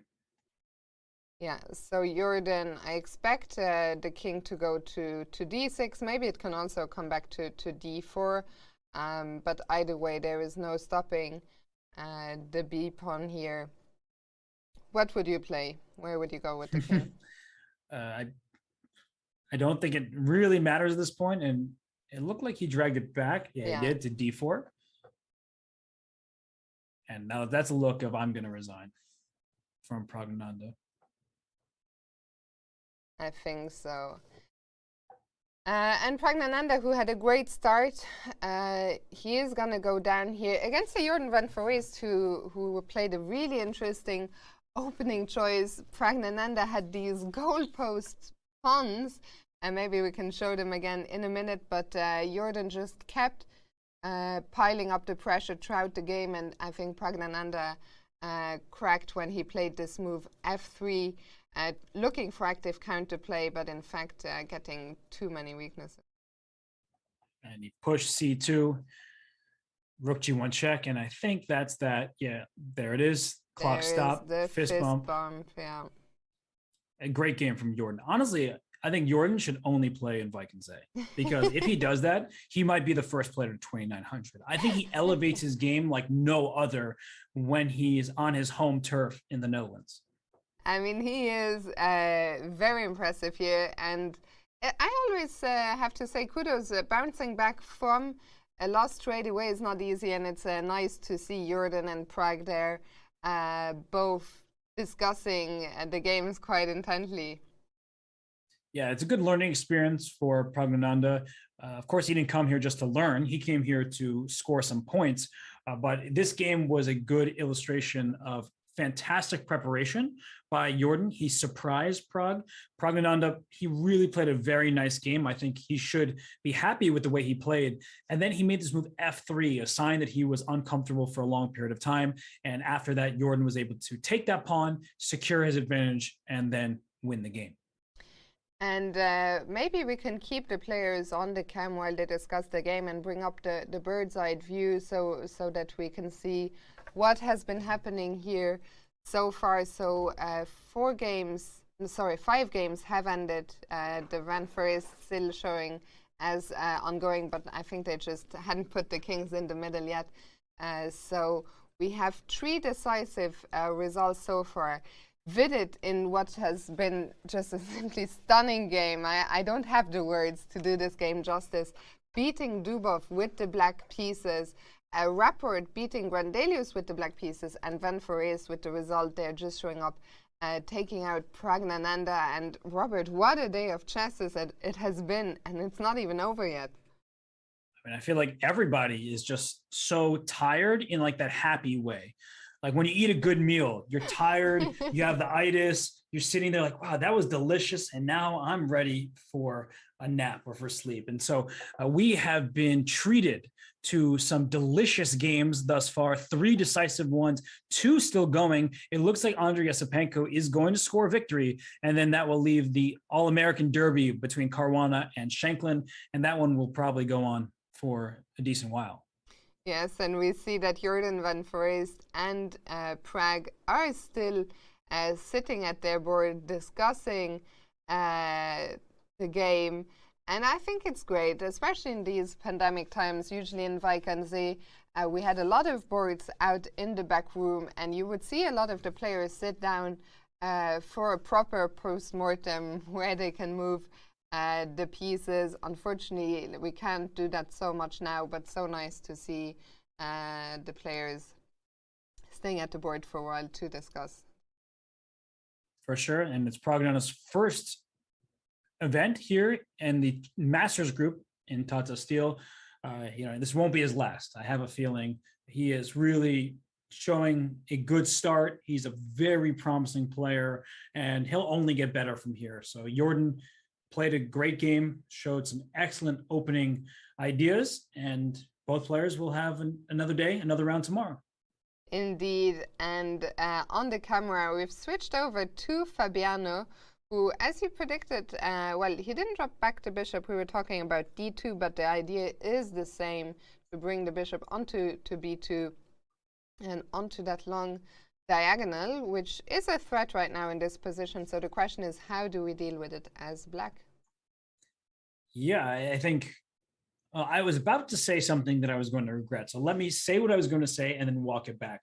I was going to say, I'm not sure it really matters. The point was getting the bishop on the diagonal, but it always matters. So this bishop on d2 coming to c3, that covers the d2 square in the event of rook d8 like we just saw. So maybe that is important in some positions. I think in terms of the evaluation, it's not too big of a deal, but the bishop did come to b2 with check. The king, I think, has to go back to f7 because, and he did it. If knight to d4, you're walking into a pin, and that will allow white potentially to win a pawn, but the way that bar is going, Fiona, there's definitely more, and it's probably just like a move like rook e7, going for this material here. I think that's what would have put black in big trouble. Yeah, the pawn on c7 looking very hard to defend. Also, the black king looking in like quite the pickle. So that's why Sam decided instead of knight d4 to go king f7, and another quick move by Fabiano, rook e3, has been played already. Interesting, because knight h6 check would have forced king to e7, because that king needs to stay in line with this knight.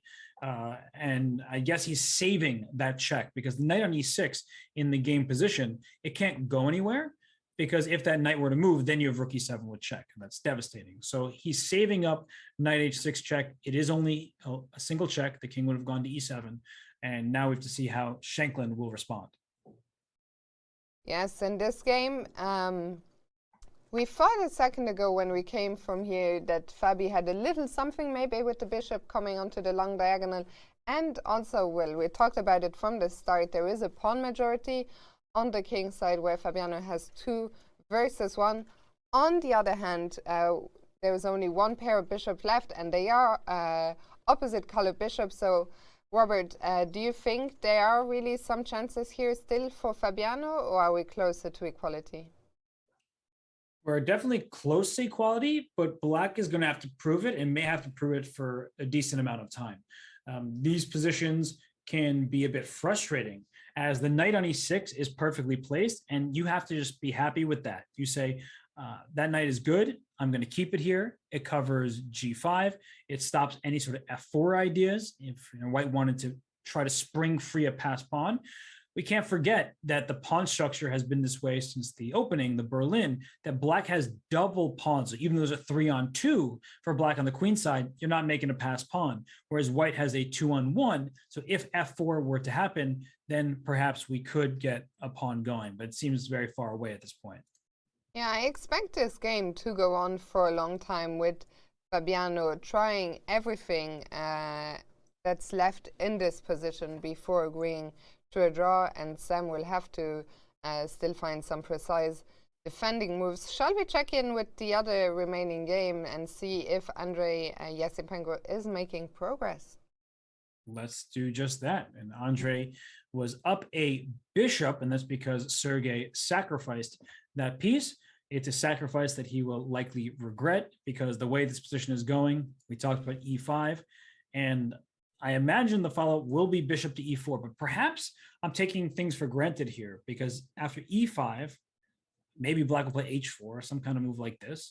And after bishop e4, I'm curious now if there's something that Black can do because the threat is rook takes b2 and rook takes a2.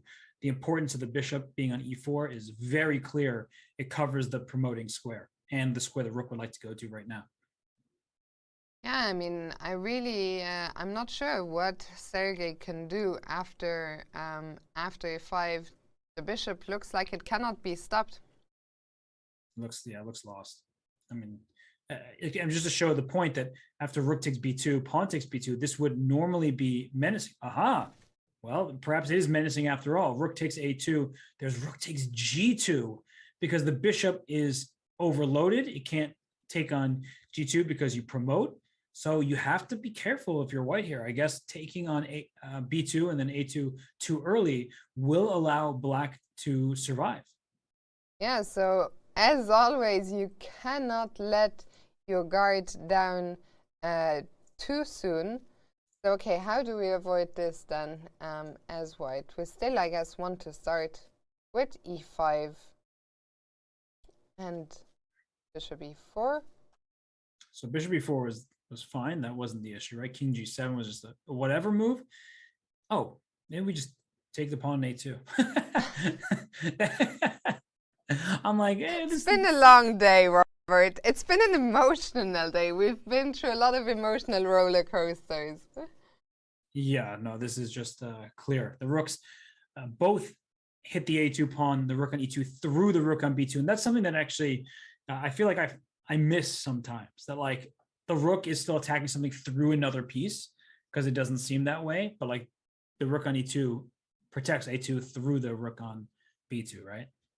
Yes, exactly. And just as we say that Yasipenko has played the move e5, and I think this game here will be over very soon. We can also see it from Sergei's body language. Yeah, he is probably extremely frustrated with himself that he went rook e8 to b8, giving up the minor piece, and Andrei just played a straightforward finish to this game. He brought his king to the queen side.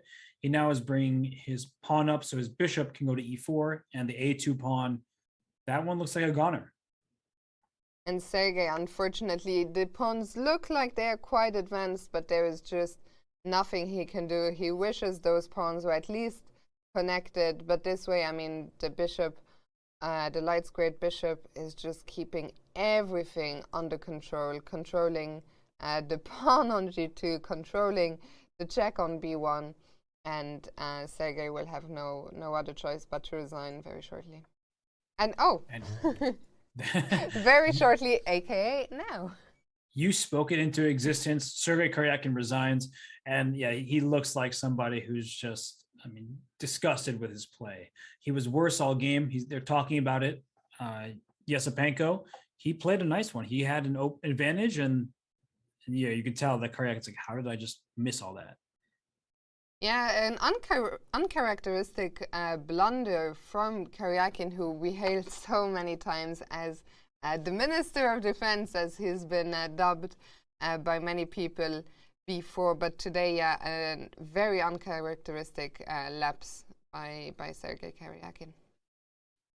And the players just talking about the game. I do like to see the players analyze at the board.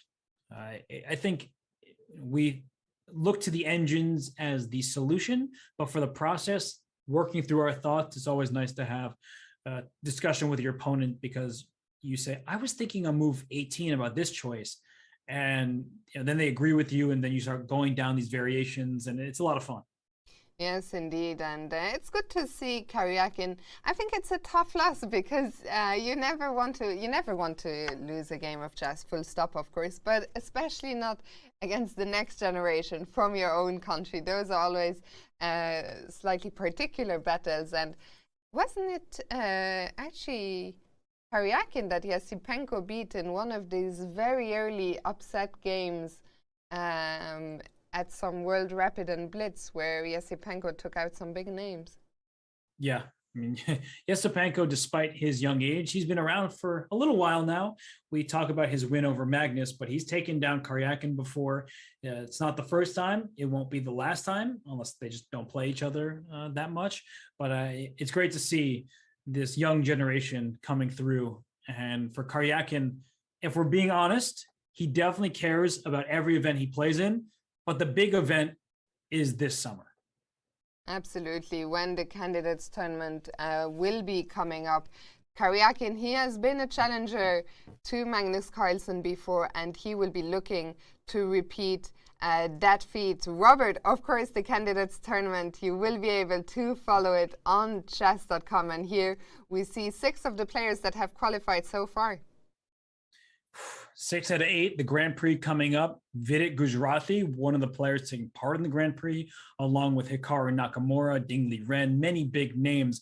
It'll be interesting to see that series of tournaments come to a close, so we know who rounds out those 8 players. But Sergei Karyakin, I don't care what his rating is at the end of the event or going into the candidates, he always has a shot in any event he plays in. He has a style that allows him to go from tournament to tournament, and he can withstand punches. He's not always the most aggressive player, and that's been a point of criticism of his in the past, even in his match against Magnus Carlsen, that he tied in classical chess before losing in rapid, but he can really roll with the punches. He can take a worse position and neutralize his opponent's advantage. So when the candidates rolls around, Duda, Caruana, Firouzja, Rajabov, Nepomniachtchi, and whoever else joins them, they all will be serious contenders.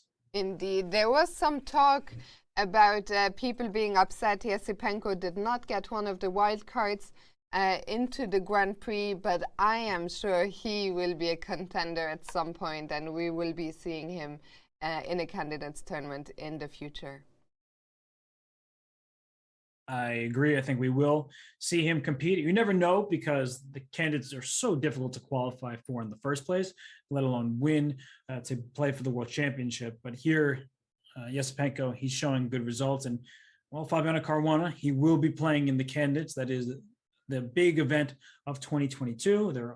This event, the Olympiad supposed to happen, the Grand Chess Tour as always. So we are spoiled in terms of events. But this particular event, Fiona, in round 1, Caruana had quite an advantage against Karyakin before letting it dissipate. Then in round 2, against Vidit, he had no difficulties with black. And you have to expect, with the white pieces against Sam Shankland, who's off to a bit of a slow start, that Fabiano wanted to win this game. The more I look at this position, the more I think that Sam Shankland's holding without too much difficulty. Yes, because it is difficult to make things happen, I guess, as white without opening up yourself too much, because there is a pawn on b3. You can never drop that. If you play f4 at any moment, which is what you want to do to create a passed pawn, you will be opening up your own king. So maybe there's just no safe way for Fabiano to really try and make progress here. Yeah, I could see this game petering out very shortly. The last few moves, just to show them, is the bishop went to c8, making sure that the knight is safe and sound. bishop to e5. And I like this move, bishop e5, because if this rook, after rook d2, say that rook went somewhere like this. So I'm going to try to figure out a way to make that happen. I don't know. I don't want to make a bad move, though. But let's say this rook went to a2. Then there's this tactic with bishop takes c7. That's why you see the bar go up so high, because bishop c7, knight c7, knight d6 check is a nasty fork. That's why the rook staying on the d file for black is so important. Yes, indeed. And well, we see Fabiano in the playing hall. We saw the camera overview the playing hall by now is quite empty. I was wondering who was still walking around.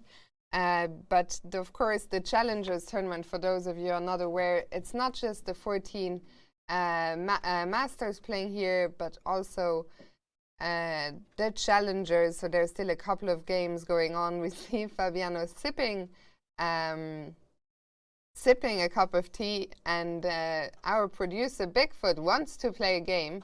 What drink is Sam Shankland having?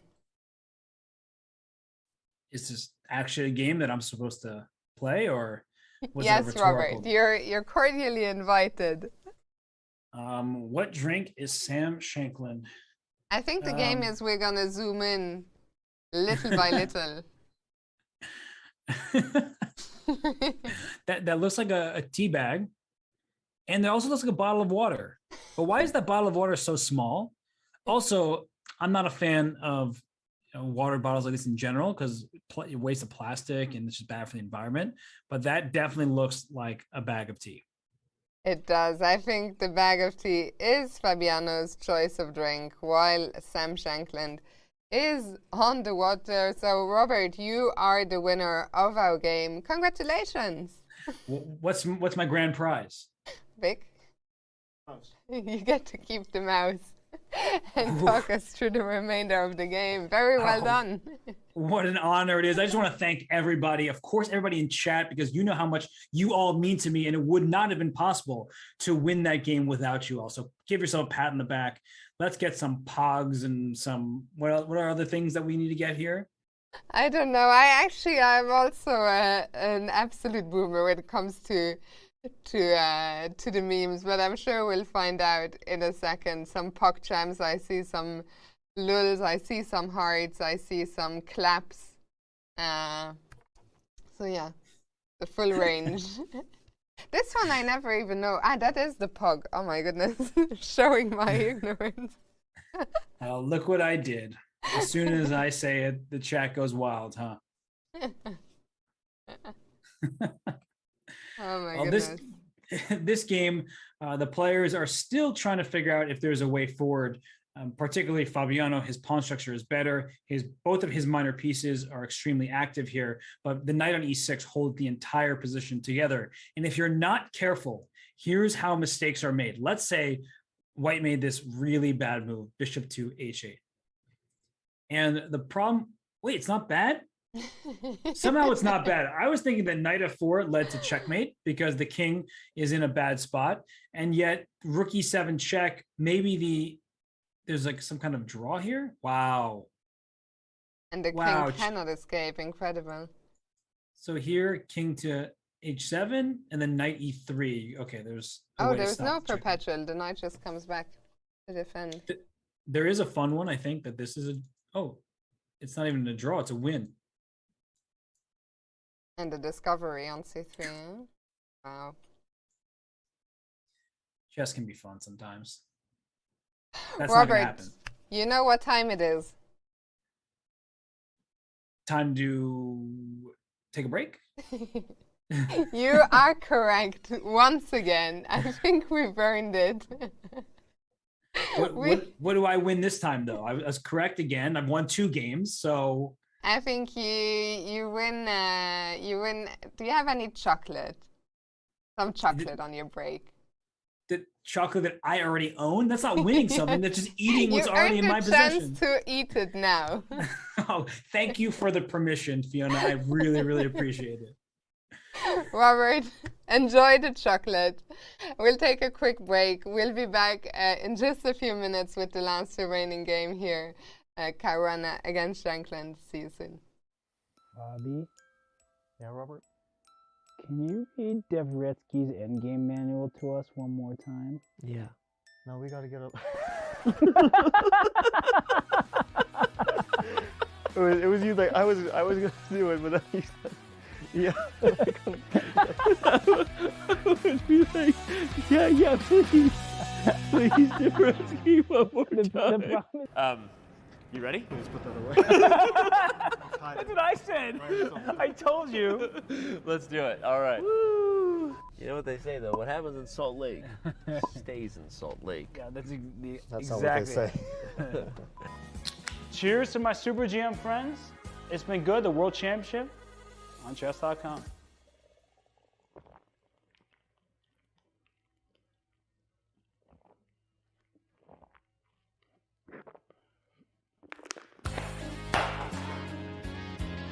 Let's do this.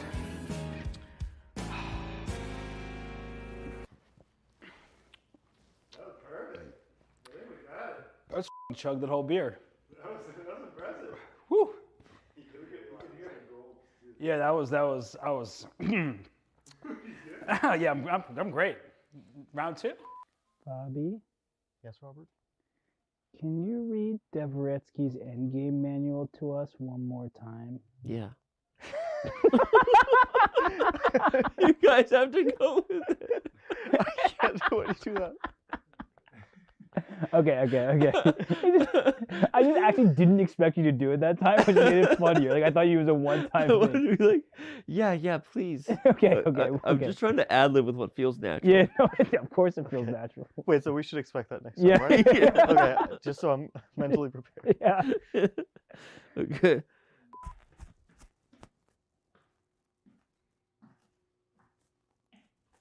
What is this? It's eggs. I want an omelet with brie. Just fucking eat it. You eat it.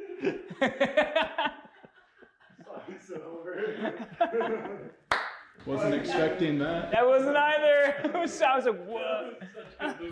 We could turn a little bit on the shoulder there. The faster card and unibrow. I just want to thank my sponsors very much for all they do to promote chess. Sounds like a great future credit card, but faster card. Yeah. Wasn't it faster hard? Wait, what did it say? No. It said card. Y'all are respecting the wood a little too much. It's not faster hard, Bobby. Oh boy, I can't be with you two anymore. Unibrow. Oh, okay. It was. I mean, I think it's hilarious. And don't you think people would buy this? No, I don't think anyone's gonna buy that. Dang, that's the stupidest shit I've ever seen in my life. Okay. I guess that's it. All right, that's it. That was great, by the way. Keep it rolling. Okay. Same thing. I love that. Stupid shit I've ever seen in my life. You can do like a two-shot of that. Yeah. And we are. Danny, who is that guy? Who's that? He didn't come in with you guys? No. We're gonna be right back. Bobby, Yes, Robert. can you read Dvoretsky's endgame manual to us one more time? Yeah. I'm sorry, I just can't.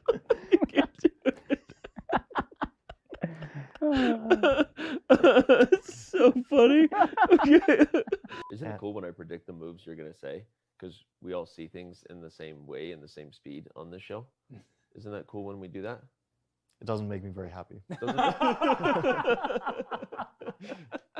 And let's bring up the analysis board as we do that, so Yvonne can give us her thoughts on the Petrov. Go ahead, Yvonne.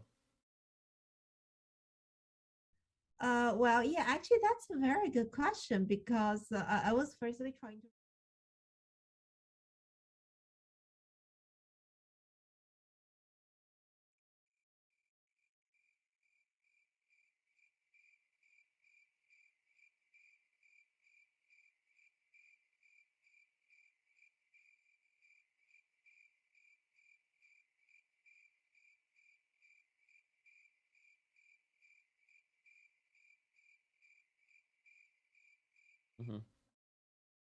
Fabi?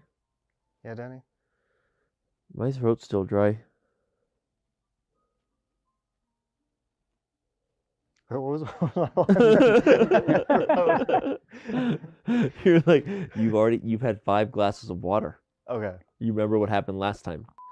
My throat's still dry. You've already had 5 glasses of water, and you remember what happened last time. It was an accident. You peed your bed.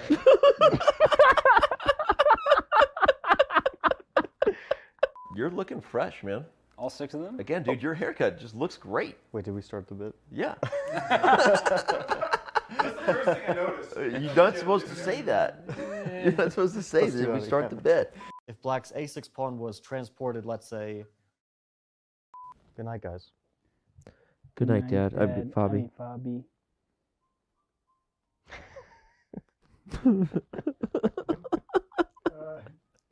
One more time. Maybe just one of you guys say the good night, Dad. That's what I said. I said it. Should I not said it? I heard both of you say it. I think it's funny if we both say good night, Dad. I mean, Fabi. But we need to be in sync. That's the hard thing.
Vidit, you just beat Daniil Dubov in a crazy game, a fascinating game. Yeah. Let's start at the beginning. I know you're a very sensible guy. Who, me? You. Okay. Yes. Why don't you castle? Why do you keep your king on e8? Well, that's modern chess, you know. But I was forced to keep my king on e8. If I would, I would love to castle either side, short or long, but I didn't really get a chance. But now, you know, after I checked the game, I thought I was pretty lost. And that's what my feeling was. But now when I checked the game with the Wijk engine, it said that I played all the best moves. So I'm very happy about that. Yeah.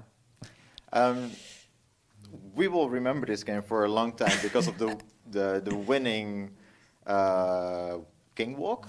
Yeah. I would say. Have you ever played a king walk like that before? Well, I think the king walk was good, but I don't think that's the highlight of the game. I think the highlight was that he played, first of all, knight a3, which was a new idea. And then I did not react in the best way. But at some point, I played this f5, completely opening up my king. And then e4, knight c5, rook f8. I think it's all the only moves according to the Wijk engine. And also, I'm very proud of this move.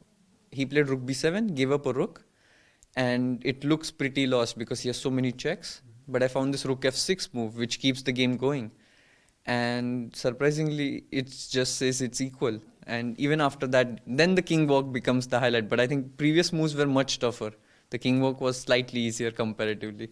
How would you rate this game in your best games collection? I'm a bit of a perfectionist. So if I played good moves, if this king walk and all this rook f6 and then rook d1 check, rook e5, taking on b7, all these moves, if they were good, then I would definitely say it's one of my most memorable games. But if they're not good, then I'll pick something else. For all the viewers out there who might get inspired by your game, can you just give a rule of thumb on king safety? Well, I would say castling is better for the heart. So try to do that. Thank you. Thanks.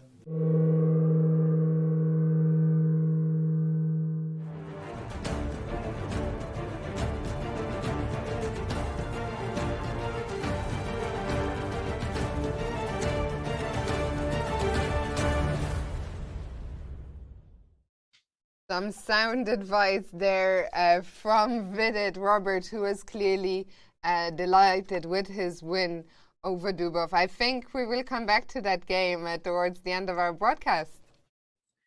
We have to. There simply is no choice but to do that. But I also want a T-shirt. Can Vidit make one and send me with his face on it saying, castling is good for the heart? Because I would gladly wear that shirt. I'm completely seconding that. Maybe I'm sure Chess.com is watching, and we could do with some new, we could get some new Vidit merch. But no, I mean, what a game! I also like what he said about being a perfectionist. How he's yet to decide if this game is going to be one of his memorable ones once he has checked it with a non-Wijk engine. Yeah, I mean, the engines that are in relatively low depth, if you just go to a laptop and check very quickly, it won't give you the full scope of the game. So he'll definitely dive into that game in much more detail, probably not during the tournament, or at least not yet. I think he needs to focus on the games ahead, but I think he was grounded, he was humble, and he's hungry. He wants to keep going in this tournament, and he's got those jitters from playing such an adrenaline-filled game. But I really liked the way he played. It was fantastic, and he is now the leader of Wijk aan Zee. Absolutely, and what a day it has been for him. The pity, of course, we are in a lockdown and in a pandemic. I'm sure he would love to celebrate this victory in some way, but maybe tomorrow evening. There is a rest day coming up into 2 days. At the moment, not too much to do here in Wijk aan Zee. Get some dinner, go for a walk, but kudos to Vidit. And let's take a look now at the last remaining game, Caruana against Shankland, where Fabiano has pushed f4 and now has this G passer. Yeah, it was the only way to play for a win, and he put his bishop back on e5 because the bishop was under attack from the knight. And white, if anyone is better here, it's probably white. The game is level at this point. The bishop on e5 is better than the bishop on c8 because the bishop attacks the c7 pawn. It covers the length of diagonals. It just has more squares to go to. So Sam needs to be a bit careful, but with accurate play here, he should be able to hold the balance without too much difficulty. And they both have plenty of time. They're going to be sitting and thinking. And there's numerous options, even in this moment here. Like, do you sit and do nothing? Do you make a move like bishop d7? Do you get a little adventurous and try to bring your knight to d4 at some point? These decisions are not easy. I mean, knight d4 actually, I think, tactically is all right for... Wait, yes, okay. It tactically is okay for black. You leave the c7 pawn, but you open up an attack on the f5 knight. And if the knight takes on d4, pawn takes d4, rook f3 check. So I saw this far, and I was giving away the c7 pawn. I'm actually not sure where to bring the king.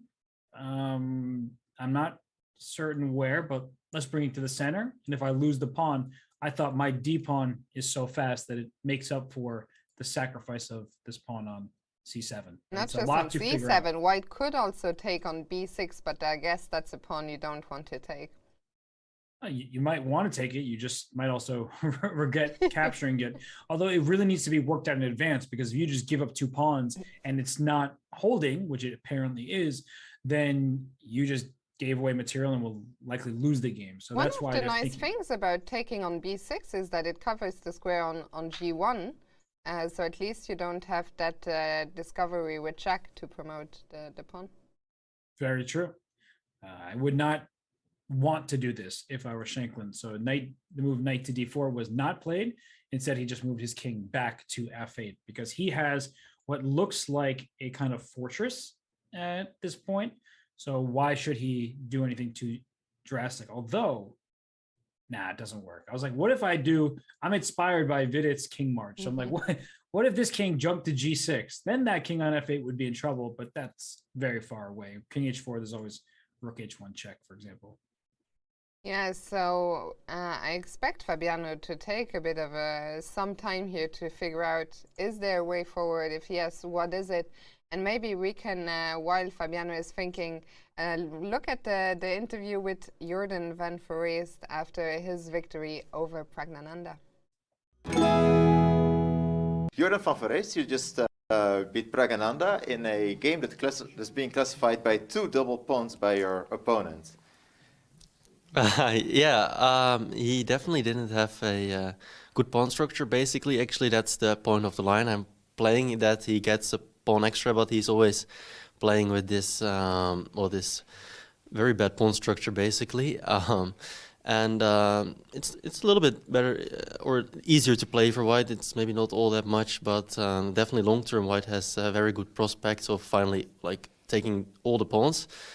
Basically, that's kind of what happened. I got coordinated, and his position became really unpleasant. Finally, he played f3 to give back a pawn for some activity, but it was not quite enough. But still, it took you quite some time to actually convert to the win.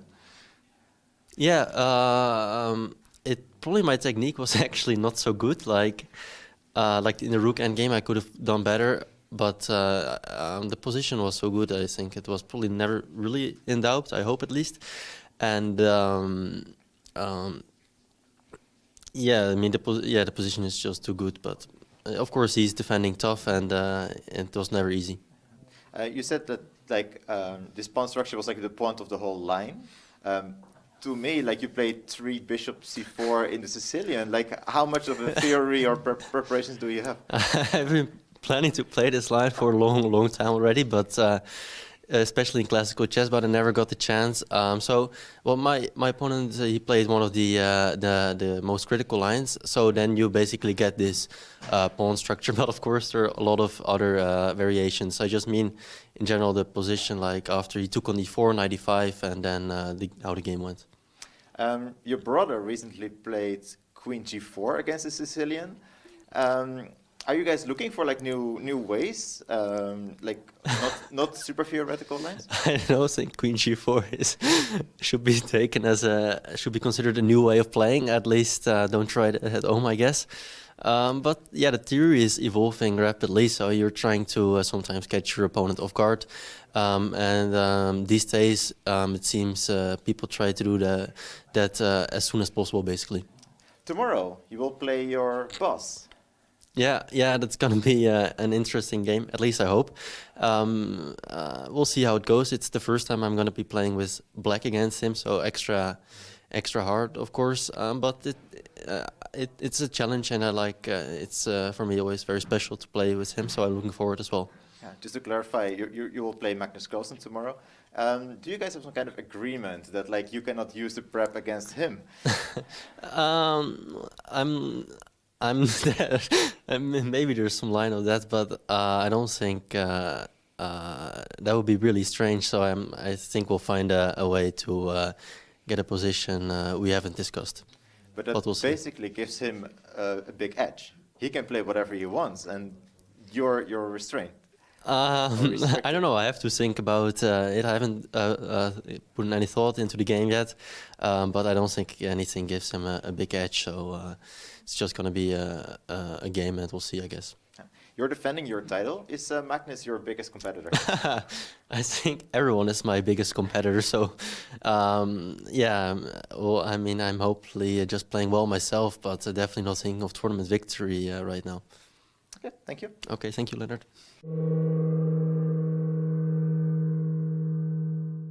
Leonard with some hard-hitting questions there for Jorden and Robert. I guess Magnus Carlsen against Jorden van Foreest tomorrow is one of our standout pairings. It certainly is. He said he's playing his boss, but he's not too concerned because everybody, is trying to wrest that title from him. It's going to be a tough pairing. I see that Fabiano gets a second white in a row tomorrow. He will need to make use of that. He's playing Daniil Dubov, who probably is quite upset and will have a rough night of sleep after losing the game to Vida Gujrathi. And speaking of Vida Gujrathi, he plays Andrei Yesipenko, two players who won games today. They should be thrilled, and that should be another good matchup tomorrow. Absolutely. Once again, I think every day anyway, it's always like, oh, this is a good matchup. But I mean, let's not fool ourselves. There's going to be some great matchups here every single day. Today, we've been treated to so much entertaining, decisive, bloody chess. And we have 4 decisive results already. Fabiano is still trying to win here with the white pieces against Sam Shankland, but it looks like Sam is doing a great defensive job so far. Sam certainly is. He's holding his hand towards his head, so it looks like he's going for his rook. He's stretching a bit. That rook is very far away from the rest of his pieces, so he's probably going to move his rook. Hey. At first, I thought my TV was bugging. Oh, and there's Fabiano in the middle of it all. Having some fun here in the 5th hour of play. Yeah, and Rook H1 play. That is a necessary move, though, by Shankland, because the point of king to F2 is not just bringing the king towards the center, but if you get Rook H3 and then get to bring that rook up to H8 or H7, black is in some big trouble. So that's why Rook H1 was played. Sam reaches across the board, grabs that rook, puts it in the corner, and now for Fabiano, what's the next idea? You Rook H3 sure, stop? Yeah, What I'm not sure either. I'm wondering if there's a way to just like sort of wait a turn and try to put the opponent in Zugzwang, but I don't think so. There's always going to be moves for black to just sit on the position. Bishop D7, back to C8, for example. So just trying to figure out a way for white to create some tricky. It just seems very difficult to create some possibilities if you cannot activate the king. And I think the black pieces, although only 3 pieces remain, they do a great job of working together to keep the king out. And this rook on e3, it just doesn't have anywhere to go. h3 is covered. It would like to perhaps go to a3, but you can't go through your pawn. And if you retreat off the third rank, then your pawn on b3 is loose. So you don't really have time to just do whatever you want if you are Caruana. Yes, absolutely. And well, Fabiano is thinking, you know Fabiano very well, Robert. What do you think his approach here will be? Will he keep trying for another hour or two, or if he understands that Sam has defended perfectly and he cannot find a way forward, do you think we might see a draw offer? Well, he's not somebody who offers draws early, and this is not early. This is quite late into the round, late into the game. And if he did offer draw, it's because no progress can be made. And that's actually how the situation looks. He will try his best. He's not going to do anything wild. He's not the type of player who just sacrifices a pawn speculatively. He doesn't like speculation. He prefers to calculate through. And you know, I think in general, Fabiano, he looks at this tournament, he knows that every player he's going to face is tough. He wants to make the most of his first move advantage when he has the white pieces. But at this stage of the game, there's only so much to be done. Although rook to d3 suggests that there's a little something to watch out for your back rank. I mean, bishop takes c7 is a tactical threat. So he has no risk. He should play on, and that's what he'll do. Absolutely. I mean, this is a threat in the position here, bishop c7, and maybe we can show that with a pass move, maybe a rook move somewhere.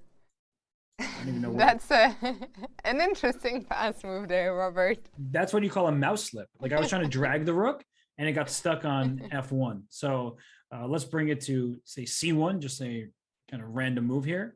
Then, well, I didn't want to move it this way because rook h3 also scares me, but bishop takes c7 was the point, and then rook d8 check, and down goes the bishop. So that is one threat in the position, and I think, well, as you also just explained, we don't really want to move the rook away from h1, or at least we don't want to move it along the first rank.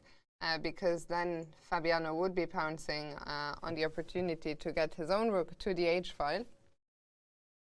So yeah, so what? Sorry. We're going to ask the same question. No, what is the waiting move? What's the decision to be made here? I was going to ask you. You're going to ask me. So. But Sam is about to answer it for us, I think. But he was reaching for the rook, which surprises me. He's reached back for his head. Maybe rook h7. I mean, it's a very defensive move, but at least it covers the immediate threat. I mean, I'm always surprised that the bar just coolly says, and yeah, he does go for rook h7. 0-0s. I would not be feeling comfortable defending this as black, I have to say. But Sam Shankland, I guess he feels reasonably comfortable at this stage. Though I wonder if black can just wait forever. So say rook d1 is played. Now the rook has much more flexibility because it can also go to the a file. That said, this bishop can go to b7 at some point. So it's not like black has nothing to do, especially with the rook on h7. It covers the point of entry, the d7 square. So that means the bishop is free to go to the long diagonal if Shankland so chooses. Yeah, and I was wondering if rook d1, can I try and get active by bringing the rook to h3, or is the tactic with bishop c7 still there? Or does it matter that I'm attacking the pawn on b3? What's going on? It matters for sure. And you can see that the engine says, looks like a good move.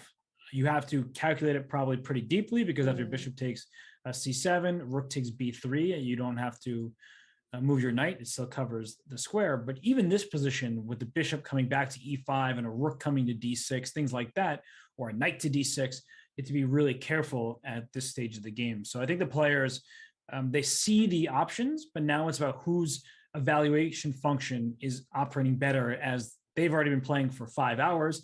Also, they prepared for the game. It's what time is it by you? Like 7? It's 7 p.m. Yeah. Yeah, it's getting later. They haven't eaten in a while. All we've seen is the tea and the water that they're drinking. So these things add up. And I mean, also, Sam played some very long games. I mean, we remember his marathon game against Vidit from the first round, and then yesterday Sam played. Did Sam? I think he played twice the longest game, or the first day definitely, but yesterday his game against Niels was maybe not the longest, but also very fighting. So although it's only round 3, these tournaments really take it out of you. Yeah, he's 3 for 3 in terms of long games, and he's a player who he fights. And so far he's had to fight because game 1 against Vidit just had a better position and was pressing. Here in the 3rd round, Fabiano's been trying to make some inroads, but Sam is defending very well. And then yesterday, Sam actually had some great chances to win against Niels Grandelius, and he was not able to do that. Right around the time control, nearing move 40, was where Sam went wrong, and Niels was able to stabilize his position. And as we see Sam here, he's still thinking, he's still working, he's calculating, and he does not want to let this game slip as we're 51 moves in. It's quite late into the round here to make a mistake. He will not do that, and he will not want to do that, that's for sure. Yeah, and let's look at the time control. Again, the longest out of any tournaments. We have 100 minutes for 40 moves, then an extra 50 minutes for the next 20, then another finally 15 minutes after move 60 with a 30-second increment from move 1. Right now the players are on move 51, so they have 9 more moves to make in their allocated time, and then they will get an extra 15 minutes. So Fabiano still thinking, is it going to be rook d1? If not rook d1, what other options are there for Fabiano? I think the big question is, where do the pieces belong? Is the king on f2? Is that where you want to be? Or does the king want to be on a3? And I think you have the time to just walk your king over, unless black has some quick way to punish that decision.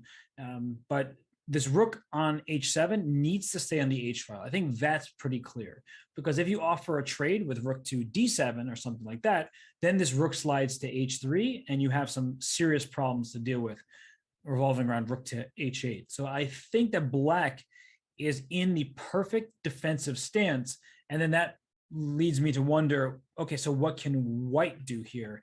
Black kind of stuck, but also very stable. Now for white, is there something I can threaten by maneuvering a piece? Should this knight come back to e3 and maybe to d5, try to go to f6 or attack the c7 pawn? Something like that is certainly available to Caruana here.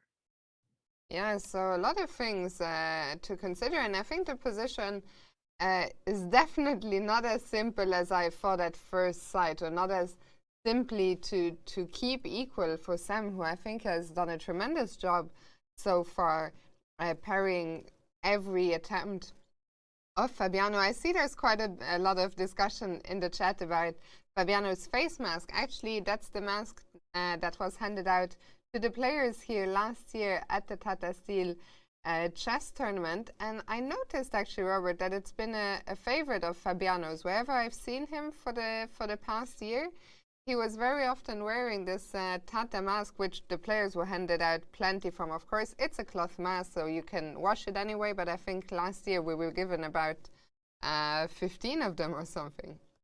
So maybe that specific one isn't his favorite. Maybe it's one of his 15 favorites. You know, exactly. That it was free 99. It came with the tournament entry, so he's happy to sport that mask. And oh gosh, as someone who wears glasses, I'm pretty impressed that I haven't seen his glasses fog up too much, because I know from experience that when you wear a mask, like my glasses are always fogging. So he still has clear vision in his game is. I've been thinking that. I think this mask, maybe there's something special about it. Maybe that's why he keeps wearing that one, because indeed we haven't seen the glasses fogging up, so shout out to the Tata Steel mask makers. Indeed. And we see Fabiano focus, both players trying to assess this position. And it's Fabiano on the clock. There are 9 moves until the next time control. As you pointed out, Fiona, move 60 gives the players more time. And they have plenty remaining in this segment as well. But I'm really trying to dive in and see where Fabiano can even hope to make inroads. Like, what's the square? What's the piece? Where can we make improvements? I would like to threaten to push my pawn. I know it's going to be difficult. The knight on e6 is so good, but that's what I want to accomplish. If I could push my pawn to g5 safely, now black is in some serious danger with that pawn advancing. But g5 is not a good move here, as we can see that the knight can't afford to take this pawn, I don't think, because there's a rook d8 check getting the bishop, but now the pawn has gone quite far. So actually, I'm not sure.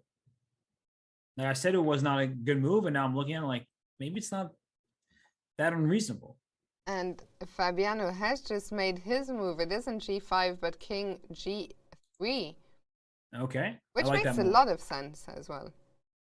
Yes, it just covers many squares here on the H file and sort of passes the baton back to Shankland. You come up with a move. I just found one at long last. And yeah, I mean, it's a more advanced square, so you probably pretty happy about that. But I still, let's say black plays bishop b7, right? That kind of waiting move. What is white going to do? Where is the winning attempt going to come from? I was wondering when we were looking at the previous position, can we ever put our bishop on f6, or are we giving up the defense of some squares? Like, even after, like, I like king g3, and, well, you were saying what after bishop b7? Can I go bishop f6 there? Oh, sorry. Yeah. I'll go back. I see Yeah, what you're so saying. in the game, so you were saying bishop b7, and I was wondering, can I put my bishop? There might be rook h3 check. King takes, and then knight f4, and we liquidate into an ending of opposite colored bishops. Still not the end of the story, because white has this pawn that black needs to deal with, but it seems, at least by the bar not wavering, that black is doing well enough to survive this position. So g5, bishop d8 comes to mind as well, but black has knight c1 going after b3. So it looks like the queenside pawns are going to fall. Yeah, so okay, we will see if Sam is still thinking after rook g3. Our producer Bigfoot is being triggered by the open door in the background of the players here.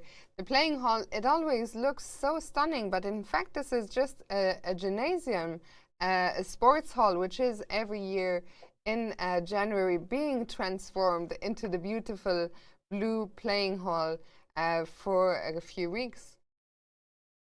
And the players, they're always treated very well in Wijk. It's a fantastic event because the organization is phenomenal and the atmosphere is great. And of course, the competition is also stellar. And right now it's just Fabiano and Sam Shankland. Those two players are duking it out. You know that Fabiano wants to win this game. He could offer a draw that would be accepted at any moment. So you know, Fiona, that he really, really, really wants this one. And the move number 52, Shankland has plenty of time. He's doing well on the clock. But you get that feeling that if this goes into that third time control, and then both players are getting low on the clock, that's where those mistakes happen. And it looks like a position where white can't go wrong, and black has to be careful here not to make a mistake. Yeah, and well, we're going to come back to this one. We're going to quickly go to a video and hear what Magnus Carlsen had to say after his draw against Duda today. Magnus, you just played a draw against young Christoph Duda. You continued your theoretical battle in the anti-martial. Were you ever in trouble in this game? No, I would I wouldn't say I continued the theoretical battle. I kind of conceded the theoretical battle by going h6 instead of d5, and I basically, yeah, just wanted to play some relatively quiet position and gradually equalize. But yeah, I think he played it very cleverly with queen c2 and d4, which I'd kind of underestimated. I always thought I could meet d4 with d5 and be fine, but then as it happened, I was not so sure.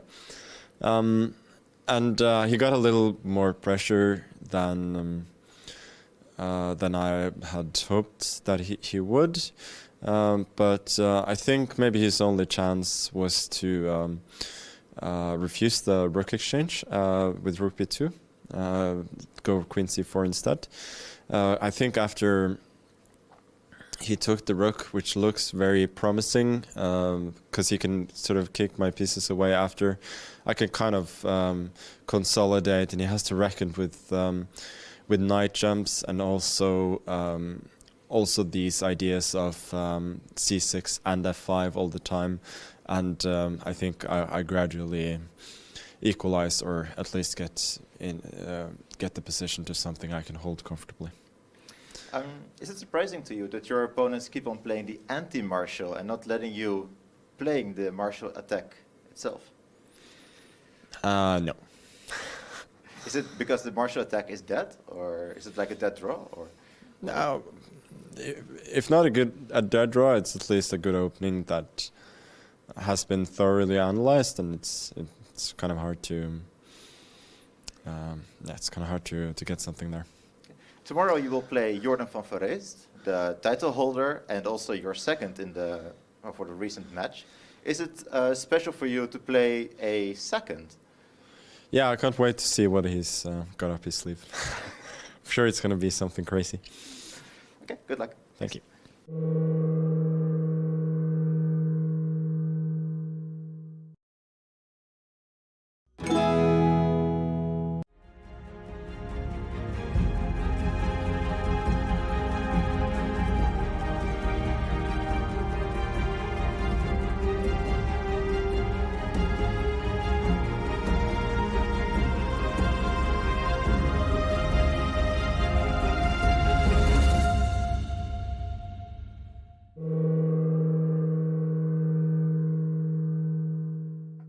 Magnus Carlsen conceding the theoretical battle to do that today, and he also said, Robert, he cannot wait to see what Jorden has up his sleeve tomorrow, which should be a great game. But before we look at the pairings for tomorrow, let's see what happened here in round 3 today.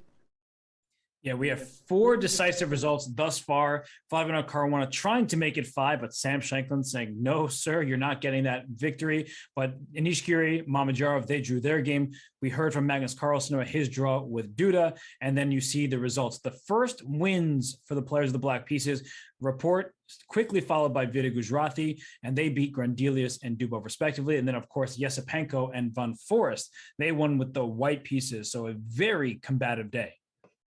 Indeed. And well, before we come back to Fabiano's fight, he's pressing against Sam. Here are the pairings for tomorrow. We've talked a couple of times already about the clash between Magnus Carlsen and his second, Jorden van Foreest, but there's plenty more action to look forward to. Fabiano Caruana, he will be white against Daniil Dubov, so he will get another chance with the white pieces regardless of what happens today. We'll see how Daniil recovers from a tough loss to Vidit today.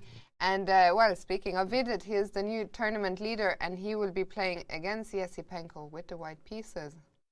Should be a great day again tomorrow, but right now we just saw a pretty funny repetition. While we were away, the rook went to h7, king g3. We saw that. And then look at this, rook d7, rook d1, rook h1, and then rook h7. So if this looks familiar, it's because you have in fact seen this position before. The king just went to g3, the rook went to d7, to d1, to h1, to h7. So we have seen a repetition, and that's clear that Shankland knows what he's doing. He has this defensive task in the bag. And if Fabiano is going to continue to try and win this game, to prolong it, he needs to do something new. Otherwise, we'll have a draw by repetition. Yeah, and Fabiano, well, he has 12 minutes remaining on the clock, but only 5 moves to go until move 60, when they will get an additional 15 minutes. So this attempt with king g3 has been I was going to say dismantled by Sam, but maybe that's not quite the right word. But here comes the new attempt, rook d1, a move which we were looking at just earlier, Robert. And it came with a walk away.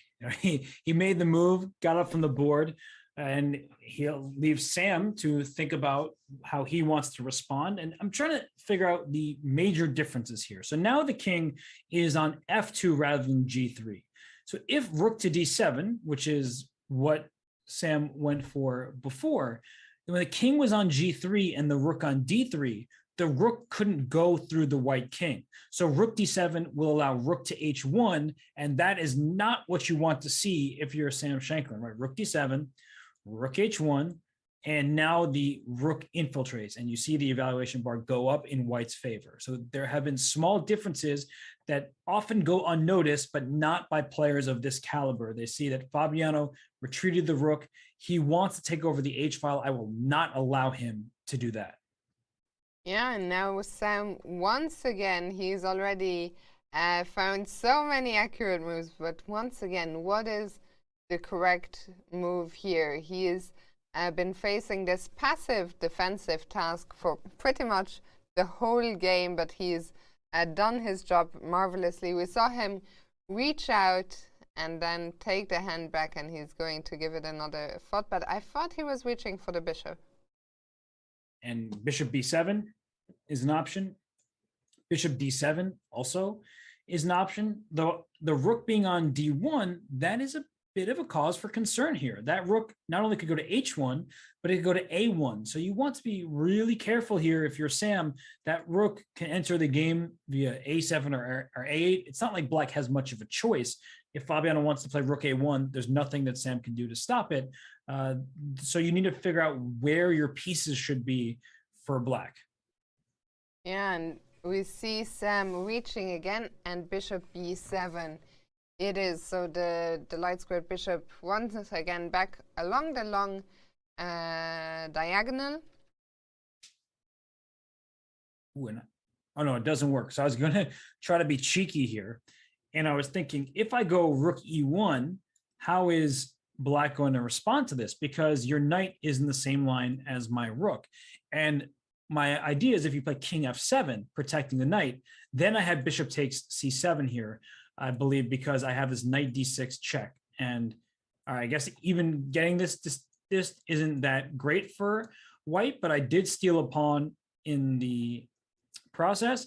Rook d7 will trap my knight, so not the ideal scenario, it appears. Not ideal, but another example of tactics to look out for in this position. It's never too late. I mean, even with such reduced material, you always have to be on the lookout, especially when there's an opponent knight nearby your king. Exactly. And another variation, rook e1, rook h1. This is the type of move that black wants to play to exchange rooks. That might honestly just be a good decision. And white can try to avoid the trade with rook e3.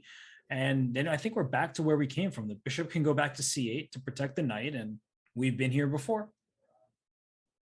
Yes, indeed. It seems like we keep going around in circles here. But still, Fabiano, of course, he is continuing trying to find ways to create problems after bishop b7. Are there any squares that are loose that the bishop was defending from c8? Do we have any new possibilities? D7 covered by the rook, which is why bishop B7 is possible. Is there a waiting move, like rook to D2, but then the bishop can probably even just go back to C8? Where is the chance? And rook A1 comes to mind. Funnily enough, that question just appeared in the chat by Anish Giri. What about rook A1? So let's have a look at that. Yeah, rook A1, very reasonable. Let's go onto the open file. And rook A7 is annoying, but the knight and the rook both defend the pawn. So you're not even threatening anything with rook A7. If I move my bishop, I could actually start moving my bishop, and I'm attacking your knight. I'm threatening bishop C2 ideas that you need to be on the lookout for. So that's not the most comfortable situation. Although if we take this just one step further, can I almost, say I go king E3 and you go bishop C2. I'm wondering if I can trap your bishop, like bishop takes B3 and then king C3 and something like this. And rook H3? I was going to block, but now that I see it, you have knight D4 and you survive because this knight needs protection and it is pinned and this knight defends here. Chess What is a save. Funny. By the way, just pondering in the chat to get back to your question about would we please review Vidit versus Dubov.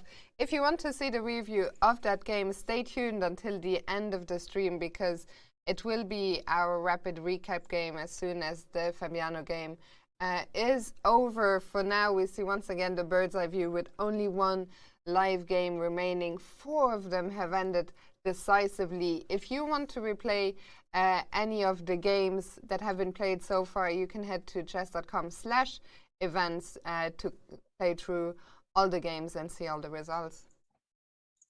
Yes, we will be breaking down what happened in that wonderful game between Dubov and Vidit. And Fabiano Caruana, he doesn't care about that game. He might care later, but right now, all he is thinking about is his moves, his position, and Sam Shankland's stubborn defense. And you have to give Sam credit. Some players would have been broken by now. He's just committing to the task at hand, and he's doing a wonderful job at that. Indeed, and Fabiano, we saw there a slight shake of the head. It is a frustrating one for Fabiano. I think it's the story very often of the Berlin endgame. Your opponent from the start says, okay, I'll play this super solid opening, and White tries, White only has these small things to play for, but Fabiano has been trying to play for that small edge for the whole game. Sam doing a perfect job of defending so far.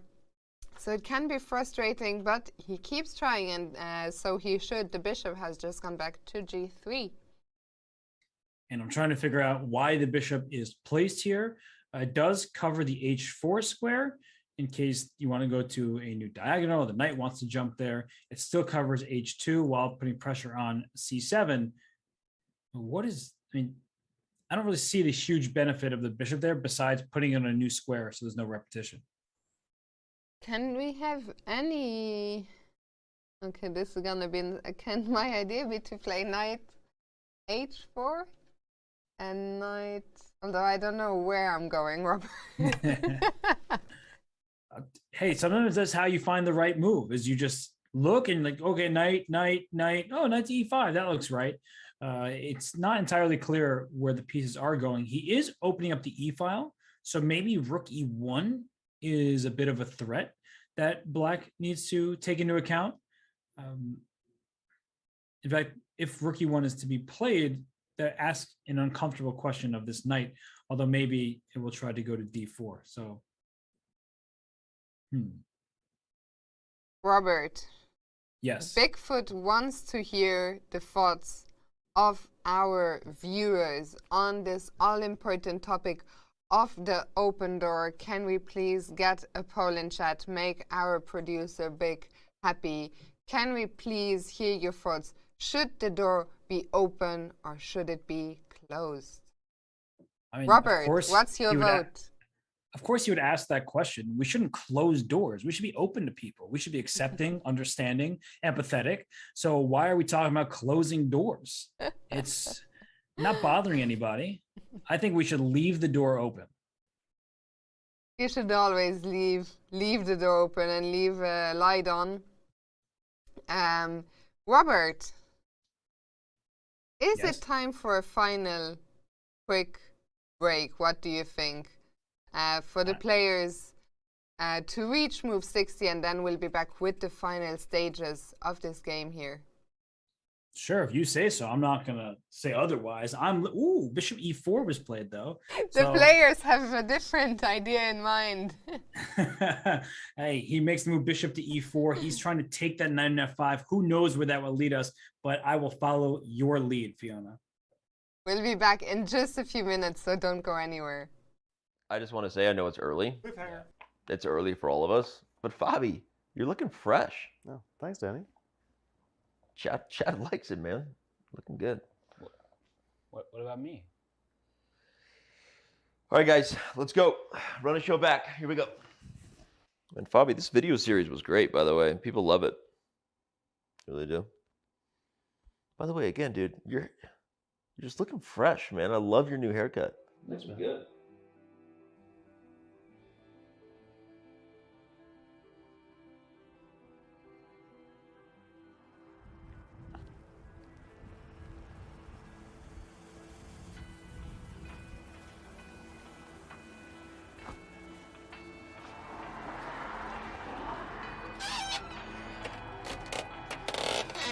Hey there, how's it going?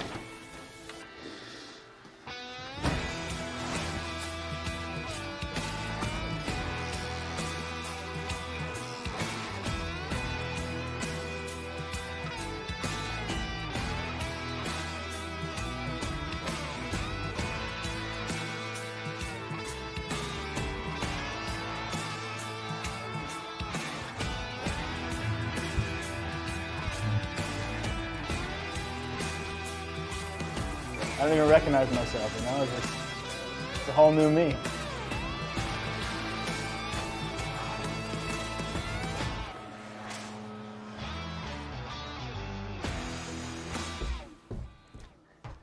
Hey, Fabi, Danny, how's it going? Hey, Robert. Hey, What's going man. on, You know, just trying out a few new things here and there. The day's beautiful, sun is out.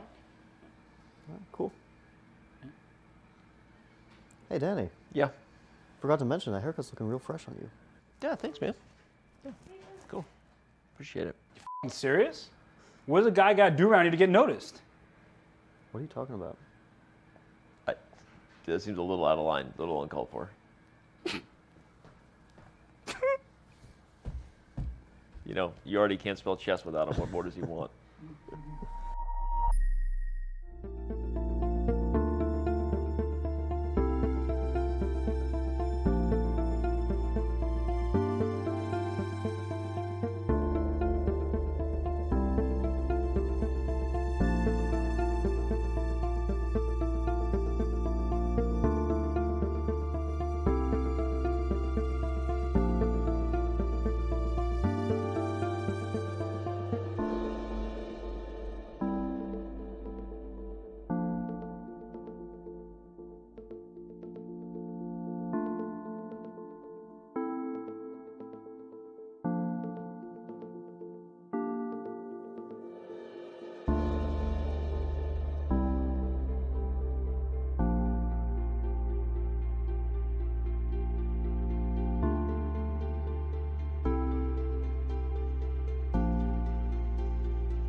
Fabiano Caruana. Will he win his second Tata Steel Chess Tournament? At the moment, he is still looking for his first win in this year's event, Robert. But today, there were a lot of other players who got what they were looking for, which was the full point. Yeah, really decisive day. It doesn't look like Fabiano Caruana is going to join those ranks. And actually, with the last few moves, Sam Shankland has turned this game from one that he was holding to perhaps, if Fabiano is not careful, that Sam can even try to win the game. I mean, right now we can see that the evaluation says level, but look at this. It's so different. There's a knight beautifully placed on d4, attacking this pawn on b3. The last move was f6. Is that a pawn that's wandered too far? Or is actually that going to be a thorn in black's side? So to go back to where we came from, bishop e4 played, rook to e1, forcing black's hand here. Bishop takes knight, pawn takes bishop, the knight moved, and then f6. So I think the first thing that everyone is thinking about is that not just a free pawn? And it is a pawn that can be captured. White can immediately force a draw with the move rook to e7, because once the trade of rooks happens here, and you are up 2 pawns for black, white takes 1, white takes 2, white takes 3, all in a row. It's like Pac-Man, and you just grab them all, and it's just a draw. So that would end the game peacefully. But also, I mean, with the pawn on f6, perhaps Fabiano can try to put his bishop on e5 and use that pawn to try and promote. It's asking a lot, and you could lose because black now has extra pawns over on the queen side, and the knight can come to a5 and hit this other pawn. But it also is a winning attempt. Yeah, so let's see if Fabiano tries to win from here. So if he doesn't go rook e7, let's have a look at, was it bishop e5 you were suggesting? Yeah, and the knight can come to a5 to attack a pawn. The rook, I think, should likely go up the board to defend it. And a situation like this, where those pawns are not moving just yet for black, I get that black's up a pawn, that the queenside majority looks good, but one pawn is more advanced than the rest, and it's that pawn on f6. And how are you going to make progress? You're going to try and bring the king forward. I would love to. If you give me a few free moves, my king is going to walk, not that way, up this way somewhere and try to get all the way to g6. This knight can go right back into the game. And yeah, there's no hope really for white to win unless black does something ridiculous, because you're already situated right in front of the pawn. So it seems like black can just bring the knight back and there's nothing. I would try to force the draw from Fabiano at this point. I don't really see too much in the way of winning chances. Sam decided not to take the pawn on b3, instead playing rook h6, attacking the pawn on f6. Okay, so he wants that pawn, which would also defend the b6 pawn, which means that the knight would then be free to start taking things. But bishop e5? I don't love the rook on h6. It is a weird square. So bishop e5, can I still go and take on b3? Okay, and then I was going to try to bring my rook to an open, rook a1, which just drops the rook. It's been a long day. Can't do that. So I can play rook d1, but then you're probably just going to bring your knight back to d4. And all right, the game continues. Like, this king is walking up the board. My rook, nope, still can't go to a1 after it because there's a check here. But maybe my rook can try somewhere else. Nah, this is nothing. This is just totally equal. There's no way to win for white. I mean, honestly, if anything, black is the one who's going to have some winning chances. So Fabiano needs to be careful. Yeah, and well, Fabiano is the one who's thinking now. Rook h6, by the way, was move 60.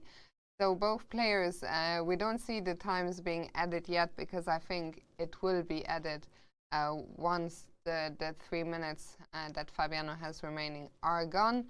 But they will get an extra 15 minutes now, and that's the final time control. But I agree with you, Robert. I think we will see a share of the point here.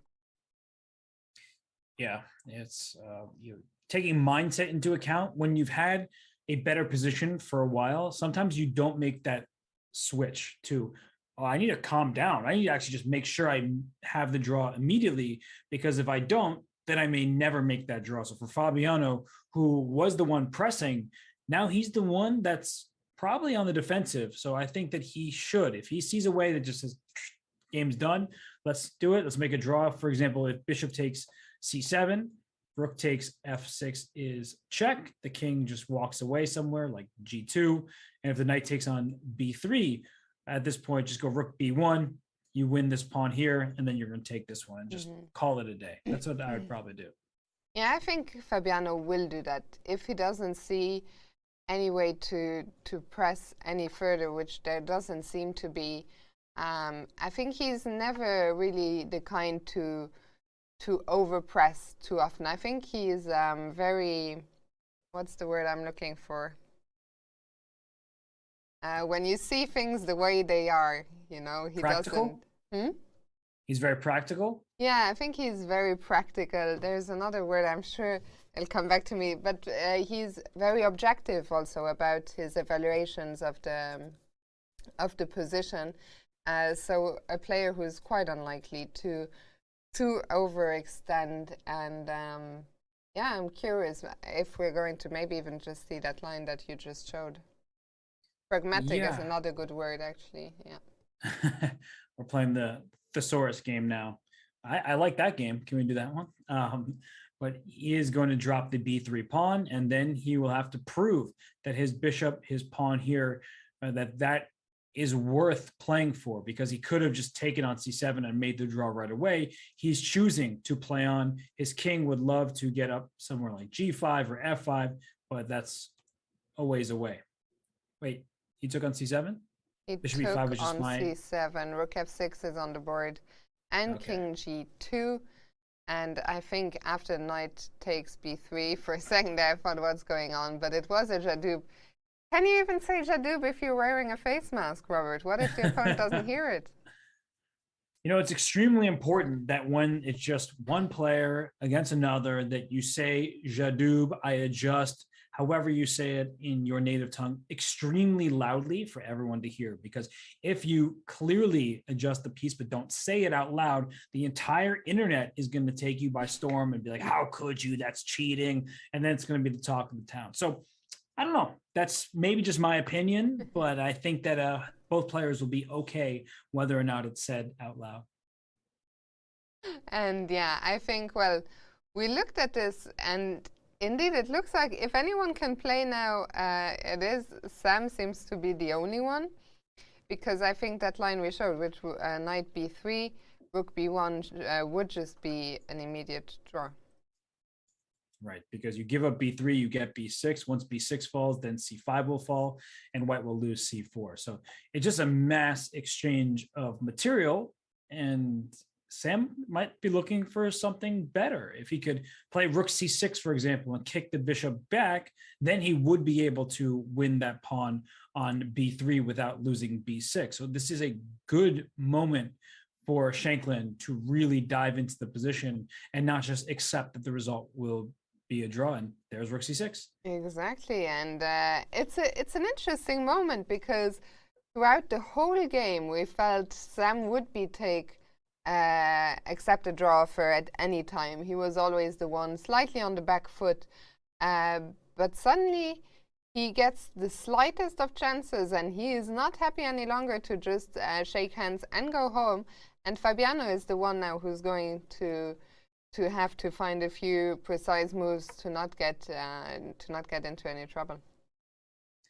Yeah, and where is this bishop even going? I think if it goes to d8, it's not going to stay in contact with this pawn for very long, because bishop d8, after the move knight takes b3 even, like let's say we get this position, the rook comes to b1. If the knight were to move, then b6 falls, but black has this great move, king to e8. You see the evaluation bar sinking, and it's because black is kicking this bishop off of d8. If rook takes b3, I take the bishop, I'm up a pawn, and my king is closer to where the action is taking place. And if your bishop has to move away somewhere, then the knight will just move away and attack the c4 pawn. So this would be a big problem for Fabiano if he doesn't play with care. Indeed, and well, let's very quickly, while we wait for Fabiano to make his next move, go back one more time to show you the results of today, because it's been such an exciting game. we had four decisive games. We had our first black wins of the tournament, one for Richard Rapport against Niels Grandelius, and the other undoubtedly the game of the day. We shall come back to that in our rapid recap. Vidit Gujarati winning an absolute phenomenal game against Daniil Dubov. And then two of our younger players, Andrei Yesipenko, took out Karyakin, and Jorden van Foreest bouncing back to beat Pragnananda. The main clash of the day, Duda against Magnus Carlsen, was well fought but ended peacefully. So many interesting games. We are spoiled. Of course, tomorrow will be another great day at the office. And this day is not done yet. The players do not want to go home. No rest for the weary. And for Fabiano in particular, I mean, he needs to be careful. He has spent the majority of this game trying to nurse the tiniest of edges and make it into a win. And right now, he's the one who's worse. Sam Shankland is probably sitting there thinking, all right, if Fabiano makes one inaccuracy, now I can take advantage and play for a win. So Fabiano's sitting there still pondering his turn, and it's not comfortable. We've been there as players when we're better all game and now we're worse, to sit there and just try to take it in stride. We often become self-critical. Yeah, it's a weird one for Fabiano, because he just a couple of moves ago had the chance to force a draw. If we go back to that moment after was it after knight d4? Or am I imagining things? Did he not have? No, it was a different variation where if, for example, knight takes b3 was played, then we were looking at lines where it could be a forcing situation. But instead, Sam wisely played rook h6 and now rook c6, and it's up to Fabiano to find precise moves. Yeah, maybe this whole pushing f6. Do you think pushing f6 is the moment that started giving Sam some chances, or where do you think the turning point was? I think Fabiano might have overlooked bishop e4 right here. He went bishop to g3, which was a retreating move that we were kind of wondering what the real purpose was.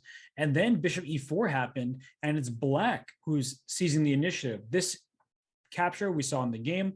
Otherwise, the bishop was coming to c2 to hit the rook and the pawn. And once we saw these trades here, the rest of the moves are kind of forced in a sense. And now we're at a point where Fabiano is exercising caution. He will gain more time in the clock. Once the player hits 0, they go under. If you zoom in on the clock, we'll see he has time. He is going to use much of his remaining time to figure out how to play here. I do think that bishop d8 will still maintain the balance. Other moves like retreating don't really look appetizing. They don't look appealing. Knight takes b3 is there. I say appetizing because I'm hungry. Would love some lunch eventually, but it really doesn't look appealing to retreat. And bishop d8, he is just trying to figure out this situation when rook b1 is met by king to e8. Yeah, and after bishop d8, knight takes b3, the question is, what do we do? Unfortunately, as you said, rook b1 fails to king e8, but what are the alternatives here? I think rook e5, sacrifice your bishop, take the last pawn, because rook and knight versus rook is quite an easy theoretical draw for players at this level. So if this knight were to move, you say, okay, I'm about to go, or even kind of better looking is knight d2. There's no rook e4. I'm going to take your pawn c4, which white cannot afford. He's just in time to play bishop takes b6, give up the bishop, take that final pawn, and then make a draw. Yes, a knight down, but a draw is a draw. And what if I don't move my knight away? What if I, so yeah, in this position, what if I try and bring my king, let's say king f7? And I'll give you another turn. What's your next move? Okay, but yeah, you're just going to bring your own king. But okay, I'm trying to set some trust. Okay, king f7, I'll pass the move to you. Okay, I'm going to keep giving you moves. Black's turn. Okay.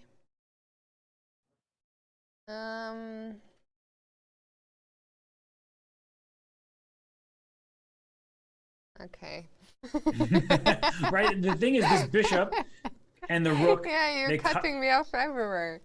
Exactly. And as soon as you move your knight, then I will take the Yeah. pawn, and then I'll get your last pawn. So that's going to be a drawing mechanism. We just saw the move bishop f4 played by Fabiano. So he retreats the bishop, giving up this pawn on b3.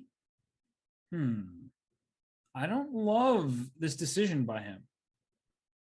So what's the idea if Sam takes on b3?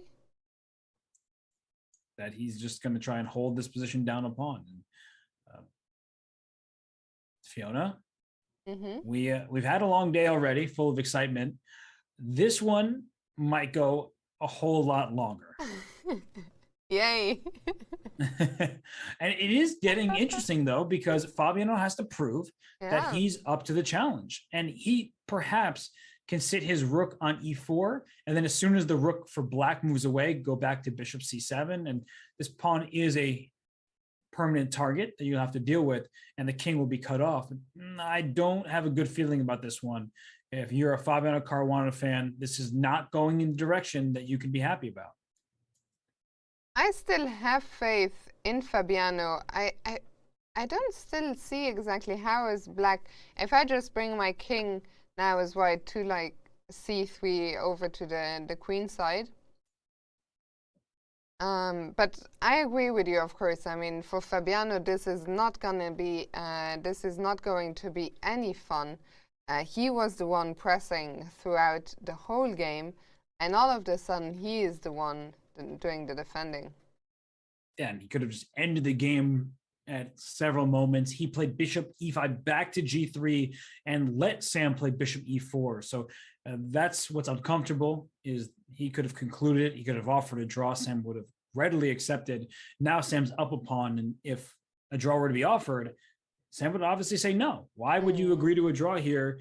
Even though it's completely even, he can play it out for a while and make Fabiano prove it.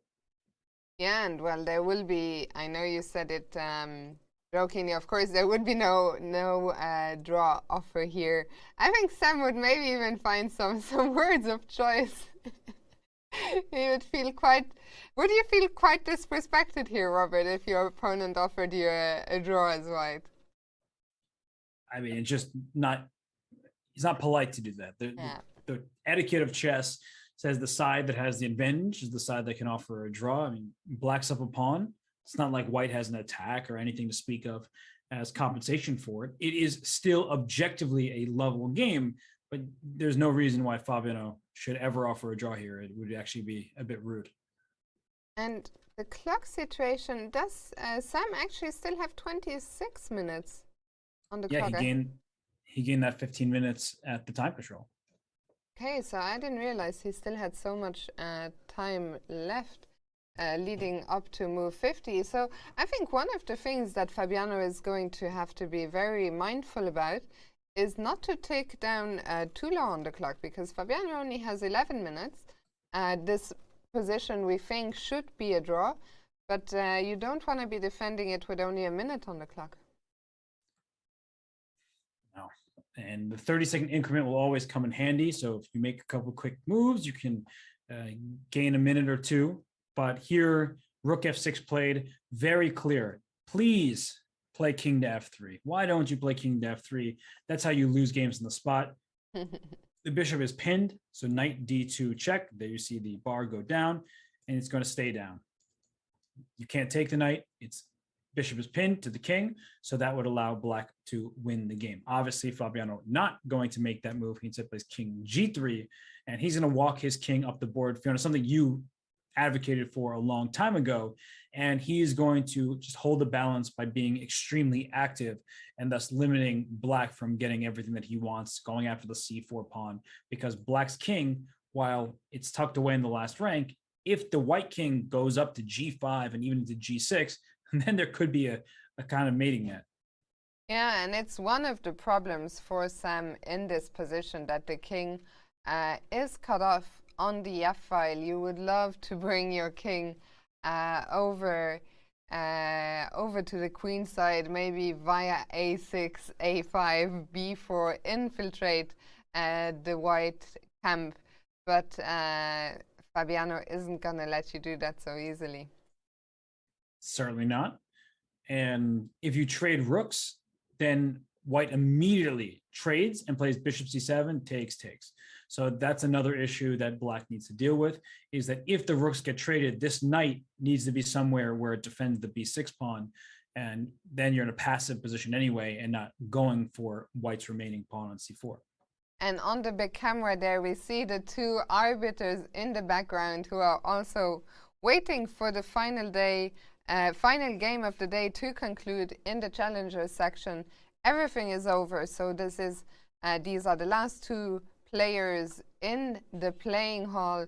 There we see one more time the results of the day with, of course, the magnificent Vidit victory. Jorden van Foreest beating Pragnananda, Rapport beating Grandelius, and Yasipenko deciding the Russian clash in his favor. The other two games were drawn, and we see the two arbiters also with the clock. It is 19:59 here in the Netherlands. So in just a minute, we will hit 6 hours of play, Robert, which is quite a long game. It's only 6? It feels like it's been 26. Wow, it's been a fun day, but also these players, they must be really tired. Chess, when you're going through all the variations in your head, you're calculating, assessing, starting all over again with every single move. It's a really tiring adventure. And so for Sam Shankland, he, after 5+ hours, now has the edge. So he's going to try to maximize that, but there really isn't anything he can do to get a win here. The position is balanced, and Fabiano knows it, and he plays king to g4. And if there's ever a rook trade, as mentioned, we swap. We play bishop c7. Thank you very much. I get your pawns. So if I'm Sam, I maybe move knight to a5 to start with. Just try to figure out a way to get after white's pawns. The bishop can go back to c7 at any moment. Yes, indeed. And well, Robert, you talked about how grueling the tournament is. Maybe we can take a quick look at the tournament schedule, see when is the first rest day coming up. I think the players will be looking forward to it eagerly. So we have one more game tomorrow. Tomorrow is round 4. And after that, on January the 19th, we have our first rest day. After that, there will be another 4 rounds. So I think this first stretch of the first 8 rounds is quite intense, but after that there was another rest day on January 24th, then only 2 games before the third and final rest day on January 27th, and then the final weekend of the tournament where everything will be decided. So a long tournament, and so important. We haven't talked about it so much, but I think so important for the players to arrive here in good physical shape. Certainly, because when you're sitting at the board for this long and working through the complexities of the game, that takes a lot out of you. So if you're not in your best physical shape, you're not going to be able to play your best chess. And that's been talked about much more recently than it was in the past. And I think we've seen exercise and physical well-being that has become increasingly important. Whereas back in the day, it used to be like a kind of a running joke. Players were smoking at the board and drinking at the board and doing all that kind of stuff. Of course, some players smoke, some players drink, but they also put more of an emphasis on the physical aspects of their entire being. Indeed, and I think here in Wijk, well, it's such a small town, but very often if you are in the village, either in the mornings before the round or in the evenings, you will bump quite a lot into the players who are going for walks. It is a small village, so there are no gyms. There are no gyms at the hotels. There are no swimming pools. So you will see the players going for long walks. It is very scenic for that, though, with some green fields. The beaches, of course, right here. So that's how the players try and balance the many hours spent at the board. And Sam, he is still in the tank, trying to figure out how he can potentially make progress, but it looks like Fabiano has found a good defensive setup.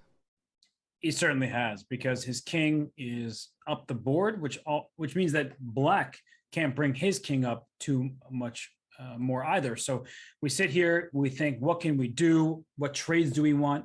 Honestly, black doesn't really want to trade, but if black doesn't trade anything, then there's no way to make progress. And that's why this game remains even despite the extra material for black. And Robert, I think we're going to go on another short break, as Sam has just given a check, but we'll come back to this game in just a couple of minutes.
I remember coming here, first time was 2015. I was playing the B section. I had a fantastic result. I made +5, but Wei was an absolute terminator. I played him with white in round 1, and it was a draw, and it was just, I never had a chance again. If I had known that he was going to go nuts, maybe I would have pushed a little harder. I remember at first it was chorus chess before it was Tata Steel, and I always remembered this was like the most important tournament of the year, the biggest, the best one. Tata Steel Chess Tournament, they call it the Wimbledon of chess, and I think they've earned that name. It's just the best tournament in the world. Obviously, with Magnus in the field and I'm in the bottom half, the odds are against me, but, if the best player always won, chess would be a very boring game. I'm just going to play my best, and if the points come that way, they will. So I use technology for opening preparation for sure, but that's more or less the only thing I use it for. I think I'm more scared in terms of the future of chess of computers just processing faster, and then if they become a little bit stronger. I worry that one day chess can be weakly solved. Luckily, I still think that day is very, very far away, and I think it will be after I'm retired many, many years in the future. It was a very memorable tournament for me, both with positive and negative attributes last time, but I'm really looking forward to playing again this year.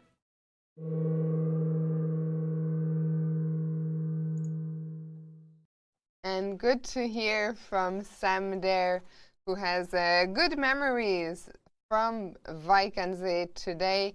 Well, we see him deeply focused, so trying to see if there is any way here to break Fabiano's defenses. Fabiano, who maybe overpressed just a little bit and now has to defend a pawn down, but Robert, we think he found a good setup. He certainly did. He just put his bishop on g5 to block the check against his king, and a pinned piece can still protect a square. So rook e7 check, that bishop still defends the e7 square. He'll try to push the king back, and then this rook can perhaps go to b7. The king's going to try to infiltrate via f5. Black is trying to win. It really doesn't look like he's going to be able to because of White's activity and well-placed pieces. Yeah, and sometimes you even have to be careful again to not suddenly overpress as black here. You don't want suddenly the white king to come in, the white rook to appear on e7 to being pushed back. So I think we will see a draw here, but I don't think it will be immediate. No, although it's kind of funny because if you look at the players, Fabiano looks kind of, I'm ready for this game to be done. And Sam looked a little distressed, even though for the most part, he was the one who had the slightly worse position. Now he's like, I really want to find something anyway to go for a win. There just isn't anything happening here. The rook coming to e7, if knight to d4, although this, and he just made a move. And what is it? Knight to a5. But I was going to say that had he chosen knight to d4 and White played rook to e7 check, that you have to be careful because now rook takes g5 is a threat, removing the guard of this rook. And if the rook moves away somewhere, you have to watch out for knight e6 type of ideas. You're fortunate in a position like this that say after rook to b7, knight e6, there's king f5 hitting the rook. And if the rook takes the bishop, then you lose your knight. So White gets into a pin, a bit of a pickle, but king f5 would solve all the problems. Yes, so very nice for Fabiano. I'm sure he had seen this from a distance, but a very nice resource, king f5 with the double attack against the black rook and knight. So knight d4 wasn't played. Instead, Sam is trying knight a5, so putting some pressure on the pawn on c4. And I wonder, can we bring our king closer? The move I'm looking at is king f5. Rook e7, of course, is also tempting. What do you think? Yeah, if king f5, perhaps this knight will come back to c6, which covers the e7 square, and then knight d4 check in the future.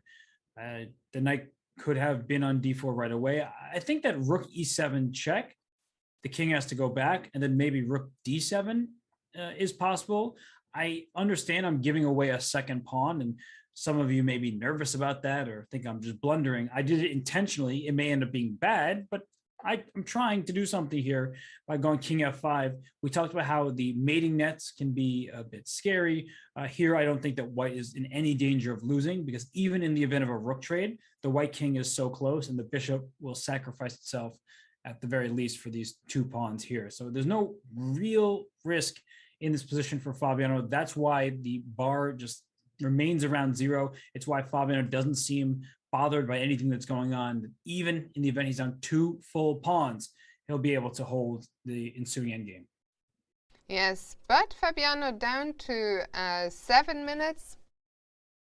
So one thing, maybe the only thing to keep an eye out for, he's going to have another sip. Oh, no, it's water by now. The tea is gone. And yeah, I like what you demonstrated, that even losing another pawn, which would look very scary to most of us, if the pieces are active, it should all be good for Fabiano. Do you think he's going to go rook e7? I think he's going to spend a couple more minutes here, although he is getting pretty low on the clock. And the position is simplified in a way that there aren't too many pieces remaining, but the decisions aren't that simple. So he needs to be careful here. There is the 30-second increment, but there's no more time to be had except for that increment. And you don't want to be on your waning seconds and then have a critical moment. We saw what happened yesterday, right? With Report against Van Foreest, where Jorden actually blundered in time trouble. I actually, regret even calling it a blunder. It was a very tricky ending, but he made a losing move with his knight retreat because he thought that if the knights got traded, he would lose the king and pawn endgame. So it's these moments that can be the difference between a half point and a loss. And for Fabiano, he's getting lower and lower on the clock. Yes, but he is so hugely experienced. I wonder, what about my move king f5? I still want to bring the king closer. Is that also an option, or am I running into any trouble here? No, it's a fine move. The knight will come back to c6 just to stop your check. Maybe I'll bring my knight to d4 with check if I can make it work. And my rook is now free, so the move itself is fine. I think many of the moves that we'll see are going to be about equivalent or just totally fine, but it's more so about how the trajectory of the game is going to go. Because if you allow Black's king, you made this point earlier, which is a great point. If that king can somehow work its way to the queen side, then you have to be really concerned. And so if that rook were to move from e4 and the king was able to start walking, that's when people start fretting about different variations. And right now, everything is under control. Did he play rook e7? No, it's my analysis. We're still waiting to see what Fabiano does.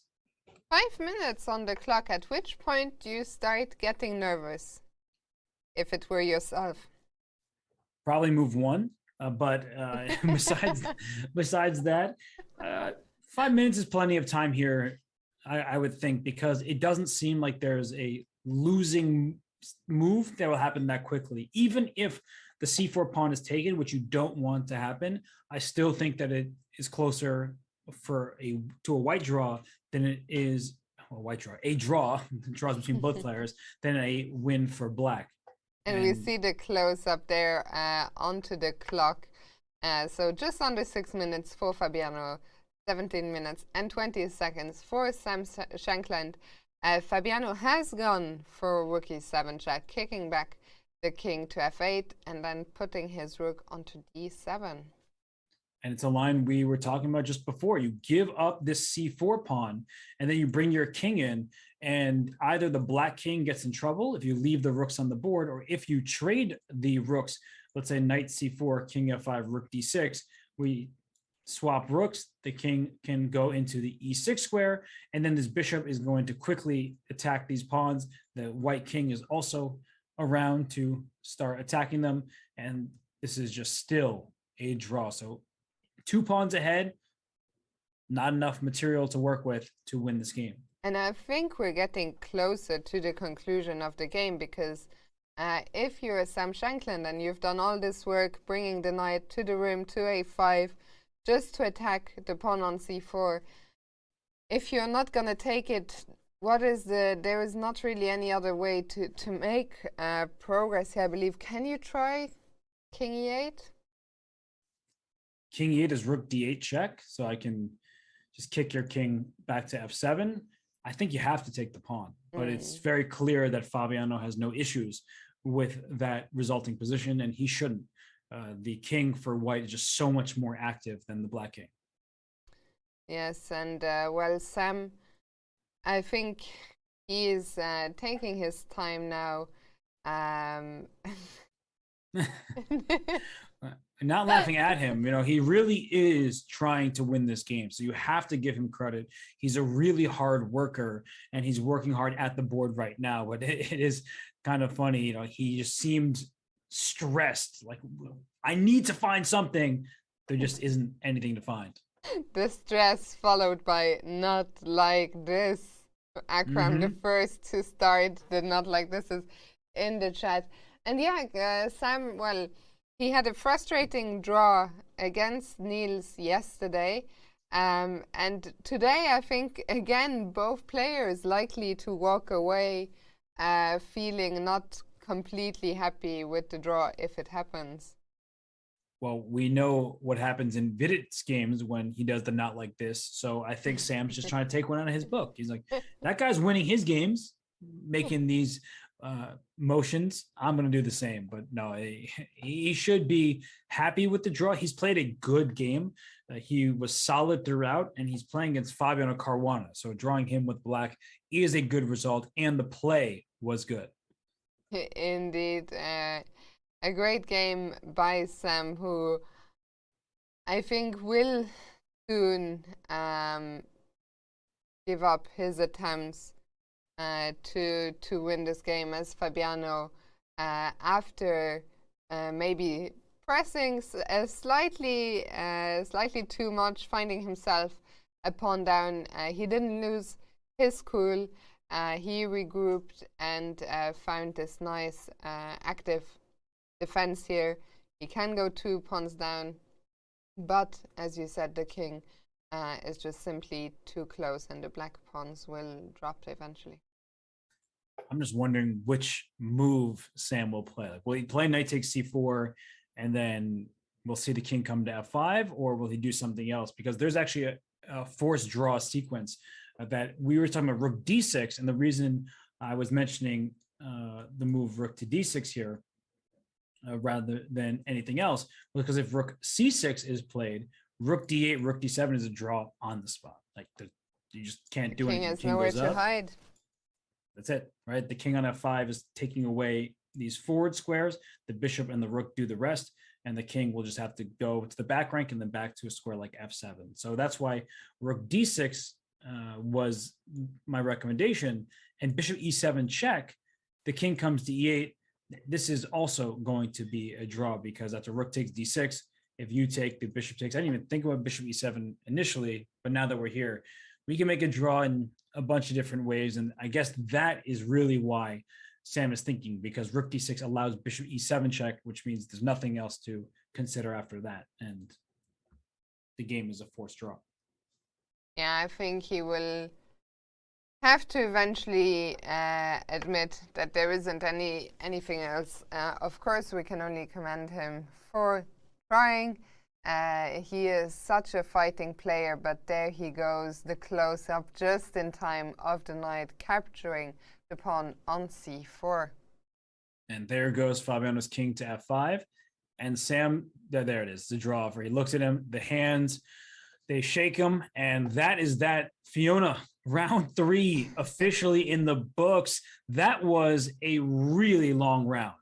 Incredible. And we see Sam getting up there very fast from the board.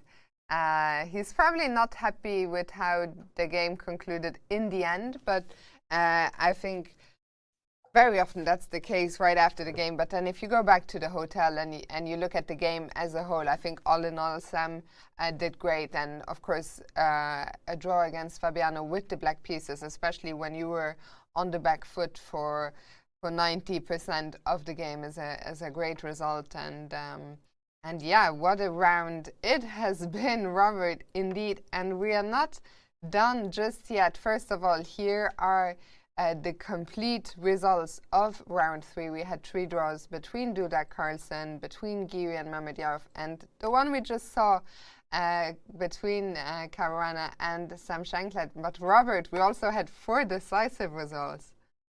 We most certainly did. Shankland, he tried so hard, he got so far. In the end, It didn't even matter.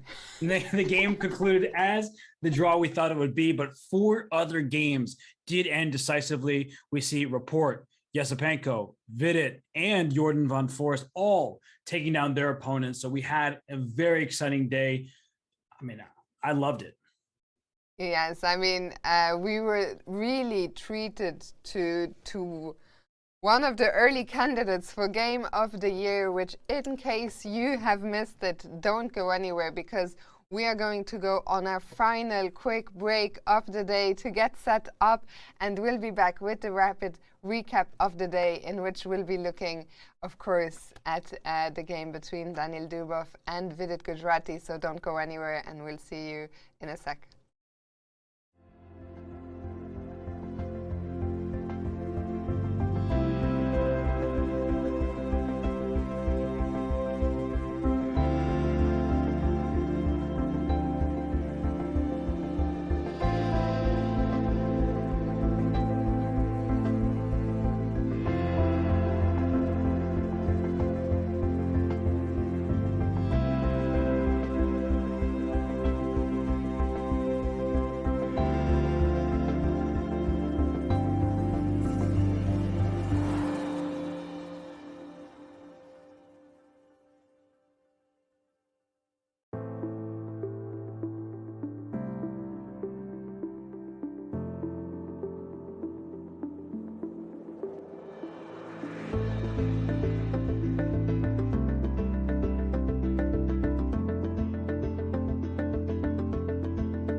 It was a brilliant day in Wijk aan Zee, and without further ado, we bring you the round 3 rapid recap.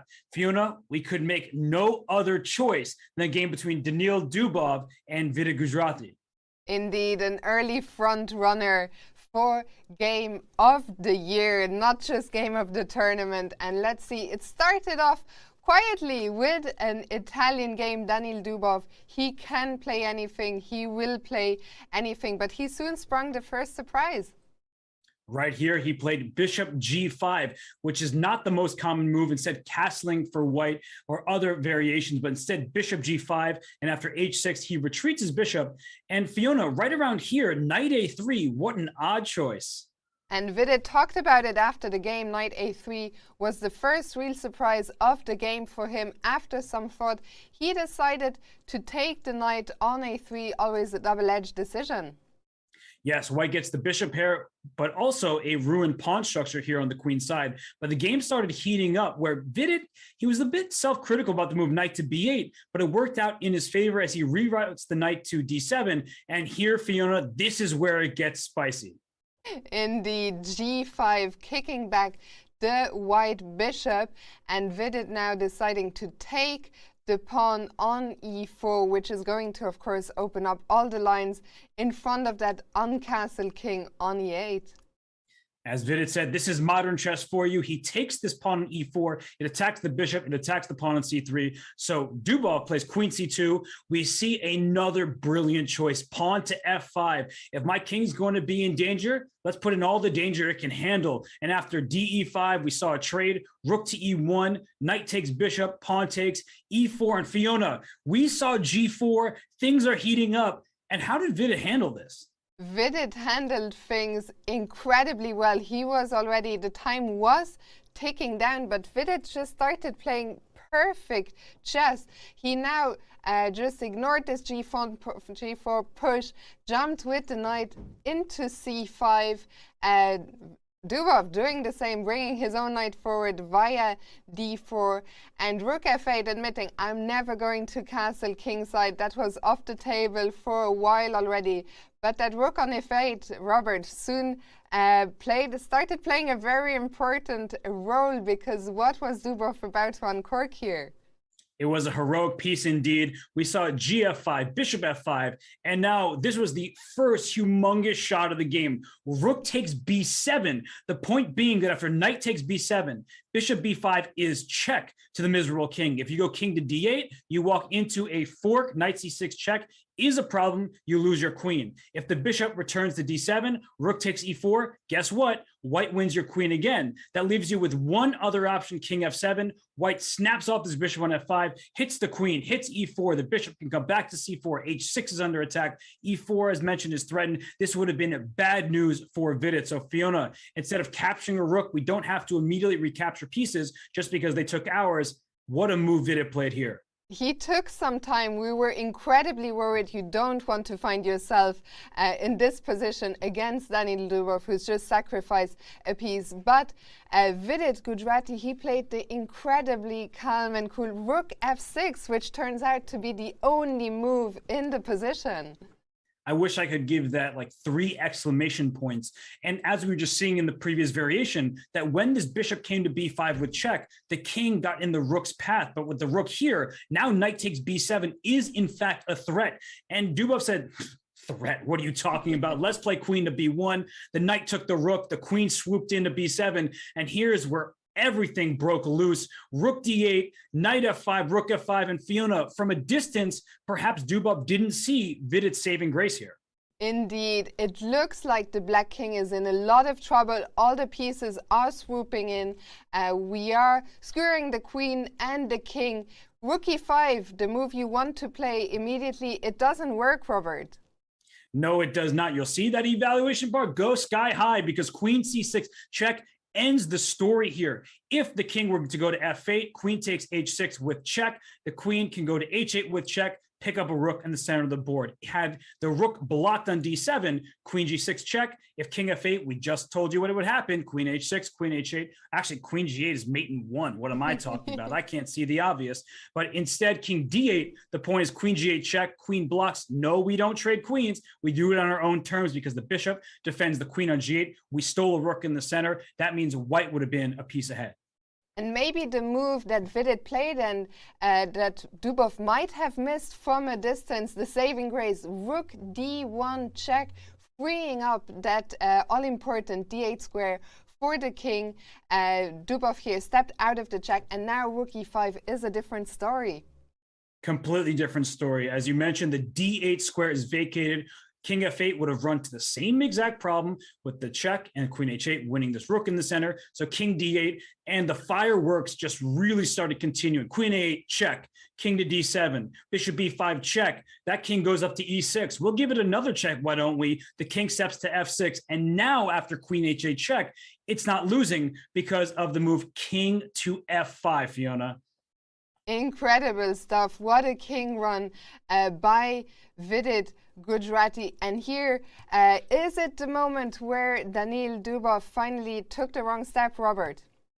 It was. He made the move f3, which I can understand because rook takes e5, queen takes e5 is a check to the king, a check to the queen. That would force the queen trade, and black is up a rook for a bishop. So instead of these moves, the only move was queen c8 check. I can forgive Daniil for missing this because king takes e4 is not possible. Queen g4 check, you see the bar go up. King to d5, it is not queen takes rook. That's the move that we were all thinking, no, it is queen c4 check. The king has only one square, and this is sort of a smothered mate. The rook and the queen, they block the king's access to free squares. That is check and mate on the board. So that is what Daniil Dubov missed, and Vidit was missing nothing after that was not played. Yeah, f3, Daniil Dubov taking a wrong step, and Vidit was just clinical from here on out with the king that has been all over the board already, now running for a safe haven all the way in the white camp. It's heading for c1. That's why Daniil, he didn't try to give another check because the king would go to d1 and finally to c1 when there is no more checks in the position. So instead, Daniil tried bishop c6, but now all that was left to do for Vidit was to put the finishing touches on this position. And he made it look easy. He pushes his pawn to g4. One last check, king d2, and that is where the game concludes because queen f2 check, even queen e2, forcing the queens off the board because the white queen is pinned to the king. That would end any debate because black is up that rook for the bishop. And we're going to end our game here. That was your round 3 rapid recap. An absolutely stunning game. We hope you all enjoyed this recap. And not only did Vidit win this brilliant game, it also propelled him to the lead of the tournament. He is now in the sole lead on 2.5 out of 3, followed by a pack of 5 players on 2 out of 3, among them world champion Magnus Carlsen, World Cup winner Jan-Krzysztof Duda, the fantastic Hungarian attacking player Richard Rapport, Andrei Yasipenko, who beat his fellow countryman Sergei Karyakin today, and of course the defending champion Jorden van Foreest, who will be playing against his boss Magnus Carlsen tomorrow. Robert? Yeah, he's going to say tomorrow, you're not the boss of me. That was a one-time deal only for the World Championship. But Jorden said it's always a pleasure to play against the world champion. I'm sure they did some sparring, some training games as part of the preparation for the match against Jan Nepomniachtchi. But there are 6 other games that look equally fascinating. Fiona, in particular, Vidit Gujrati, white pieces. He's the tournament leader. He takes on Andrei Yasipenko, who now has 2 out of 3 after beating his compatriot, Sergei Karyakin. Indeed, both of them will be coming fresh of a win.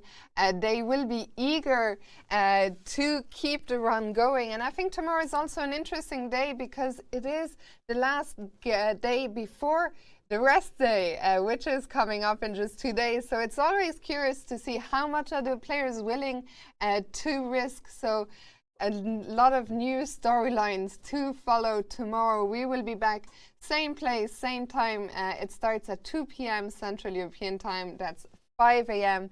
Pacific. Robert, what a day it has been. Thank you so much to you. Thank you so much to the chat. Thank you for watching us.